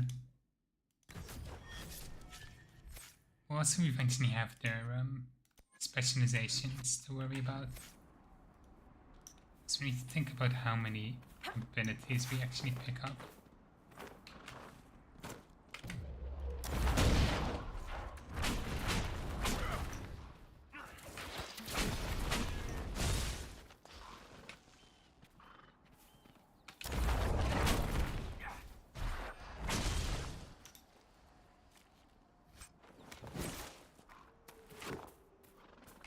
Still need a few more.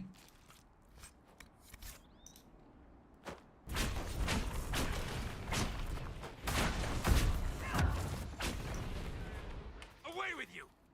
This should also get us plenty of leather at least for crafting.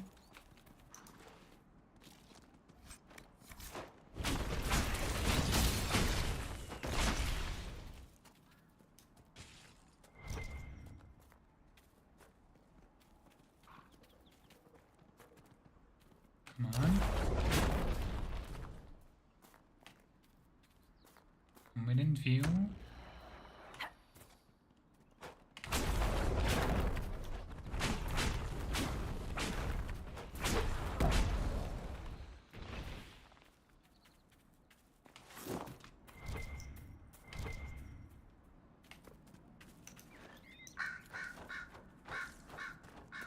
Just a few more.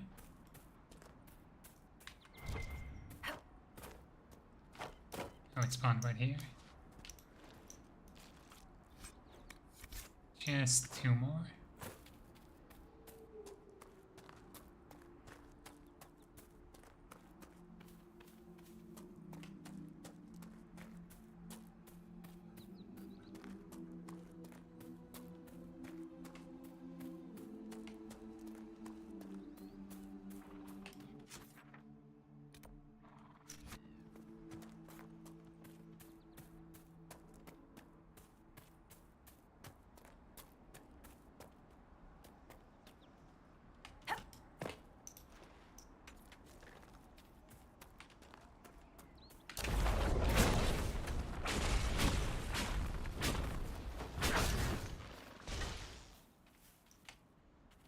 One more.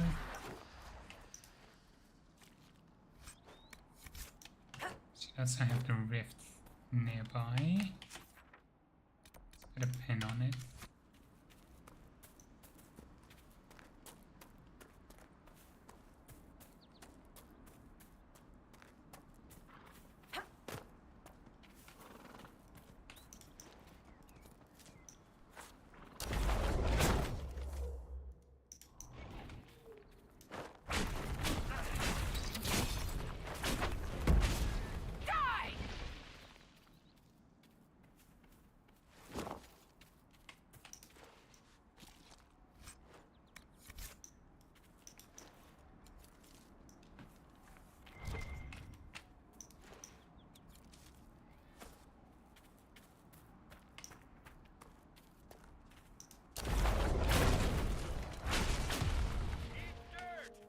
Come on.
Good. I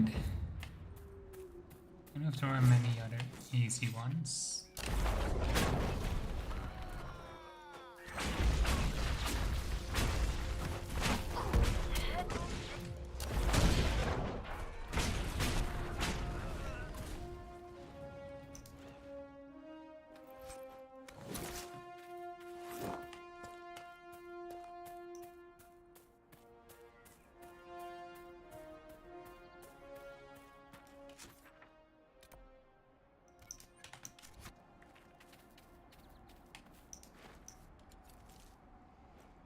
And we've got a skull. A creepy skull. What's with the skull?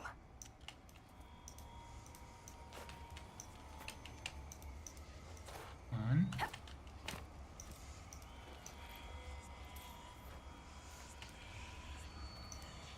The skull illuminates certain objects in the distance. I am not familiar with such magic. Of course, it had to be a skull that lights up creepy shit.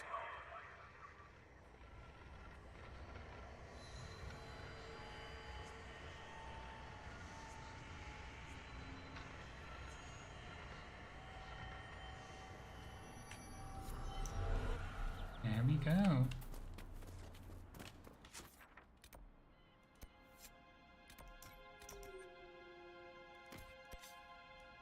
Try and pick some of these up as well.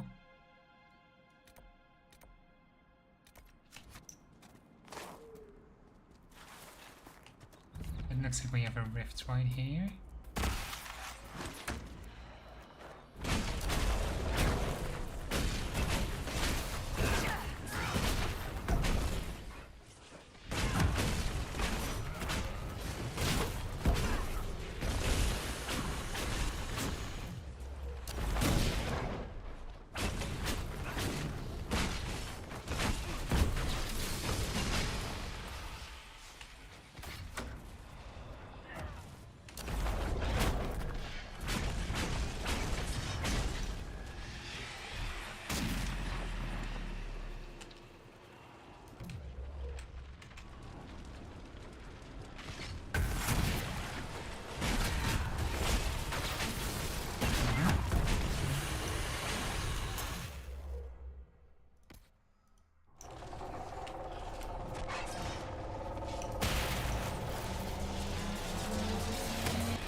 Be careful.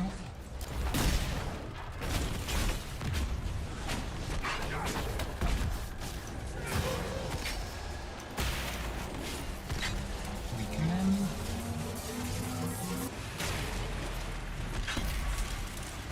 Perfect.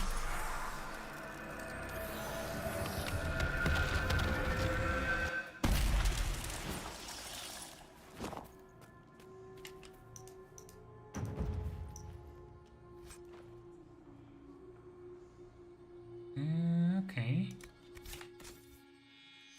Damage increase is nice.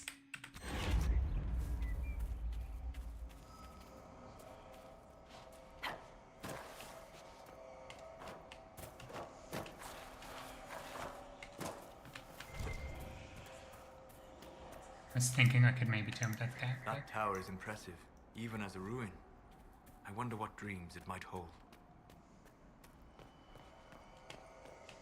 Collect the shard. Interesting. I cannot say what it is, but there must be a reason the skull illuminated the object.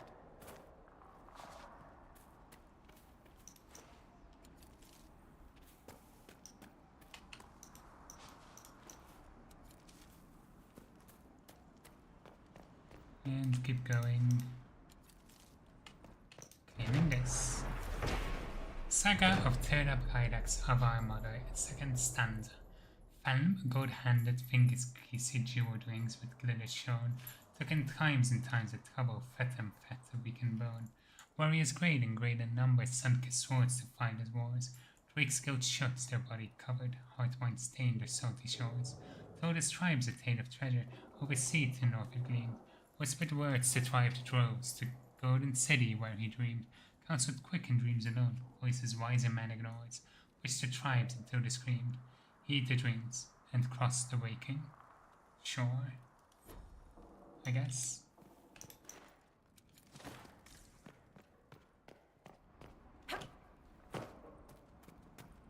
Let's look around. There's a way to get up there, and I think it's has to do with like. Oh, that's easier than I remember it being. We'll just jump down.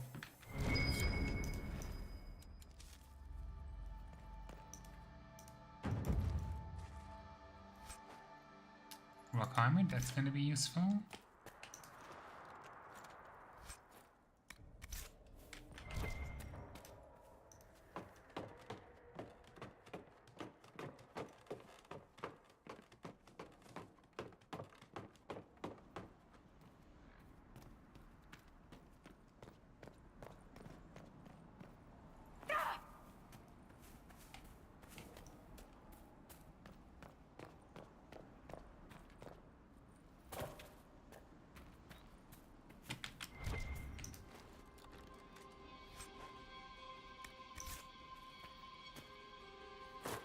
And let's go pick up those other shards real quick. Shouldn't be too hard to find. Should I be going for these shards? Absolutely not. But I cannot help myself.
Perhaps the Inquisition could determine the nature of these objects.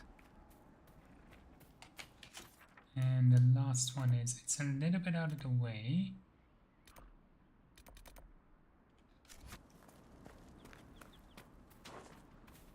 But if I go that way, I might also be able to do the rift.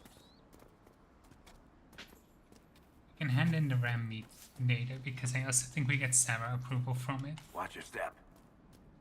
So it might not be a bad idea.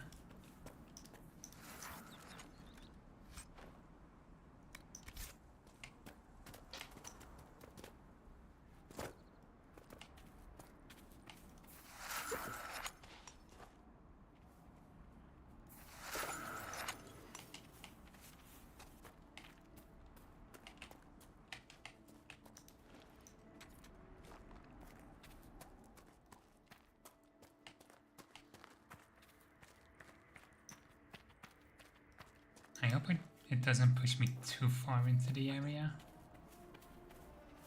because then it gets tricky.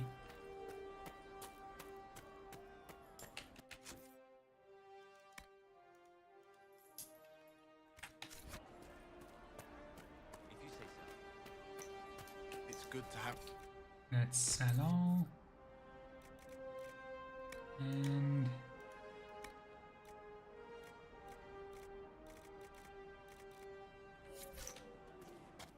Fine day to you.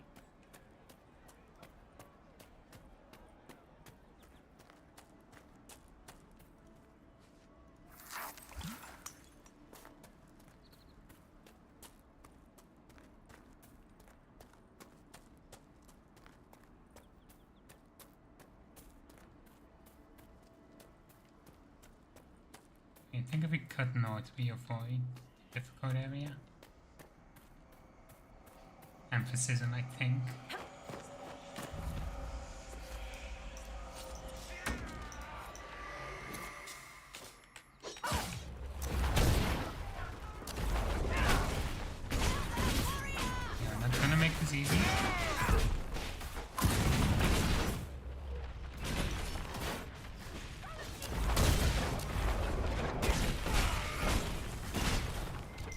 must have been some time since the Renegade Templars faced a mage of any talent. Well, they won't find one in you.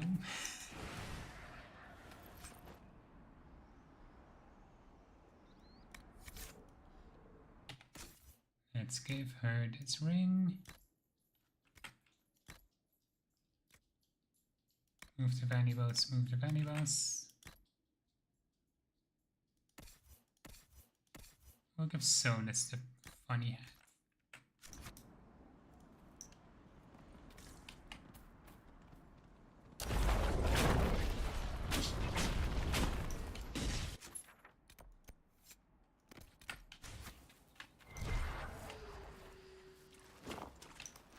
Check how difficult this one is.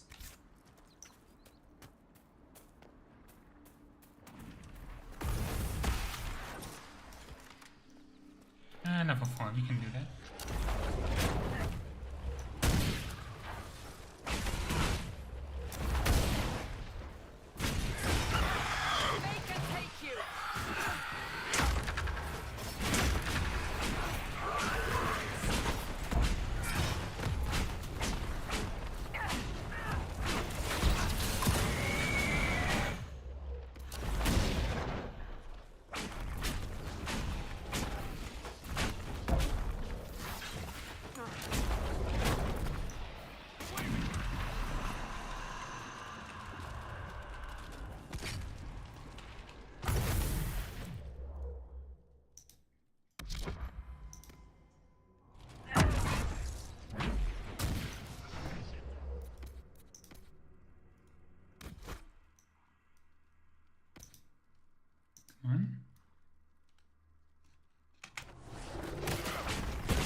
Close this.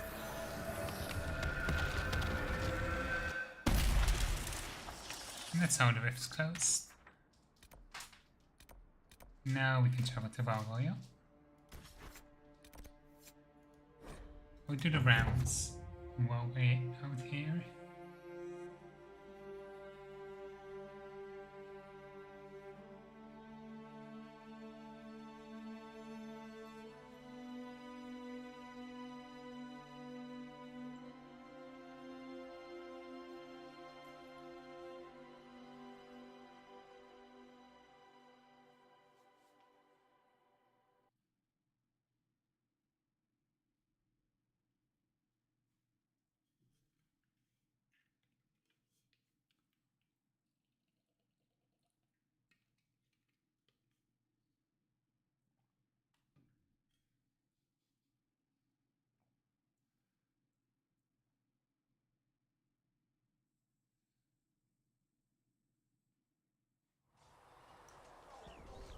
Let's check in with everyone. It occurs to me I don't actually know much about you. What do you want to know? I'm not sure. Where are you from? I thought you knew that. I suppose I could ask Liliana. She has collected a frightening amount of information on you. But I don't want to ask her. I want to hear it from you. My clan never stayed in one place for long, though we primarily roamed the free marches. Oh? I didn't think your people roamed that far north. But clearly I'm mistaken. I'm told some members of your clan might still be alive. Do you intend to go back? I'd go home right now if I could. Then I hope you can, once this business is done. I'd like to get to know you better. You would? Is that a problem? Not entirely. I'm just curious as to your motivation. No motivation beyond making things between us less... Antagonistic? Exactly. As you wish. My name is Cassandra Pentecost, daughter of the Royal House of Navarra, 78th in line for the Navarran throne. I joined the Seekers of Truth as a young woman, and was with the Order until they withdrew from the Chantry. I remained as the Divine's right hand, carrying out her order to form the Inquisition. And here we are. That's all there is to know, my lady. You're a member of Navarra's royal family. The Pentecosts are a very large clan. Half of Cumberland could say the same. Really? No, but it feels that way. I have hundreds of relatives so distant they need charts to prove we're related at all. And they have them. Oh yes. The Pentecosts value their precious blood like it runs with gold. And you joined the Seekers to get away from that? It was a life worth getting away from. The Pentecosts are famed for dragon hunting, but few actually pursue the craft. Most are fat and lazy. They pay lip service to the Maker and care only for idle pleasures and past glories. My brother was all that kept me in Navarra. Once he was gone, so was I.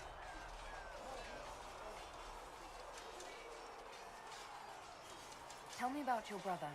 I would prefer not to speak of Anthony. Another time, perhaps. You don't seem to like your homeland much. My family polluted it for me. What little I saw of my homeland was through the bars of a gilded cage. My uncle treated me like a porcelain doll to be placed on a shelf and dusted only when necessary. Thus, I did not see Navarra, the real Navarra, until much later. By then, I realized I knew it not at all. Your uncle? What about your parents? They had the misfortune of taking the wrong side in the second attempt to overthrow King Marcus. The king executed them, but spared my brother and I since we were family, and children at the time. Thus we were raised by my uncle, a Mortalitasi who preferred the company of his corpses to the living. Your uncle was a Mortalitasi? A death mage. He still is. My countrymen do not burn the dead, they bury them in special crypts. The Mortalitasi supervise the crypts, like priests. Uncle Vestalis oversees the grand necropolis. Navarrans spend more time honoring dead relatives than they do with living ones. It is odd to be so fascinated with death and its trappings. I will never understand it. So you were the right hand to the Divine? To Divine Justinia, yes. And Divine Beatrix before her, in fact. The position is normally reserved for Templars of the Knights Divine, but my circumstances were unusual. Unusual how? You don't know the story? Thank the Maker. I will tell you if you wish, but it isn't as exciting as some drum it up to be. The short version is that I once saved the previous Divine's life. My reward was becoming her right hand. There is actually a movie about it. I've seen it. It's not good. But what does a right hand do, exactly? What is your hand capable of? It gives, it takes, it beckons. It makes a fist. Liliana and I extended the Divine's reach beyond the Grand Cathedral. We went where she could not. After Beatrix, I was tired of the position and wanted to return to the Seekers. But Justinia convinced me to stay. Her vision for the future gave me hope. You thought she could really change things? Justinia knew the war was coming long before it began. She tried to avert it, but the forces arrayed against her were too strong. Sometimes you have to break a bone so it can be reset. That's where the Inquisition comes in. It was to be the answer. A means to preserve as well as an agent for change. I only wish she had lived to see it. So, what's the story about you becoming the right hand? Sweet Andraste, do you really want to hear that? It was, what, 18, 20 years ago?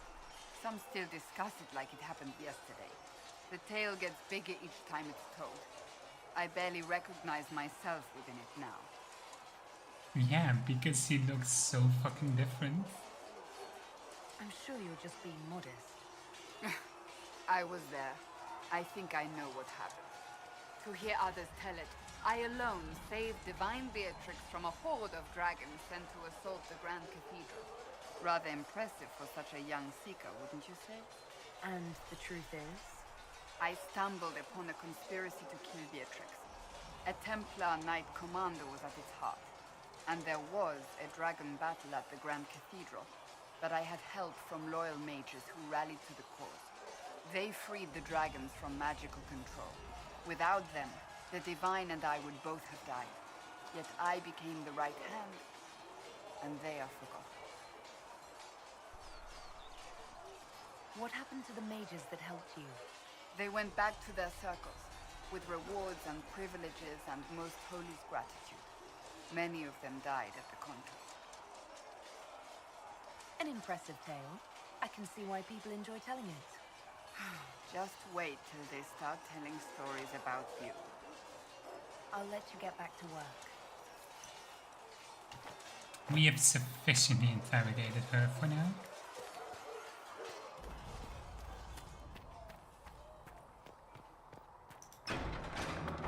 I think I'll go like a one question chain for every character when I do my rounds. Going for every single question available is going to be long. Need something? Can I ask you something, Varric? You want to talk about me? I'm flattered. Also inclined toward extravagant lies.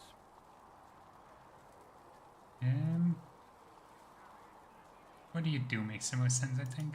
I'm not clear on your line of work. You're a merchant? I'm a businessman. My family has a seat in the Dwarven Merchants Guild. Merchants buy and sell goods. Businessmen buy and sell stores. In my spare time, I manage a spy network, and occasionally, I write books. If you've run a spy network, why is Leliana our spy master? To be honest with you, she's just a better spy master. The truly great ones can keep their distance. They don't get attached to their people. Me, I always wind up babysitting my informants and worrying about their families. We're in better hands with her.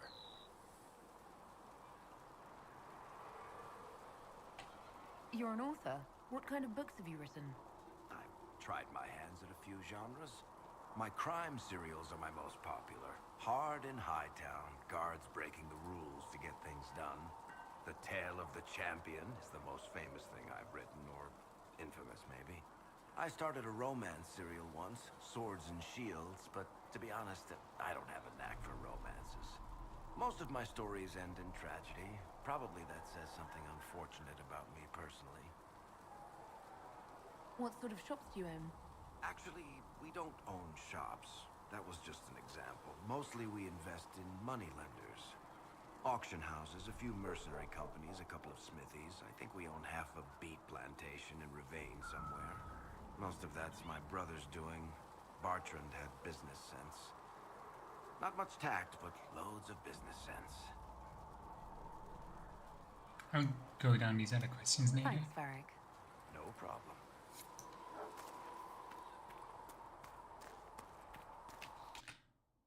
So hang on, why is it saying...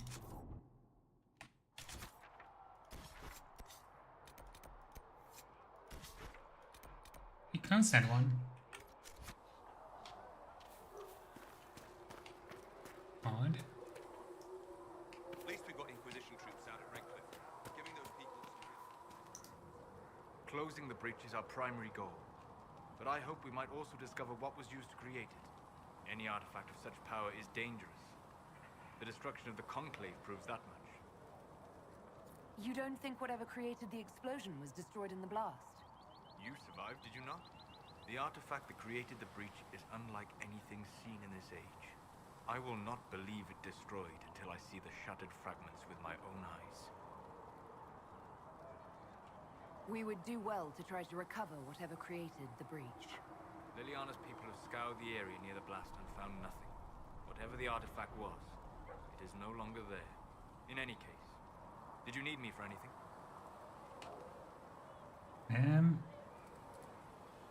Tell me about the Fade.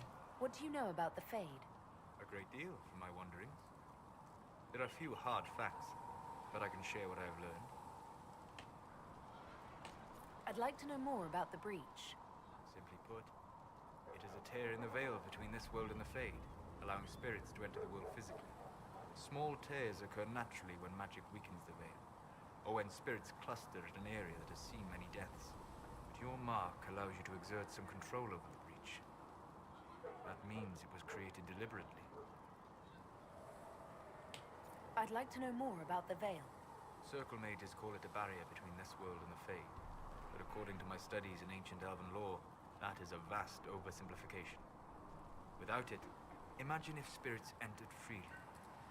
The Fade was not a place one went, but a state of nature like the wind.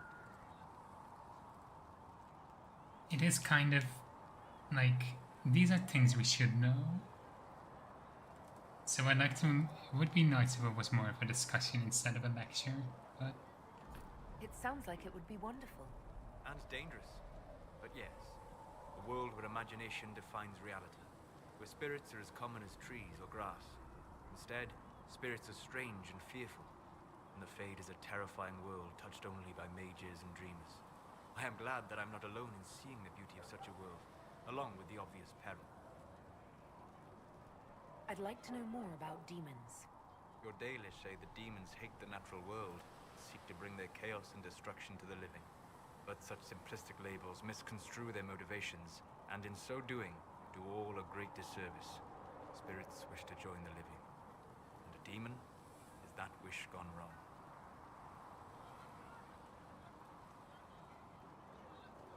I doubt those things pouring out of the breach wanted to join the living.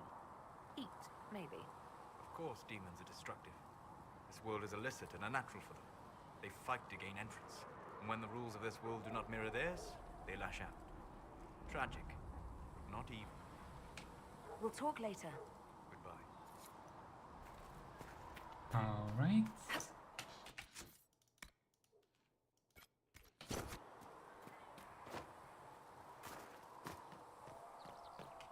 Let's see what Liliana has to say. You dislike the Templar system? Reports of Fade rifts and demons keep coming. The people are terrified, and it's only getting worse. The only thing that will calm their fears now is the hope that someone out there can save them. You have to be that someone. No one else has any power over the rifts. Seal them. Your legend will spread, and Thedas will learn to trust the Inquisition. Why do you want me to seek out the rebel mages? Why do you care? I've known mages. Some of them were better people than me. And yet I'm free and they're not. It's not right. They called you the left hand of the Divine. That they did? What of it? I'd like to hear about Justinia. What was she like? A friend. A mentor. Like me, she had secrets, made mistakes. It made her human. I think her followers responded to that. Was there something more than friendship between you? You're asking if we were lovers? Typical. I was devoted to her, therefore it must be romantic. Love is common. Love is simple. My bond with Justinia was something greater. She was a sister, a mother, a teacher. So to answer your question, yes, it was more than friendship. How did you and Justinia meet? I met her a long time ago, before she became divine. Before she was Justinia. When I met her, she was Mother Dorothea. I was at my lowest. Broken, lost. And she saved me. No, wait. She hates it when I say that.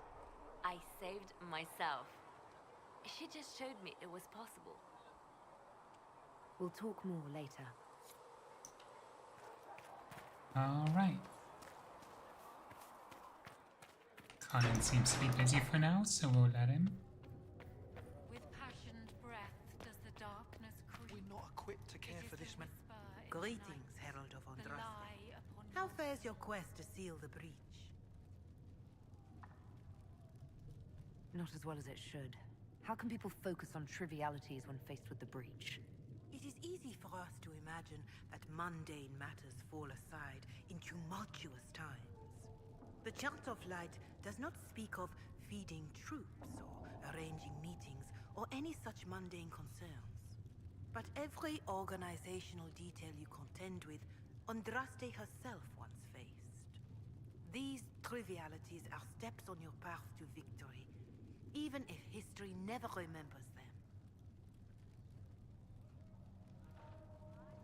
I feel like if Giselle was a little bit more diplomatic, she might have made a reference to Shartan instead. It would have worked much better. You realize that I follow my people's gods, not the Maker. Fair enough. But Andraste lived, and her deeds, however shrouded by myth, have their basis in fact. If you do not believe the Chant of Light, at least consider it a map of the dangers you might face. In any case, I pray this Inquisition proves less brutal than its predecessor. Is there anything I can do to help you or your people? My healers would benefit from more supplies. We have run short of even common goods with so many wounded. If you could deliver this list and the items on it to Quartermaster Thren, she could get us what we need. It may not seem like much, but it would enable my healers to save many lives. Can you tell me about the original Inquisition? The original Inquisition was formed after the First Blight, well before the Chantry as we know it. The Inquisitors were hunters, zealots, who tracked and killed cultists and dangerous mages. As Andraste rose to power, the Inquisition came into her service. Instead of hunting those who would do harm, the Inquisitors spread the Chant of Light by force. And tell the baby I'm here. I don't think the baby should be concerned about what I have to say, but as long as everything is going well. No wonder everyone is so nervous around us. Who chose that name? Divine Justinia herself. I understand that this was not a popular decision. In any case, once the Chant of Light had spread far and wide, there was less need for zealots. The Inquisitors became the Seekers of Truth, and eventually the Templars. This is a dark chapter of history for the Divine to revisit. Do you know what impresses me most about the original Inquisition? They fought horrific battles, killed and died for their cause, and when it was time, they put their swords away. Perhaps the name was Divine Justinia's message, that when the Inquisition is needed, it will strike without mercy. But when its work is done, it will put its sword away. Farewell. Make her go with you. Interesting. Apothecary Adon wanted to know when you might be able to provide the materials he needs. I asked Adon Good not day to to rush us. Demon essence is dangerous. What do the people make of us? Despite our fame, we're low on steadfast allies. As soon as we can. We must aim for more.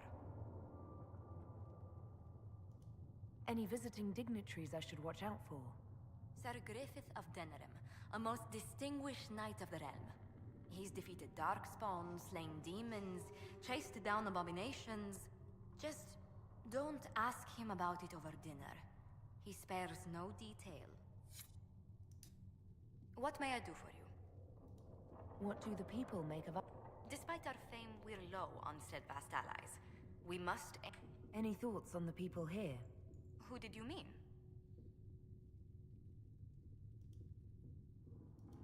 Commander Cullen came to mind. The commander is an intelligent, cautious man. I'm grateful he's in charge of our standing army. Still, he does sometimes resemble the man with a hammer to whom everything appears as a nail. I was thinking of Cassandra. Seeker Pentagast is a princess of the Kingdom of Nevarra, although that barely seems important to her. She was not interested when I asked if we might make use of her royal relations. Still, the Inquisition would not have formed without Cassandra. She's an extraordinarily driven woman. What's your impression of Solus? I suppose I should be wary of an apostate, but our elven mage has conducted himself with the utmost propriety. And he has the most fascinating stories. I was thinking of Varric. Oh, I could listen to his tales for hours. He actually let me read a chapter of his next book he's writing. My friends would be sick with envy if they knew. It's excellent, but a bit different from his past works. Only 3 beheadings so far. Let's speak later. Another time. Alright.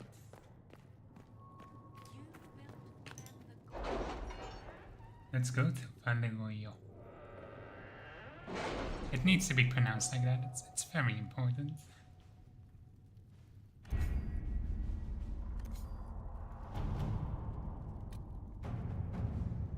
The remaining Chantry clerics have declared the Inquisition heretical, attempts to get our allies against the breach have been rebuffed. Any word? And at this moment we could not step foot into the capital without being attacked by a mob or arrested. We must convince the Chantry to permit us entry into the city so we can show them the Herald of Andraste is not the monster they believe. Having the Herald address the clerics is not a terrible idea. You can't be serious. Mother Giselle isn't wrong. At the moment, the Chantry's only strength is that they are united in opinion. And we should ignore the danger to the Herald. Let's ask her.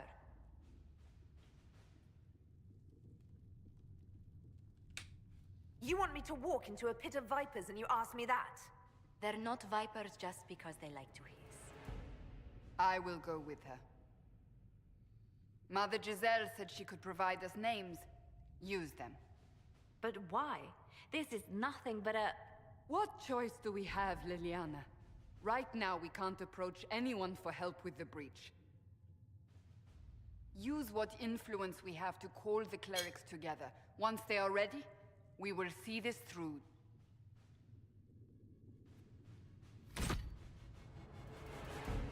Okay. Let's go.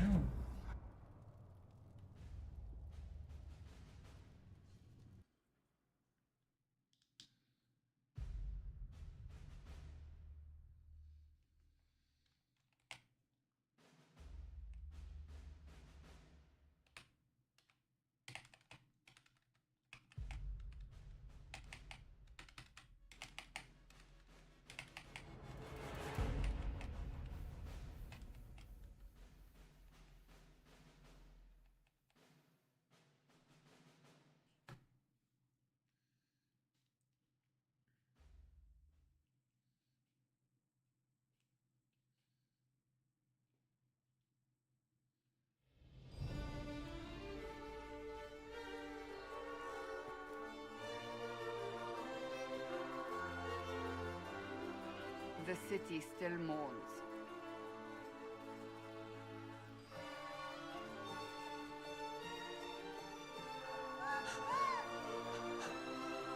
Just a guess, Seeker, but I think they all know who we are.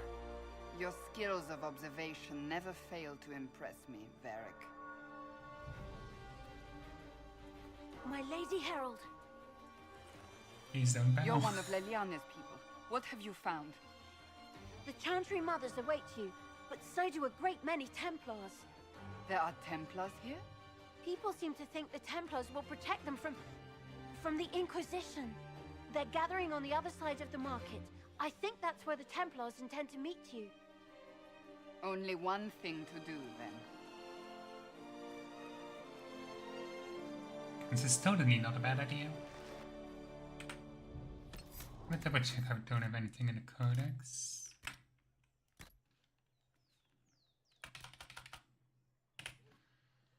The Pentagast. Allow me to correct you on one important point, my friend. The Pentagast are Navarra. Without us, this nation would either still be one of the motley city-states that compromise the free marches or one with Legion control.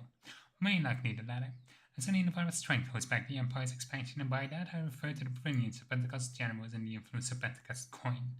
I find it interesting that you mentioned dragon hunting as our only significant trait. You do understand, I hope, that dragons disappeared centuries ago, only recently returning at the beginning of this age. Some of our clan have taken up the old trade out of nostalgia. My cousin Ferdinand was prominent among them, but those days are largely done Today there are 14 branches of the family, 18 of them count relations among the Markhams, each consisting of multiple families and twisting bloodlines connecting us to almost every major house across Status. I am fully aware that King Marcus wanes in health, and neither he nor Ferdinand have children, but make no mistake, there will be another Pentecost sitting on the Navaran throne, and that man or woman will lead us into prosperous future. There will be no civil war. From a letter by Baroness Ania Pentecost in the year 938 of the Dragon Age. The Seekers of Truth aren't Templars, not precisely. Once they were called the Inquisition, but upon the signing of the Navaran Accord, they gave it the name and began the order they are now, standing over as Templars as watchers and enforcers. I honestly cannot claim to know more than that. I don't know how many Seekers there are, a few dozen. If they have a base of operations, I don't know where it is. Certainly not with any of us. The only time we'll see one is when a Seeker is summoned, perhaps in response to a complaint by one of the first enchanters. They'll investigate the problem, and if it turns out a Templar did something they don't like, he's disciplined. Severely, without question. Even the Knight Commander bows to the will. If a Seeker of Truth shows up, you know every last Templar is sweating, hoping the gaze will fall on him. Of course, it changed when the Navaran Accord was broken. I'm told the Chantry broke it, but it was Lord Seeker Lambert who made the announcement. He said the Seekers of Truth and the Templar order were going to hunt rebel mages, no matter what the Divine commanded. I didn't know he had that authority, that he could just say that he would do this and everyone would follow. But he did. I never thought of it that way, but the Seekers have always been our guides. Now they've led us into war. From a letter written by Sir Jonathan Perry, the year 940 of the Dragon Age. Magic. What have we got? Okinara. When first I summoned her, she was a rose, unwitting, unchanging, and untorn. A spirit of the purest love one knows, who never hated, coveted, or scorned. The second time I drew her across a veil and shared a walk, a dance, a stolen kiss, with such a perfect beauty, pure and pale, no woman could compare, no man resist.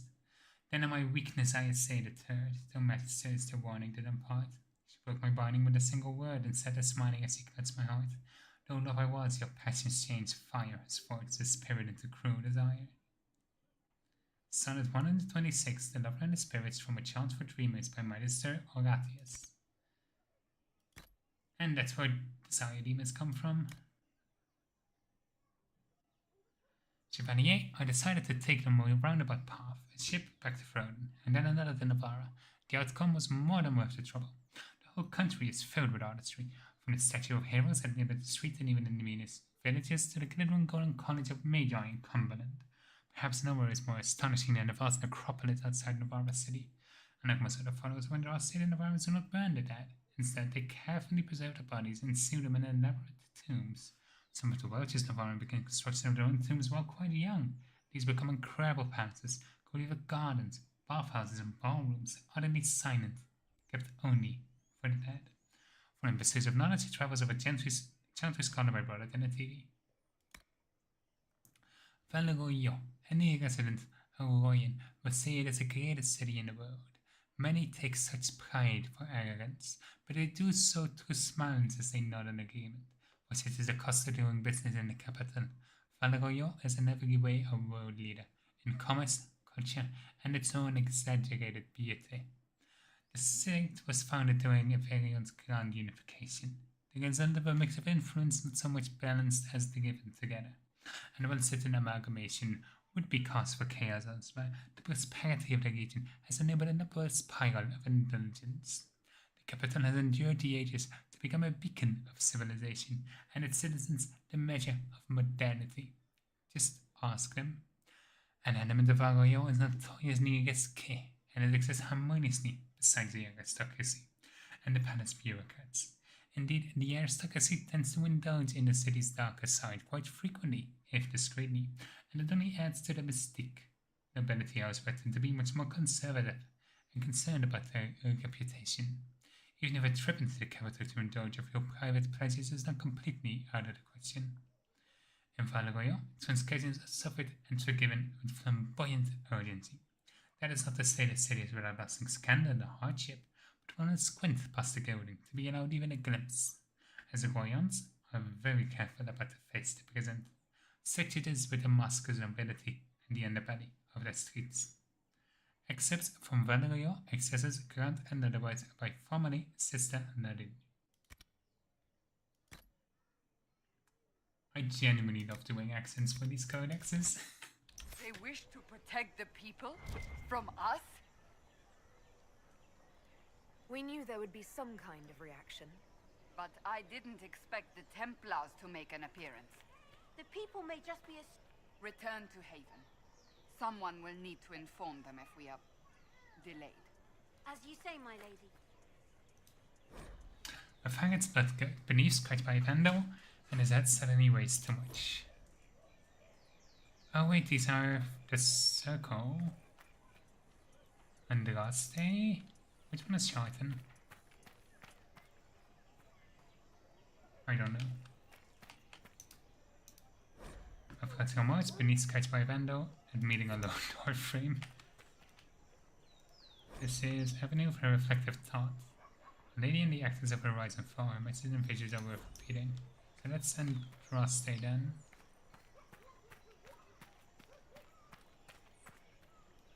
I think this is supposed to be Charlton. I'm not sure. I forgot to get beneath sketched by Vandal about his unfortunate hair. And unrelated headache. Avenue of her reflective thought. The avenue is inspirational, but the wise travelers do not linger in their respects, not just because the bazaar awaits, but because the area before the Pactern statues is treacherous. Local legend has it that child Empress Amy abused the opportunity of religious repose to relieve herself beneath the gaze of Our Lady. Unable to discipline the toddling leader, her attendant instead chastised the statue and had them turned in supposed embarrassment. True or not, foolish youth dare each other to soil the spot in similar fashion, and the place of otherwise reverent thought always carries a faint order about it. Accept and torch from a disposable walking towards the capital by Fenium A. Bond.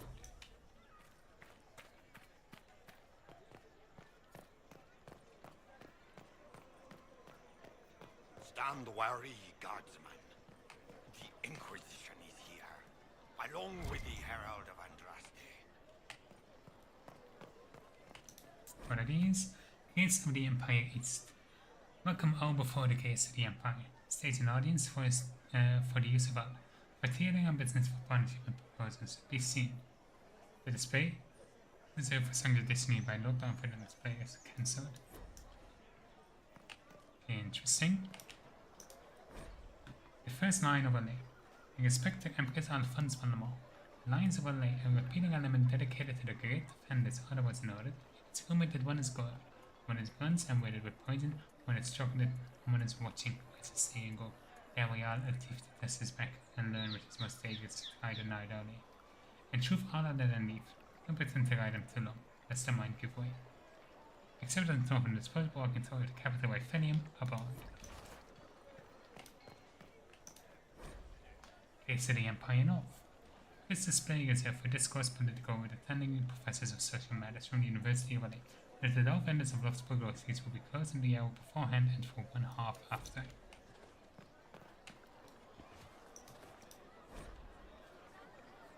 I expect the Duke Isidore Darnesian. This display was reserved for presentations of affection as top private and also discounted spirits presented by company Mr. Theater.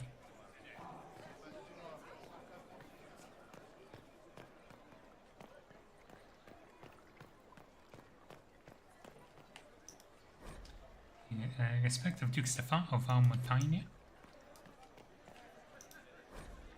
reserved for his strange insect sound and ecstatic puppets behind glass.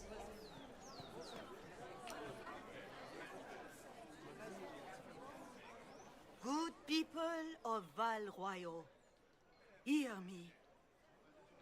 Together, we mourn our divine.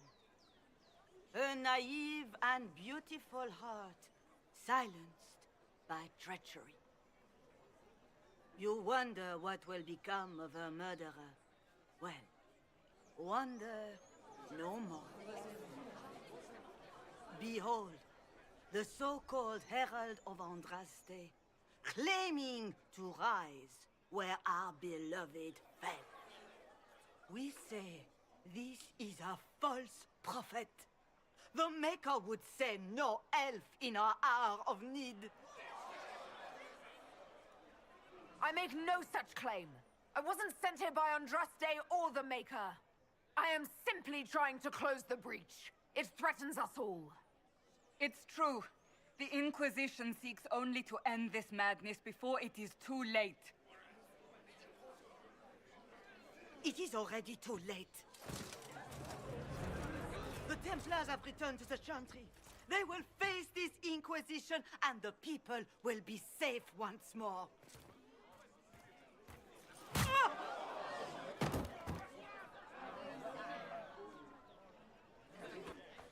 Still yourself. She is beneath us.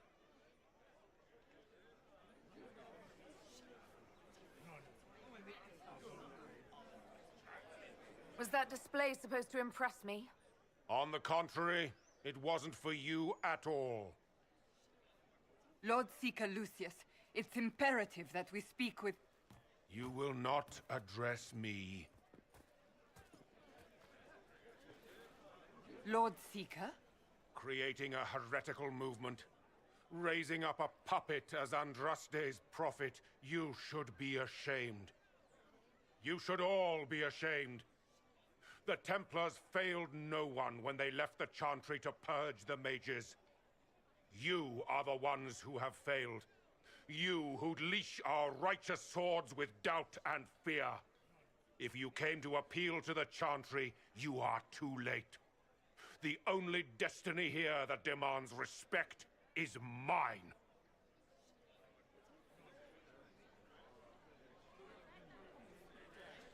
Templars!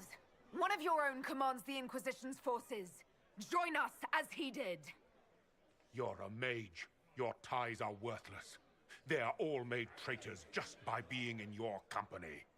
But Lord Seeker, what if she really was sent by the Maker? What if... You are called to a higher purpose. Do not question. I will make the Templar Order a power that stands alone against the Void. We deserve recognition. Independence. You have shown me nothing, and the Inquisition, less than nothing. Templars, Val Royo is unworthy of our protection. We march.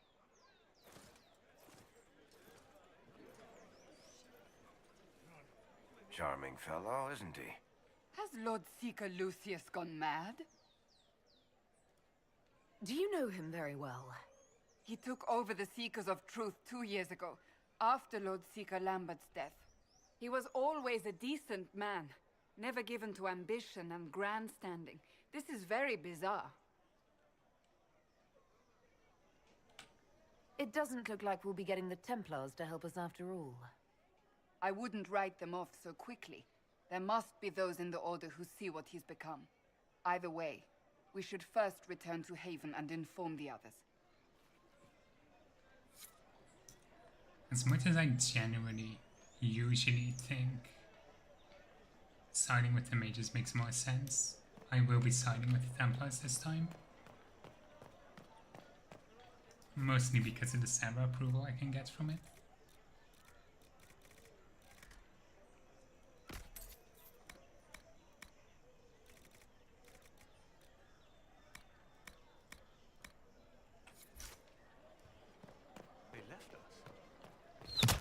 What's that?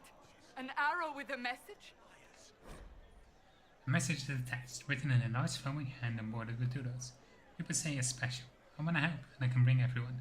It's a baddie in Valrio. I hear wants to hurt you. Have a search for the red things in the market, the dogs around a cafe, maybe you'll meet him. First, bring swords. Friends of Red Jenny. Report wrong of the locations in the market is attached. They left us. The Templars left us to the mages. This victory must please you greatly, Seeker Cassandra. We came here seeking only to speak with the mothers. This is not our doing, but yours. And you had no part in forcing our hand? Do not delude yourself. Now we have been shown up by our own Templars, in front of everyone.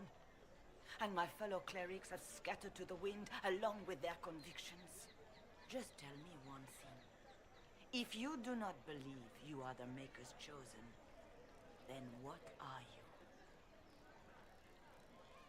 I'm an elf of the Dalish clans. Nothing more. That is more comforting than you might imagine. I suppose it is out of our hands now. We shall all see what the Maker plans in the days to come. Oh, those are a lot of questions. How many Templars turned on the Chantry exactly?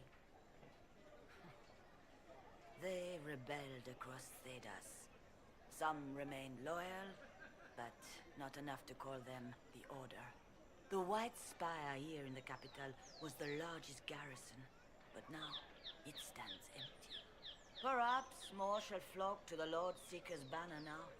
How far has faith waned, I wonder? How are people responding to all of this? Despair. Fear. We mourn Her Holiness. The people look to the sky and wonder how long before terror comes for us all. There must be a way through this. Is it you? The Templars? The Maker's will? We abandoned our duties. We servants of the faith. Now we can only pray. You're obviously skeptical.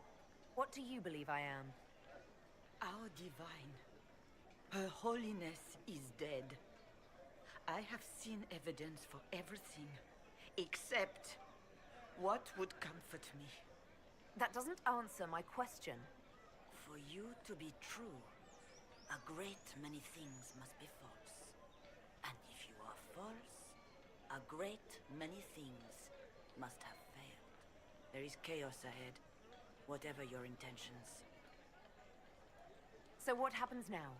Will the Chantry continue to denounce me? We have already done so. And what good has it done us? Now it falls on us to select a new divine, if we can, and leave the next step to her. Provided such a selection is even possible. I truly don't know. Any revered mother who could have followed Justinia died at the Conclave. What becomes of us, and your Inquisition, is in the Maker's hands now. Where is the Lord Seeker taking the Templars? I can't begin to guess the Lord Seeker's mind. He could not have abandoned his intended role more completely. There must be sense to what we can't see. Must there? Rebellion seems popular in certain quarters, doesn't it, Seeker? Is crafting the Templars into a new power really any worse than declaring a rival to the Chantry itself? What were you hoping the Lord Seeker would do exactly? Put aside his war against the mages and find common purpose against something much more dire. Obviously, he has other plans. With the knights vigilant slain at the Conclave, there is nothing more we can do. Perhaps there is something we can do. I'd like to believe that, Seeker. I truly would. I suppose we can expect renewed effort against the mages from him, and yet more chaos. It's not too late. The Chantry could still help us and come out on top. If only that were true. What's to stop you from trying? We are not looking for a winning horse. We are simply trying to do the right thing. Interesting. Difficult times for those who have lost. One understanding a sense of propriety and the general dressing of the bazaar was causing the release is needed. He is suffering not just ongoing civil conflict, pitting brother against sister, not just outright war pitting Templar against mage, but just the loss of our most holy and the best of our needs. He is suffering all three, as the sky is wounded for all to see. All we know of our world is threatened, along with what we know of the next. With this most grave notation, I ask that the writs of losses and missing remain, that the citizens of Arachne be allowed to post the griefs of known dead and the names of hopefully living, and with them the criticisms of what they have been told or not told. While I have no doubt these allegiance will maintain our utmost composure, there must be a release. There must be grief, there must be mourning. If not, if we do not allow this simple expression, we risk a greater outburst. Let our people shed their tears and its gifts, served as means as necessary. The market will be cleared in due course. This day, this time, was let the simple expression stand.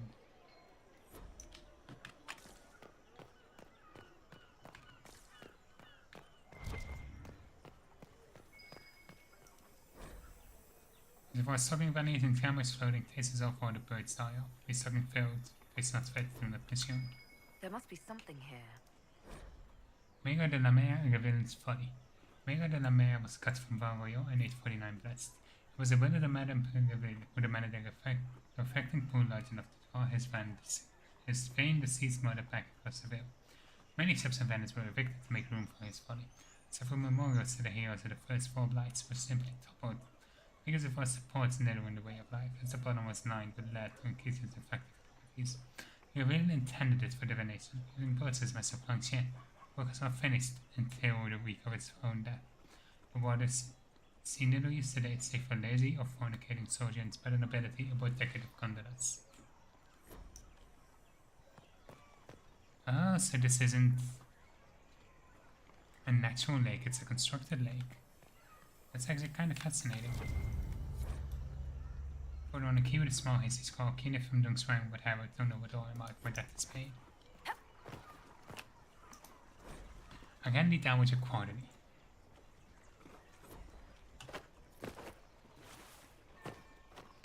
I think that's just another of those books.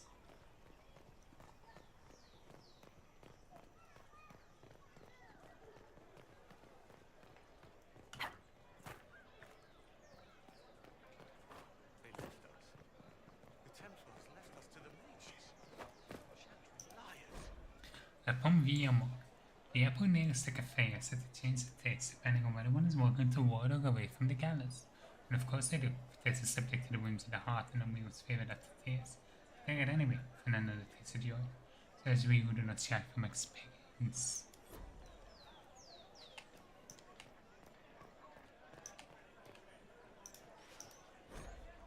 La Masque du Lion.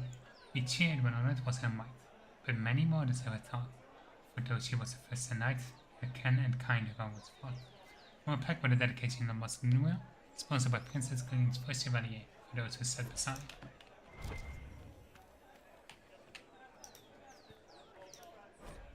The hand of Madame Snappy Snips, a Scot of La Masque du Lion, named in jest but genuinely respected. The brown man, as he is also called, was the lost dragon brought down by Sir Kunig, the previous owner of the cafe. A spirited hunter, Kunig came of age in the years following the sighting that named the area. Wetlanders were quick to assume the tales of ancient Navarran hunters must have been exaggerated. He directed the dragon, increasing dragon numbers and size. Kunig believed he had yet to see a true return of the beast of legend. The specimens of his day were young, despite their ferocity. It's a cruel victory, but the day we know Sir Kunig to have been correct, even as he may have fallen to his own expertise. He was years overdue from his last hunt, and for the rest of us, ever wary. We thought to be the pinnacle of the dragon's strength may have been close to the adolescence. The sister of Madame Snappy Snips may have left her siblings far behind. The exhibitor told from this was walking through the capital by Fenium abroad. Lot of heroes of Mafraf and sacrifice, Andraste, Our Lady, the sword and the fire against the winter, betrayed the empire in exchange for her kingdom. Mafraf and thus synonymous with treachery, but would Andraste have won, and if not, what would have been lost? Let us look not just at the act, but the why of it. As the army of faith pierced the imperial homeland, it was revealed not as a way, but as an error. And as any hunters will attest, if your aim is not true, there is no returning to the goal. We must consider how much of Our Lady's victory to this point was against true Imperium, and how much was against the echoes of Empire. Andraste was inspiration, may not have considered such, but Raphael the general fought for homeland, not visions. Was it victory or defeat that its betrayal held at bay? Mephaghat made a deal that killed Our Lady, that is fact. When Andraste died, Mother Raffness gifted everything from the sun and plain south. Adriana is impossible to hold. It must have seemed that it's looked to Raphael, but the legacy he divided among the sons, not with an eye for accusation, but from a tactical consideration. Where must have known that many riders had never stopped at Vinton. What if he sets about killing Pierce, and none of this was accident? How have had as a rat, everyone ever gone.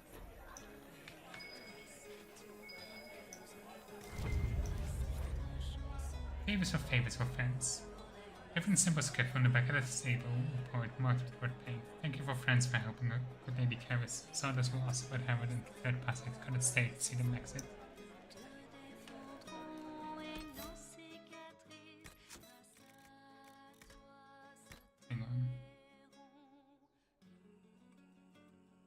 have the lyrics to Embers of Fire now? Hell yes.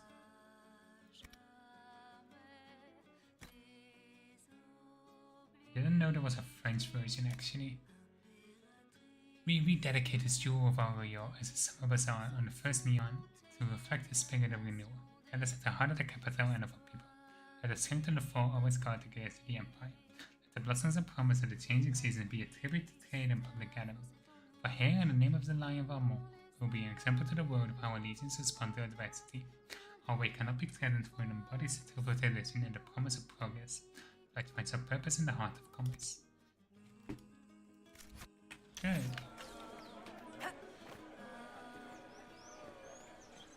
Should just be one more.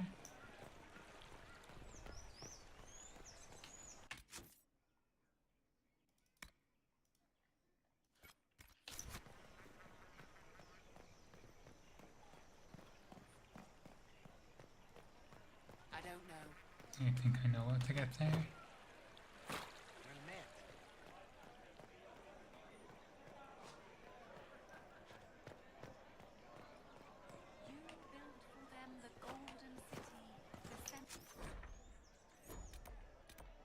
And go here.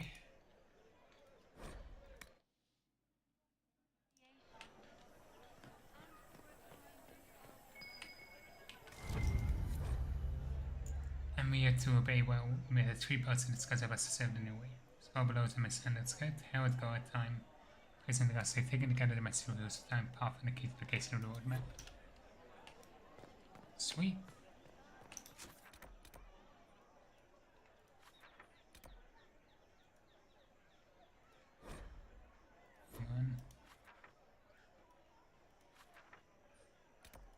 I feel like I'm missing something, but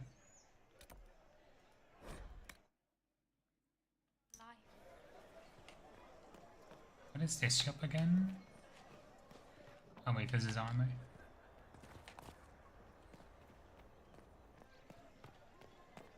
Signs are not enough, at least. You are the Herald of Andraste, are you not? I have an invitation for you. Invitation first encounter Vivienne. You are cordially invited to attend my salon held at the Chateau of Duc-Patient de Gisley. Yours, Vivienne de Fer, first enchanter of Montsemort, enchanter to the Imperial Court. We'll go for the Red Jennies first. If I might have a moment of your time.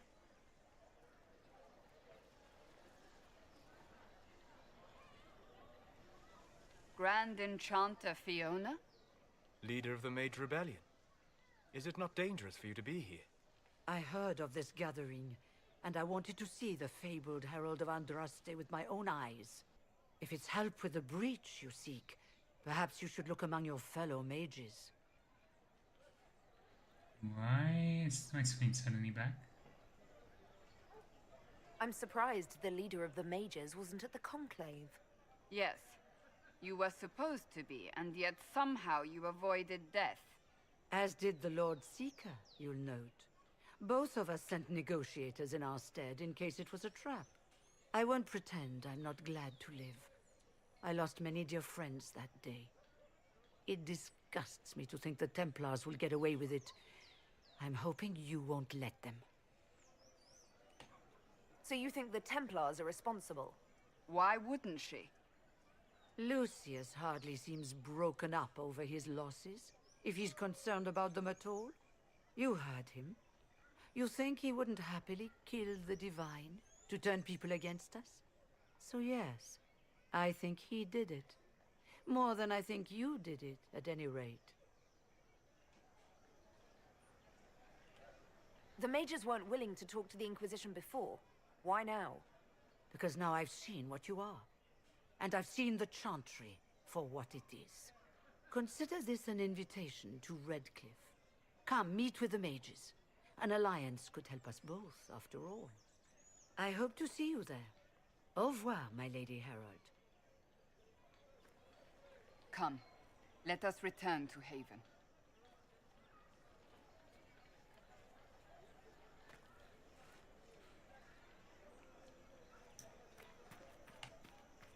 Alright, let's go. return to Haven.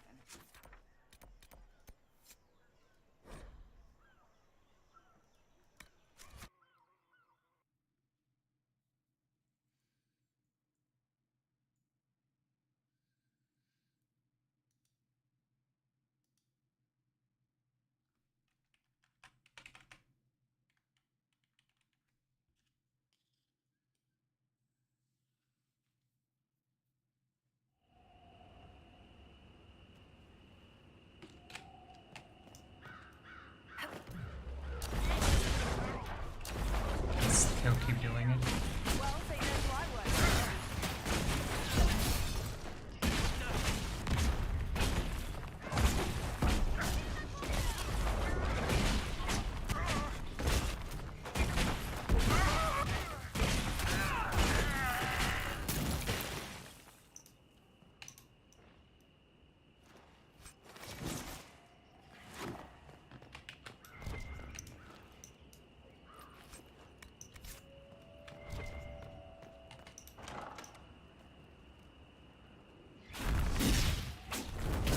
Herald of Andraste, how much did you expend to discover me? It must have weakened the Inquisition immeasurably. I don't know who you are. You don't fool me. I'm too important for this to be an accident. My efforts will survive in victories against you elsewhere. Just say what? What is that? Ugh. Squishy one, but you heard me, right? Just say what? Rich tits always try for more than they deserve. Blah, blah, blah. Obey me. Arrow in my face. So, you followed the notes well enough. Glad to see you're... And you're an elf. Well, hope you're not too elfy. I mean, it's all good, isn't it? The important thing is you glow. You're the Herald thingy. Sure, why not? I glow. What's going on? No idea. I don't know this idiot from Manners. My people just said the Inquisition should look at him. Your people? Elves? No. People. Name's Sarah. This is cover. Get round it. For the reinforcements. Don't worry. Someone tipped me their equipment shed. They've got no breaches. Why didn't you take their weapons? Because no breach.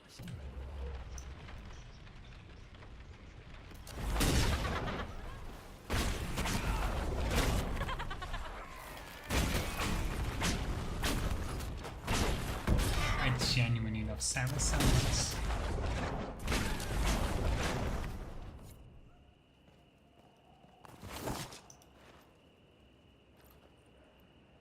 Friends really came through with that tip. No breaches. So, Herald of Andraste. You're a strange one. I'd like to join. How about we get to know each other first? You know, names and such. One name. No, wait, two. Well, it's like this. I sent you a note to look for hidden stuff by my friends. The Friends of Red Jenny. That's me. Well, I'm one. So is a fence in Montfort, some woman in Kirkwall. There were 3 in Starkhaven, brothers or something. It's just a name, yeah? It lets little people, friends, be part of something while they stick it to nobles they hate. So here, in your face, I'm Sarah. The Friends of Red Jenny are sort of out there. I use them to help you. Plus arrows.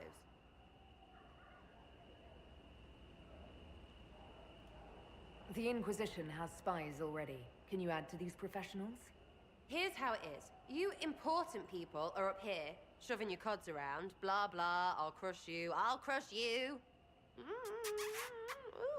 you. Then you've got cloaks and spy kings, like this tit. Or was he one of the little knives, all serious with his little knife? All those secrets, and what gave him up? Some houseboy who don't know shite, but knows a bad person when he sees one. So no, I'm not knifey shiv dark, all hidden. But if you don't listen down here too, you risk your breeches. Like those guards, I stole their... Look, do you need people or not? I want to get everything back to normal. Like you. So who are your friends of Red Jenny? You must know them. Oh, it's not hard to understand if you're not trying to waste your day on it. Someone little always hates someone big. And unless you don't eat, sleep, or piss, you're never far from someone little. Doesn't always work out, but a lot of people hated this guy. Someone got a laugh, someone got even, someone got paid. And someone has to have explained to them that free help is good.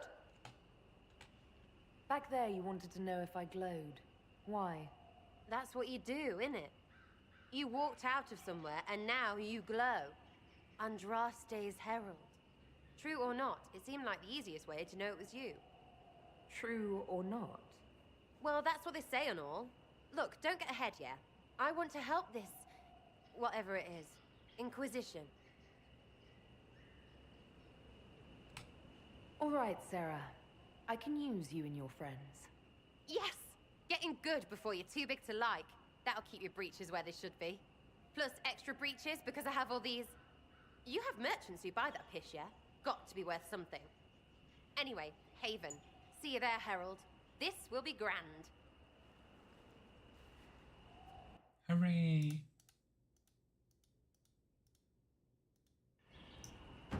We have our wifey now.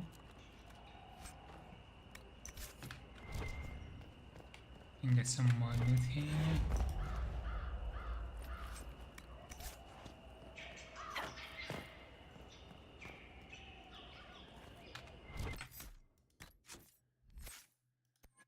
And let's level her up.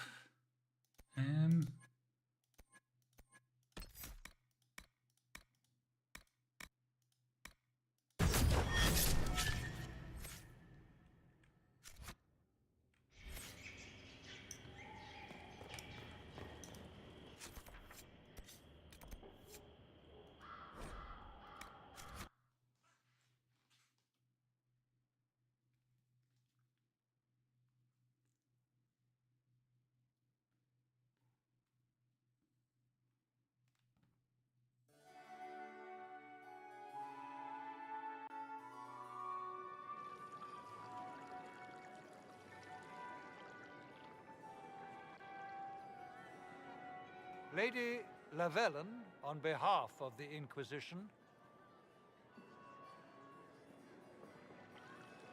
What a pleasure to meet you, my lady. Seeing the same faces at every event becomes so tiresome. So you must be a guest of Madame de Fer, or are you here for Duc Bastien? Are you here on business? I have heard the most curious tales of you. I cannot imagine half of them are true. What have you heard about me? Some say that when the veil opened, Andraste herself delivered you from the Fade. I'm not familiar with that name. I was invited here by First Enchanter Vivienne. Madame de Fer is a fond nickname the court has given Lady Vivienne. I've heard she finds it amusing. I've heard very little about Duc Bastien. He hasn't been seen much at court lately. His business with the Council of Heralds often takes him from home for long periods. It can't be good for a man of his years. And of course, there's the Civil War. Bastien probably wishes to distance himself from the actions of his one-time son-in-law. Tearing up the Dales in a foolish bid for power? It will end in disgrace for Gaspard. Everyone knows it. Everything you've heard? Completely true. Better and better. The Inquisition should attend more of these parties. The Inquisition. What a lot of pig shit. Washed up sisters and crazed seekers. No one can take them seriously. Everyone knows it's just an excuse for a bunch of political outcasts to grab power. I've never made any claims to holiness. What's your point? In front of all these people, you admit to being a pretentious usurper. We know what your Inquisition truly is. If you were a woman of honor, you'd step outside and answer the charges. My dear Marquis, how unkind of you to use such language in my house to my guests. You know such rudeness is intolerable. Madame Vivienne, I humbly beg your pardon. You should. Whatever am I going to do with you, my dear? My lady, you're the wounded party in this unfortunate affair. What would you have me do with this foolish, foolish man? The Marquis doesn't interest me. Do whatever you like with him. Poor Marquis. Issuing challenges and hurling insults like some Ferelden dog-lord. And all dressed up in your Aunt Solange's doublet. Didn't she give you that to wear to the Grand Tourney? To think all the brave chevaliers who will be competing left for Markham this morning, and you're still here. Were you hoping to sate your damaged pride by defeating the Herald of Andraste in a public duel? Or did you think her blade could put an end to the misery of your failure? Run along, my dear. Do give my regards to your aunt. I'm delighted you could attend this little gathering. I've so wanted to meet you.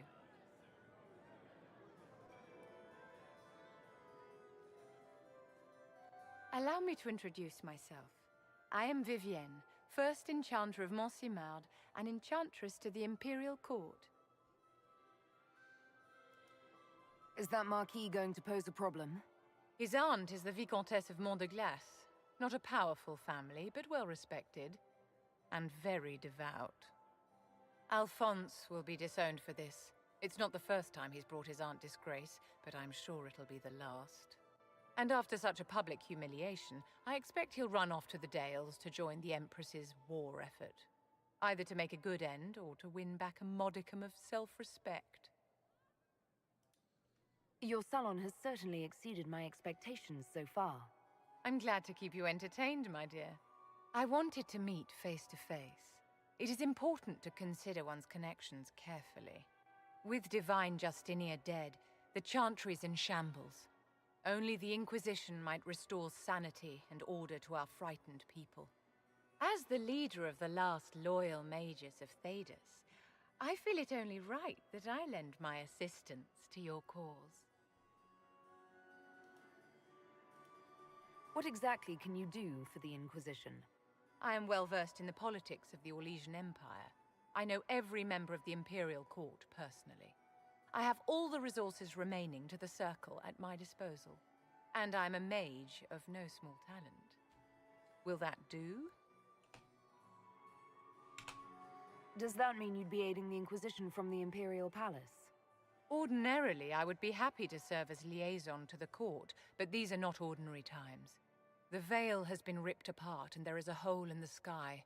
It is now the duty of every mage to work towards sealing the breach. And so I would join the Inquisition on the field of battle. You say you led the last of the loyal mages. Loyal to whom? To the people of Thedas, of course. We have not forgotten the commandment, as some have, that magic exists to serve man. I support any effort to restore such order. So you're in favor of returning the mages to the Circle, then? Where else can mages safely learn to master their talents? We need an institution to protect and nurture magic. Maker knows, magic will find neither on its own. What's in this for you? The same thing anyone gets by fighting this chaos. The chance to meet my enemy, to decide my fate. I won't wait quietly for destruction. The Inquisition will be happy to have you, Lady Vivienne. Great things are beginning, my dear. I can promise you that.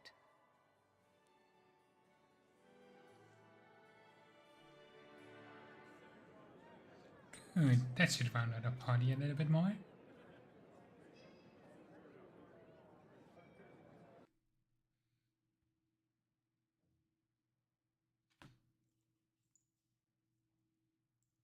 And I think that pushes us straight back into Haven. We'll do the rounds again real quick.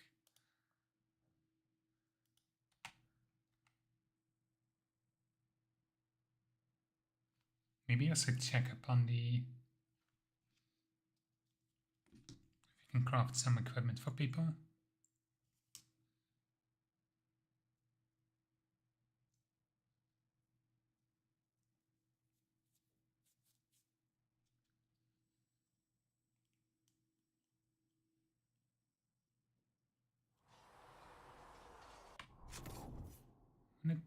quickly check everyone's stuff.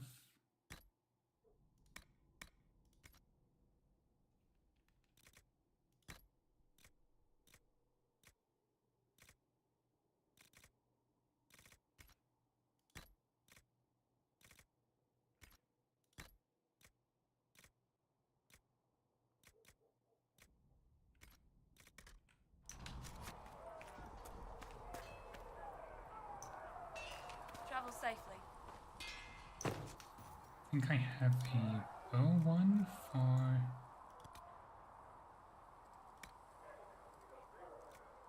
Hang on, that's 51 damage. What is Sarah's current bow?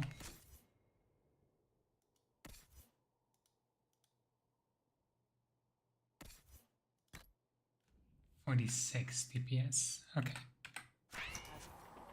So this would be better. Made of iron with ram leather for extra dexterity.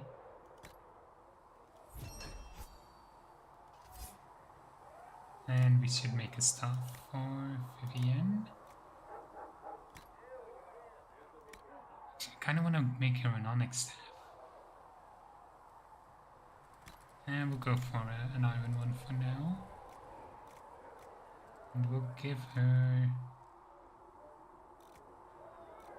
Let's do... No, we'll keep a current one until we have some more resources.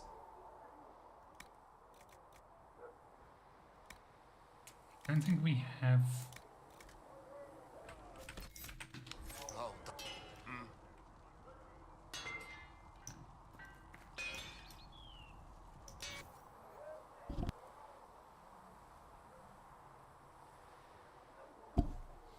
Sorry, I need to double check real quick. Okay, we have sights, but we need grips and arms. Let me know.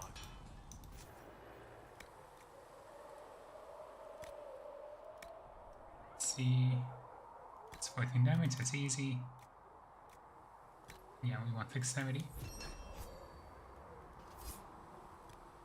And the grip. Really.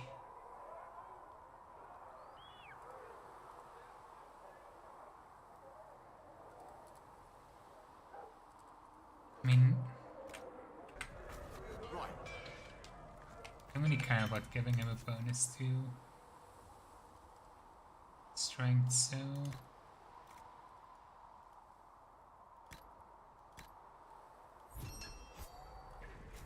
Right. Another time then.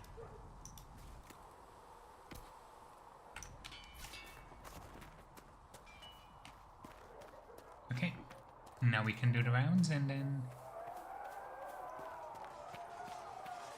we'll probably end the stream after that. Greetings.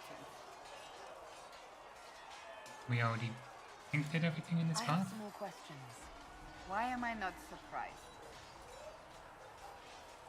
Tell me about your brother. I would prefer not to speak of Anthony. I'll let... Greetings. Tell me about the Can you Seekers. tell me more about the Seekers? The Seekers of Truth were born from the original Inquisition long ago, when it united with the Chantry. Seekers stood above the Templars, watching over them but also investigating magical events they couldn't handle. We were meant to be incorruptible, above reproach. How seldom does reality match the ideal?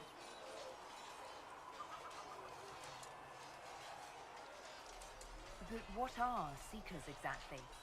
Those who know anything of us think we are Templars. We do not use lyrium, however. Our abilities are different, as was our original purpose. We disciplined the Templars and were accountable only to the Divine. And not even her, truthfully. So nobody ever watched over the Seekers? It was the Divine's duty, but she could only do so much when the truth was hidden from her. The Templars have always feared us. When a Seeker arrived at a circle, they knew trouble was afoot. That kind of power is troubling. You begin to think you are the only one who can solve the world's problems. If you don't see a problem, it doesn't exist. If someone insists it does, they are the blind ones. Do you think that kind of problem could ever be fixed? Possibly. Though the Seekers themselves would need to change. They were clearly not willing to, even though they abandoned everything they stood for to avoid it. In my heart, I believe they can still be salvaged, but not by their own hands. You mentioned that Seekers have different abilities than Templars. Entirely. A Templar's abilities come from lyrium and are designed to hunt mages. Ours come from ritual and many years of dedicated training. We cannot be possessed by demons and are immune to mind control. Useful considering our role. Seekers can gain other gifts, though that depends on the individual. What kind of gifts do you have? I can set delirium within a person's blood aflame. Both mages and Templars bend before my will. Some Seekers use it to interrogate, others simply to paralyze.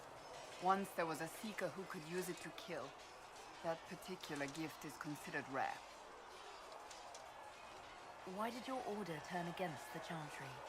We originally united with the Chantry through a treaty that stated they would keep mages under control. It was felt Most Holy had tacitly allowed the Circle of Magi to vote on its independence, thus breaking the treaty. The Seekers saw themselves as justified, and they led the Templars into a war of righteousness. You sound like you disagree. We knew what was happening at Kirkwall, where the Mage Rebellion began. We looked into reports of Knight Commander Meredith's harsh treatment of her charges years earlier. But we found so many shocking cases of magical corruption, it was decided her actions were justified. If we'd been there when it happened, if we'd looked harder at the root causes,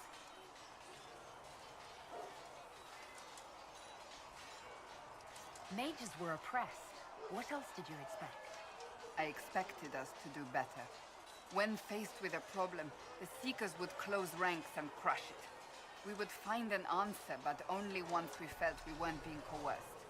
The moment the mages voted for independence, our response was predictable. It was difficult to watch.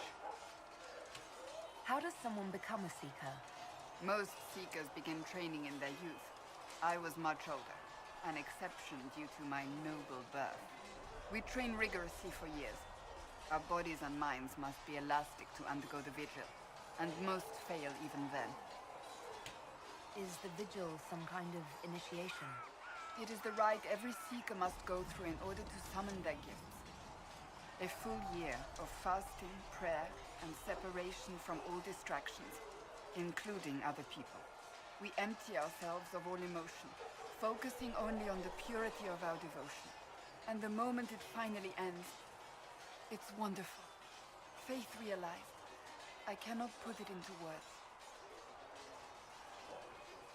I wish I could experience that. If the vigil was not so arduous, I'd say more should attempt it.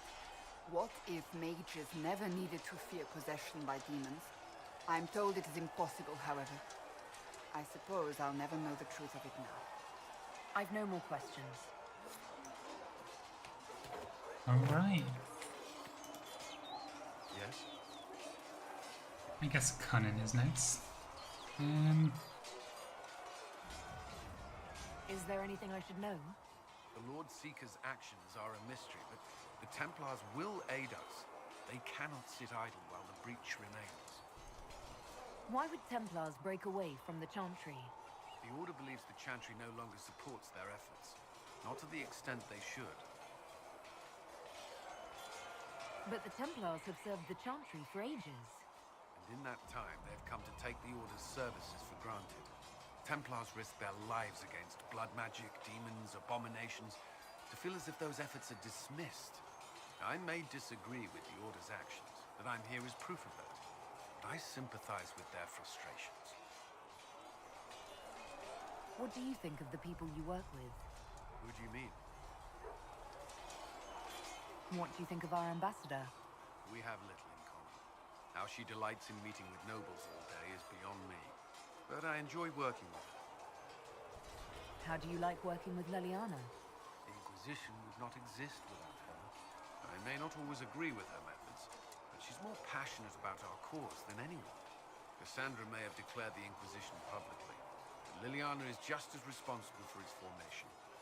Are you satisfied with the Inquisition's forces?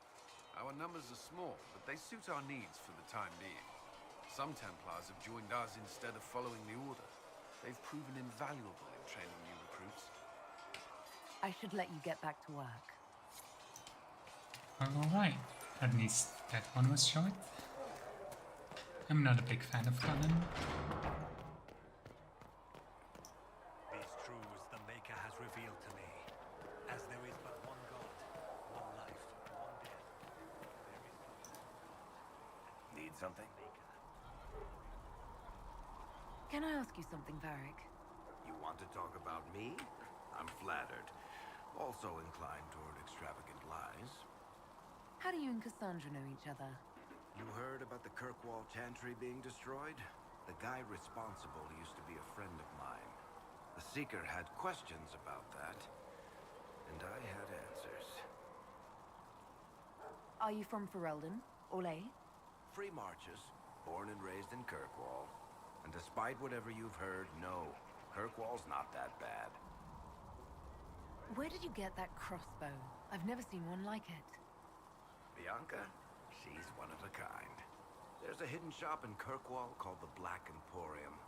I found her in a barrel labeled swag. The owner sold her to me for a ham sandwich and a pair of yellow ruffled pants. Who is she named for? I can't tell you. And the reason for that is? Complicated. It's the one story I'll never tell. We just have to leave it at that. Thanks, Varric. No problem. Interesting. We'll get it out of him eventually. Fix the door just like you asked, Flitter. I'll make you bless. So, this is it, huh? Oh no, it's fine, yeah? It's just, I thought it'd be bigger. That would have been hilarious if you were a man, right? Wasted. Anyway, stopping wars should earn more sovereigns than this. Need things back to normal for coins to be flowing again. Another reason the Templars and mages need to be sat down. It's not just a war between those two. Well, sure, the sky has a hole in it, but I can't put an arrow in that. Well, I have. Doesn't come down. That's weird. And that's the point, right? It's weird and right there, but they still want to punch each other.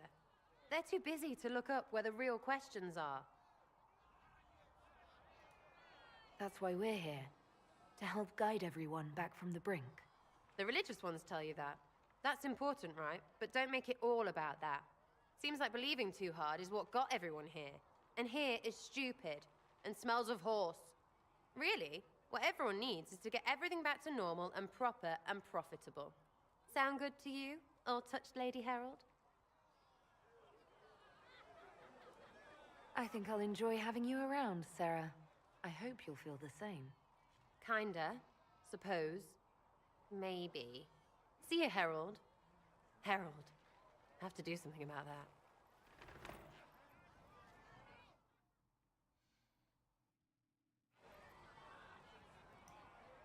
I love her so much. Genuinely. I'm trying not to fangirl too much. As I explored the Fade, I felt the presence of an intriguing artifact in the hinterlands. If you are willing, I would like to locate it. I have marked its location as best I could determine.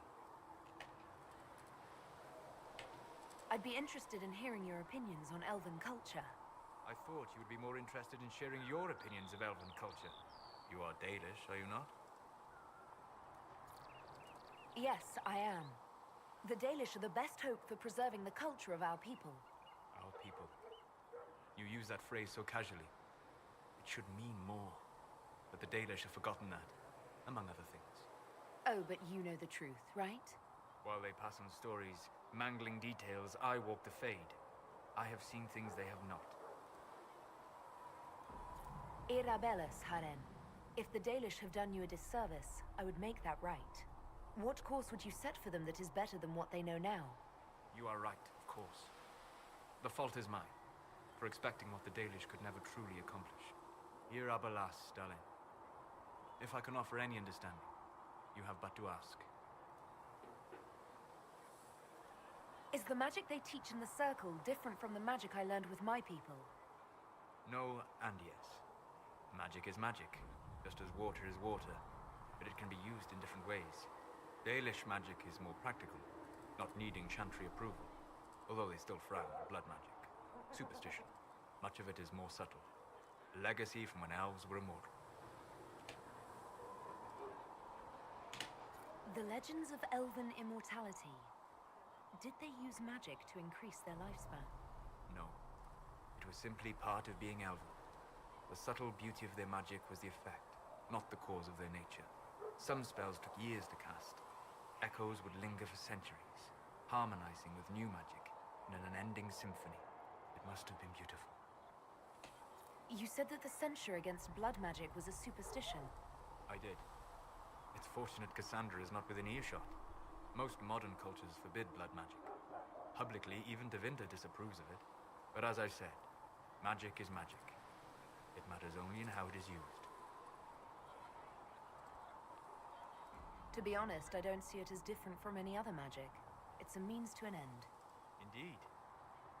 The problem is that under the Chantry, blood magic is forbidden, so only criminals practice it. While in Tevinter, magisters compete with each other instead of keeping their volatile friends in check. They always succeed through power, so they have never had the chance to learn another way. I'd like to know more about the elves from before our time. The Dalish strive to remember Hallam Sharal, but Hallam Sharal was merely a fumbling attempt to recreate a forgotten land. Arlathan. Elvanan was the empire, and Arlathan its greatest city.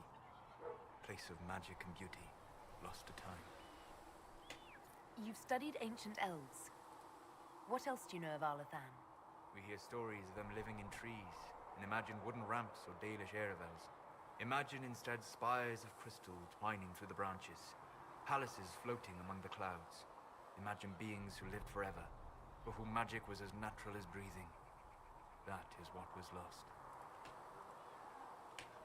Are all Dalish elves like my clan? No. Your clan was unique in having enough interest in human affairs to send you to spy upon the Divine's meeting. As your clans have been separate for so long, they have all changed, adapting to the lands in which they live. Some are no more than bandits, others trade freely with humans, and some have disappeared entirely into the forests. What can you tell me about elves living in human cities? The culture in alienages or among the slaves of Tevinter is like any of the impoverished and powerless. They cling to memories of a better past, and practice a few rituals to distinguish themselves from humans. We'll talk later. Goodbye. I still don't like him much, I'll be honest. And we don't have Dawn Notice. Can increase hopefully youth regeneration that much though.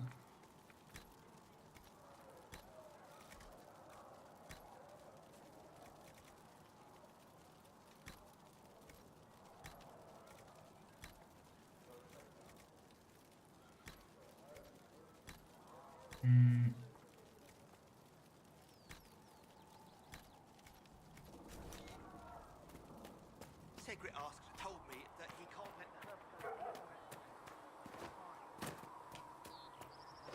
Okay.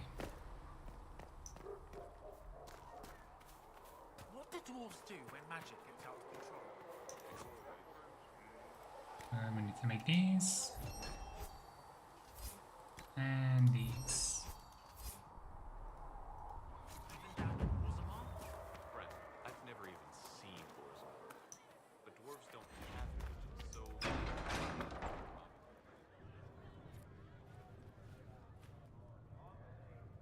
It's good you've returned. We heard of your encounter. You heard? My agents in a city sent word ahead, of course. It's a shame the Templars have abandoned their senses, as well as the capital.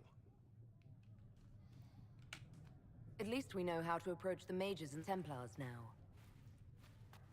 Do we?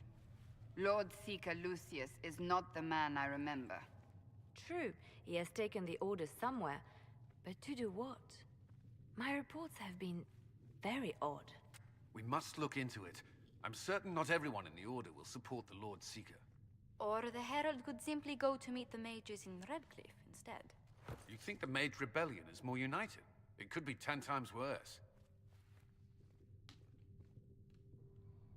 I'm gonna go with finding the Templars, because they're more of a threat, is I think the logic I'm gonna go for. I think the Templars are worth investigating. I agree. What could the Lord Seeker be up to? We shouldn't discount Redcliffe. The mages may be worth the risk. They are powerful, Ambassador, but more desperate than you realize. So it'll be dangerous. I've been in danger since I walked out of the Fade. If some among the rebel mages were responsible for what happened at the Conclave... The same could be said about the Templars. True enough. Right now, I'm not certain we have enough influence to approach the Order safely. Then the Inquisition needs agents in more places. That's something you can help with. In the meantime, we should consider other options.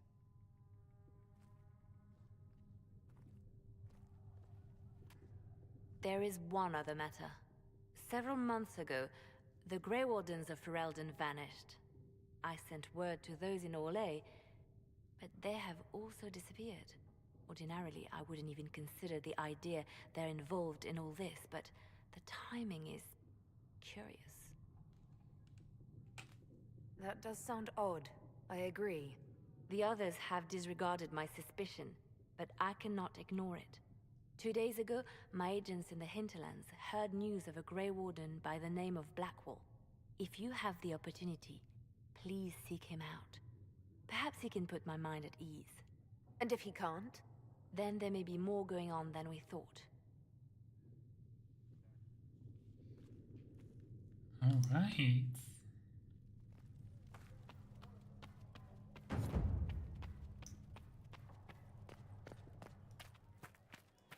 I talked to Liliana before I talked to Krem. Did you need something? Let's talk about you. Me? Bards tell tales. I bet you tell some good ones. There are plenty of tales in the library. Perhaps you should look for them there. What did you do before you worked for the Divine? I was a bard, a Norwegian spy for many years. For a time I also served a small cloister in Lothering. After the Blight, the Divine called on me to oversee her personal network. Can you teach me to be a bard? Being a bard is so much more than being a spy. It involves a keen understanding of politics, the ebb and flow of influence, the great game. The Bards is an intricate dance where a smile can be sharper than any dagger. The best way to learn is to immerse yourself in it. Perhaps when this is all over, I'll teach you. I should leave you to your work. We can always talk later. Interesting. Level up, that's what I needed. Don't really need willpower, I feel.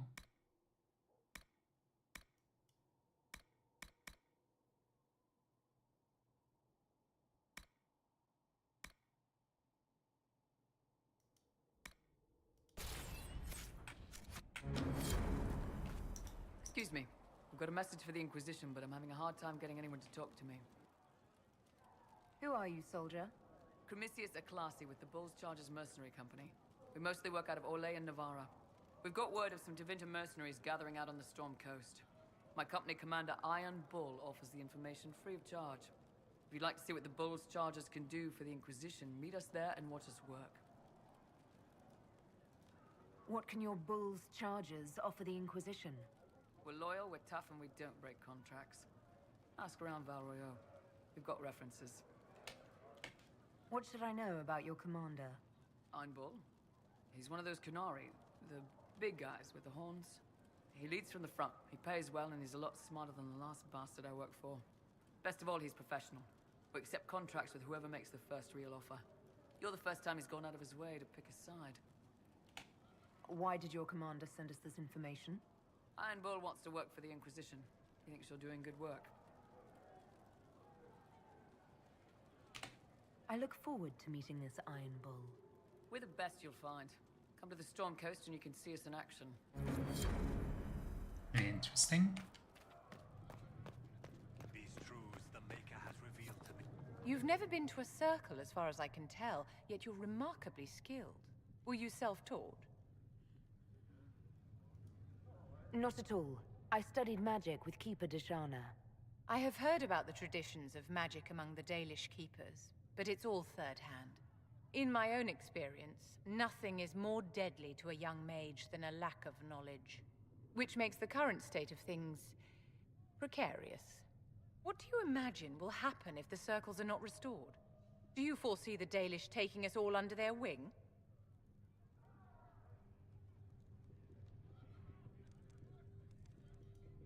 The war benefits no one. It must end. An order must be restored. If only the rebels saw things so clearly. Justinia's death has shattered the balance of power in Thedas. If it is not restored quickly, countless lives will be lost. Mages, Templars, innocent people of all kinds now look to the Inquisition to decide their fate.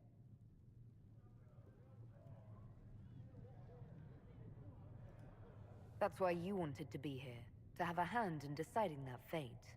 Wouldn't you? For almost 1,000 years, the world believed it was in the hands of the Maker. And now many believe you are the agent of his will.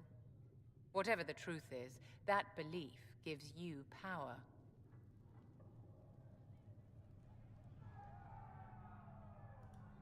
Nobody should claim to know the will of the Maker. Not me, and not the Chantry. Perhaps nobody should. But if no one leads the way, many will be left behind in darkness. I've stolen enough of your time, my dear. Don't let me keep you. She is really interesting to me, I'll be honest.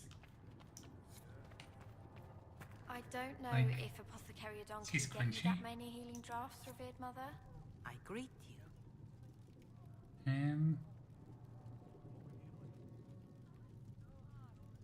How are the people doing after what happened at the Conclave? They are scared, of course.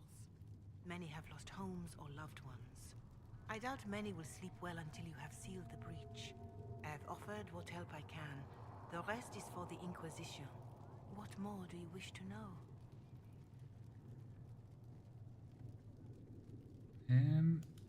How are the villagers in Haven doing? They are terrified. Many of them came here because the war between the Mages and the Templars destroyed their homes. In their minds, the death of a Divine has destroyed any chance of peace. To that, add the breach. Farmers have fled their fields. If we do not restore order, half of Thedas may starve. What are you doing to help these people? My sisters and I have been tending to the injured as best we are able. Some refugees come with food, while others arrive empty-handed. I have helped ensure that all have enough to eat. Beyond that, many simply wish the familiar comfort of the Chant of Light. It is little enough work to offer some comfort to those in pain. Do you have information on people elsewhere? The refugees in the hinterlands are desperate. Without help, starvation or war will claim many lives. Villagers in Crestwood are besieged by their own dead. They have sent word begging for assistance. People are vanishing in the hills of Emprise de Lyon. It may be demons or something worse, but they are terrified. More than that I cannot say. It is a chaotic time for all in Olay and Ferelden. Farewell. Make her go with you. Interesting. Setting up some stuff for later. Sacred says. Good day to you. Tell me how you came to work for the Inquisition again. I'd been considering leaving my post in Antiva for a new challenge when Leliana recruited me. There's such unrest in Thedas, and the Inquisition seems a promising method to stop it. It's to everyone's benefit if we prevent the Mage-Templar conflict from spreading further. So was it the prospect of stability that drew you here? The full impact of the Mage Rebellion has yet to be felt, and that was before the death of the Divine. The violence must be curbed before we see it turn to full-scale war.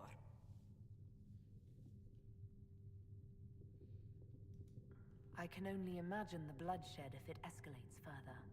I'm afraid history holds many examples of what will happen if it does. How do you and Leliana know each other? We moved through similar circles in Orlais. I believe we actually met in Val Royaux. Leliana was quite an accomplished player of the game by then. What exactly do you mean when you say the game? Forgive me. The game refers to the slow duels of influence among the noble and powerful of Orlais. It's a rather light-hearted name for the matter, but Orlesians are fond of playful touches.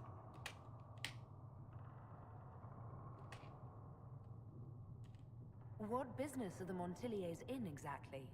We began as merchants. My ancestors founded the first trade routes to Rivain.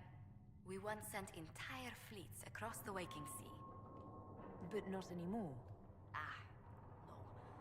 These days, our vessels are a touch more modest. What did you do before coming here? I had the great honor of serving Antiva's crown as ambassador to Orlais.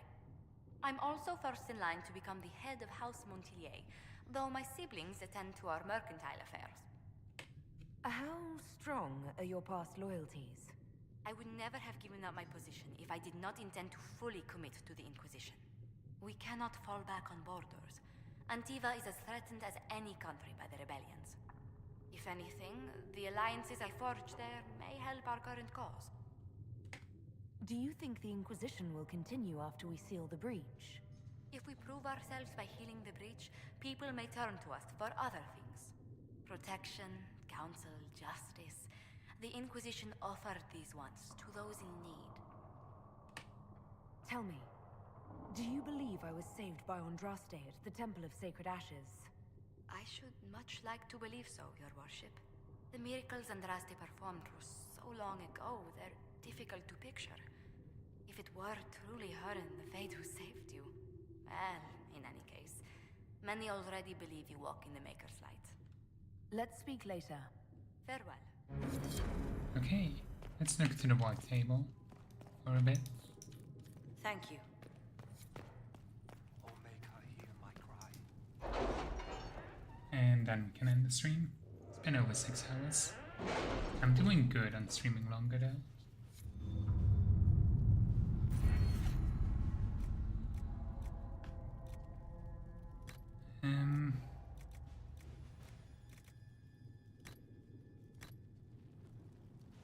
I'm gonna go for arcane knowledge first.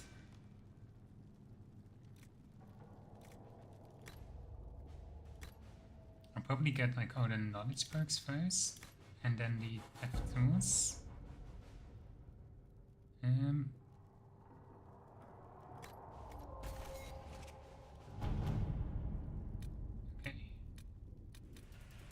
To make less sense of this, I would founder, perhaps you can advise. Connor, a letter from Sarah follows. For your big hat, so whoever says your rubbish, it servers don't care but could drop a few things for them. They give Josephine a surprise, it exposes something.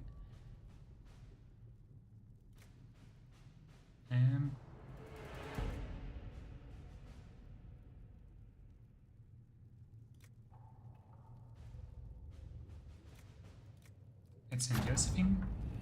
Papers we received from Sarah's friends document a Lord sabotage your brother's marriage. Quite a scandalous affair, very useful implying our influence. Perfect. The confrontation with Mother Havara of the Valerian market had the desired effect. To a point, the Chantress' condemnation of the Inquisition was lost amid a flurry of speculation over the actions of the Lord Second Lucius, as well as the divide in the opinions of the remaining Chantry clerics. There are, however, clerics similarly denouncing the Herald of Andraste. The Inquisition could leave them to their speeches, but dealing with them before the Chantry elects a new divine could be a benefit. These clerics are under the conclave for a reason. They have secrets and weaknesses we should exploit. Delicate handles need to be focused on clerics that can be swayed.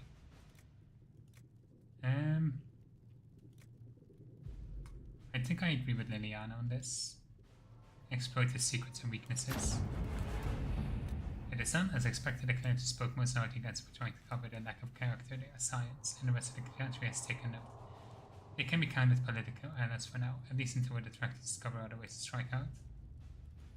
Perfect. A letter addressed to Vivienne lies openly under the table. A note has been added to the top which reads, Josephine, darling, you should take care of this fee. By Diggers Vivienne, you cannot have heard a shocking allegation against the Inquisition, or surely you would never have been seen with them. Allow me as a friend to open your eyes. People are saying that Divine Justinia is indeed alive. That the Inquisition, her closest advisors and most trusted servants, have orchestrated all this chaos on her orders. It was Secret Pentecost and Sister Nightingale who sabotaged the Conclave in order to eliminate opposition within the Chantry, and cut off the heads of the Mage Rebellion and Templars in a single stroke. Save your reputation, must escape the acquaintance immediately.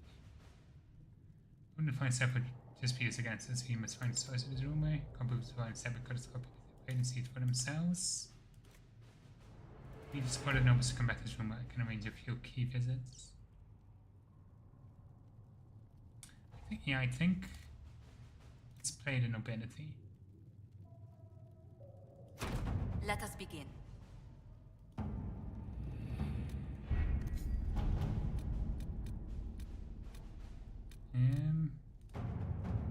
For the Fifth Blight and the Hour of the Herald, Haven was occupied by Code's Worship of the Dragon.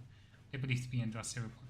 Both the Codex and the Dragon were long gone by the time the Chantry arrived to put the temple's sacred ashes, but there may still be undiscovered passages in the mine containing the relics. Considered search effort might possibly know something useful in the Inquisition. It's possible to have a few snake days in order to recording the ancient magic.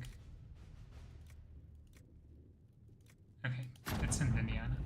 It's incredible how many passages remain undiscovered, even after the Chantry's arrival. It's guarded every inch of the mountain for years in search of anything related to the sacred ashes. Caught in the boat all of this, it was here long before, and who knows how many years it would take to find it out. Of the new passages uncovered during this search, most were long empty or contained goods far beyond salvage. A few, however, yielded some artifacts of interest, and one definitely contains the strange runes I've yet to translate. Good. I don't know how someone will come to this idea, but I can see the use. It's an idea I would search, however. No which one's a party beast. No man will teach us how to jar them safely but angry. Stingy, no good for honey. Great for throwing. Here's somewhere south.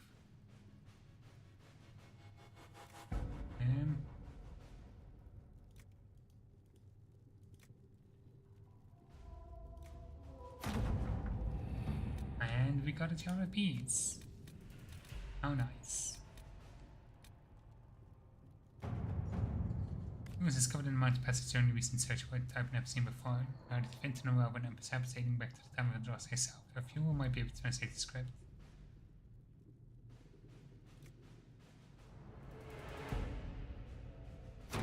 Let us begin. Interestingly, the runes around the Marine origin belong to the tribes that inhabited the Shroud almost 1,000 years ago. What is of greater interest, however, is that none of the runes translated intelligibly, meaning all that's in the code. According to the translator, reference to the Guardians also indicated an island of the northern coast. It's curious how a continued translation happens and how we can narrow this further down. Interesting. Ambassador, I very much enjoyed your soiree and hope to see you at the Summer College for the picnic lunch next month. Let's fret about the ghastly things said about your associates. More reasoned heads will prevail, and this full discussion will come to nothing. Duke Cyril. That worked out. Except from Rector's reports, do you notice sign a triangle point down 2 wavy lines through it that got spotted in the chalk on a ruined wall close to one of our outposts? A cursory inquiry into the symbol is revealed nothing. Archivist is still looking. Argent thinks he saw the symbol as something very like its code and alleged that belonged to the Comtesse de Baya. 3% as rewarded. Almost every outpost of orders has been marked in this manner, and we were being watched. The Copa said to make a trade right of watch carefully. Someone decides to take out a piece of chalk. What happened?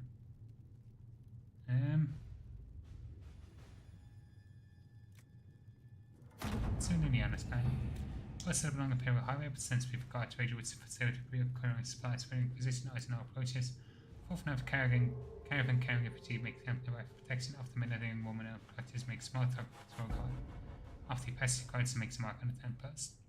When returns for half an hour to know nothing when the consecrated rules will not work. She kisses him, draws him up and says, "Go to discuss the sea." She dies of poison.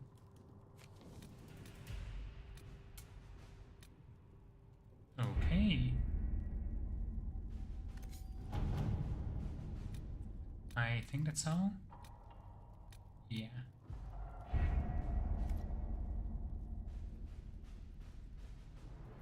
It is getting a little bit too late, and I have an appointment tomorrow, so I can't stay on longer. I don't think I'll be able to stream tomorrow either.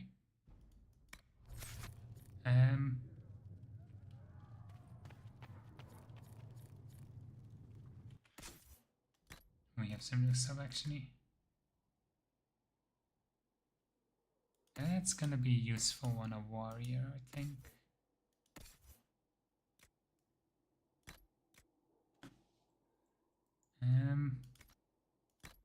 Weaponry. Give the bow to Sarah. Move the other to valuables.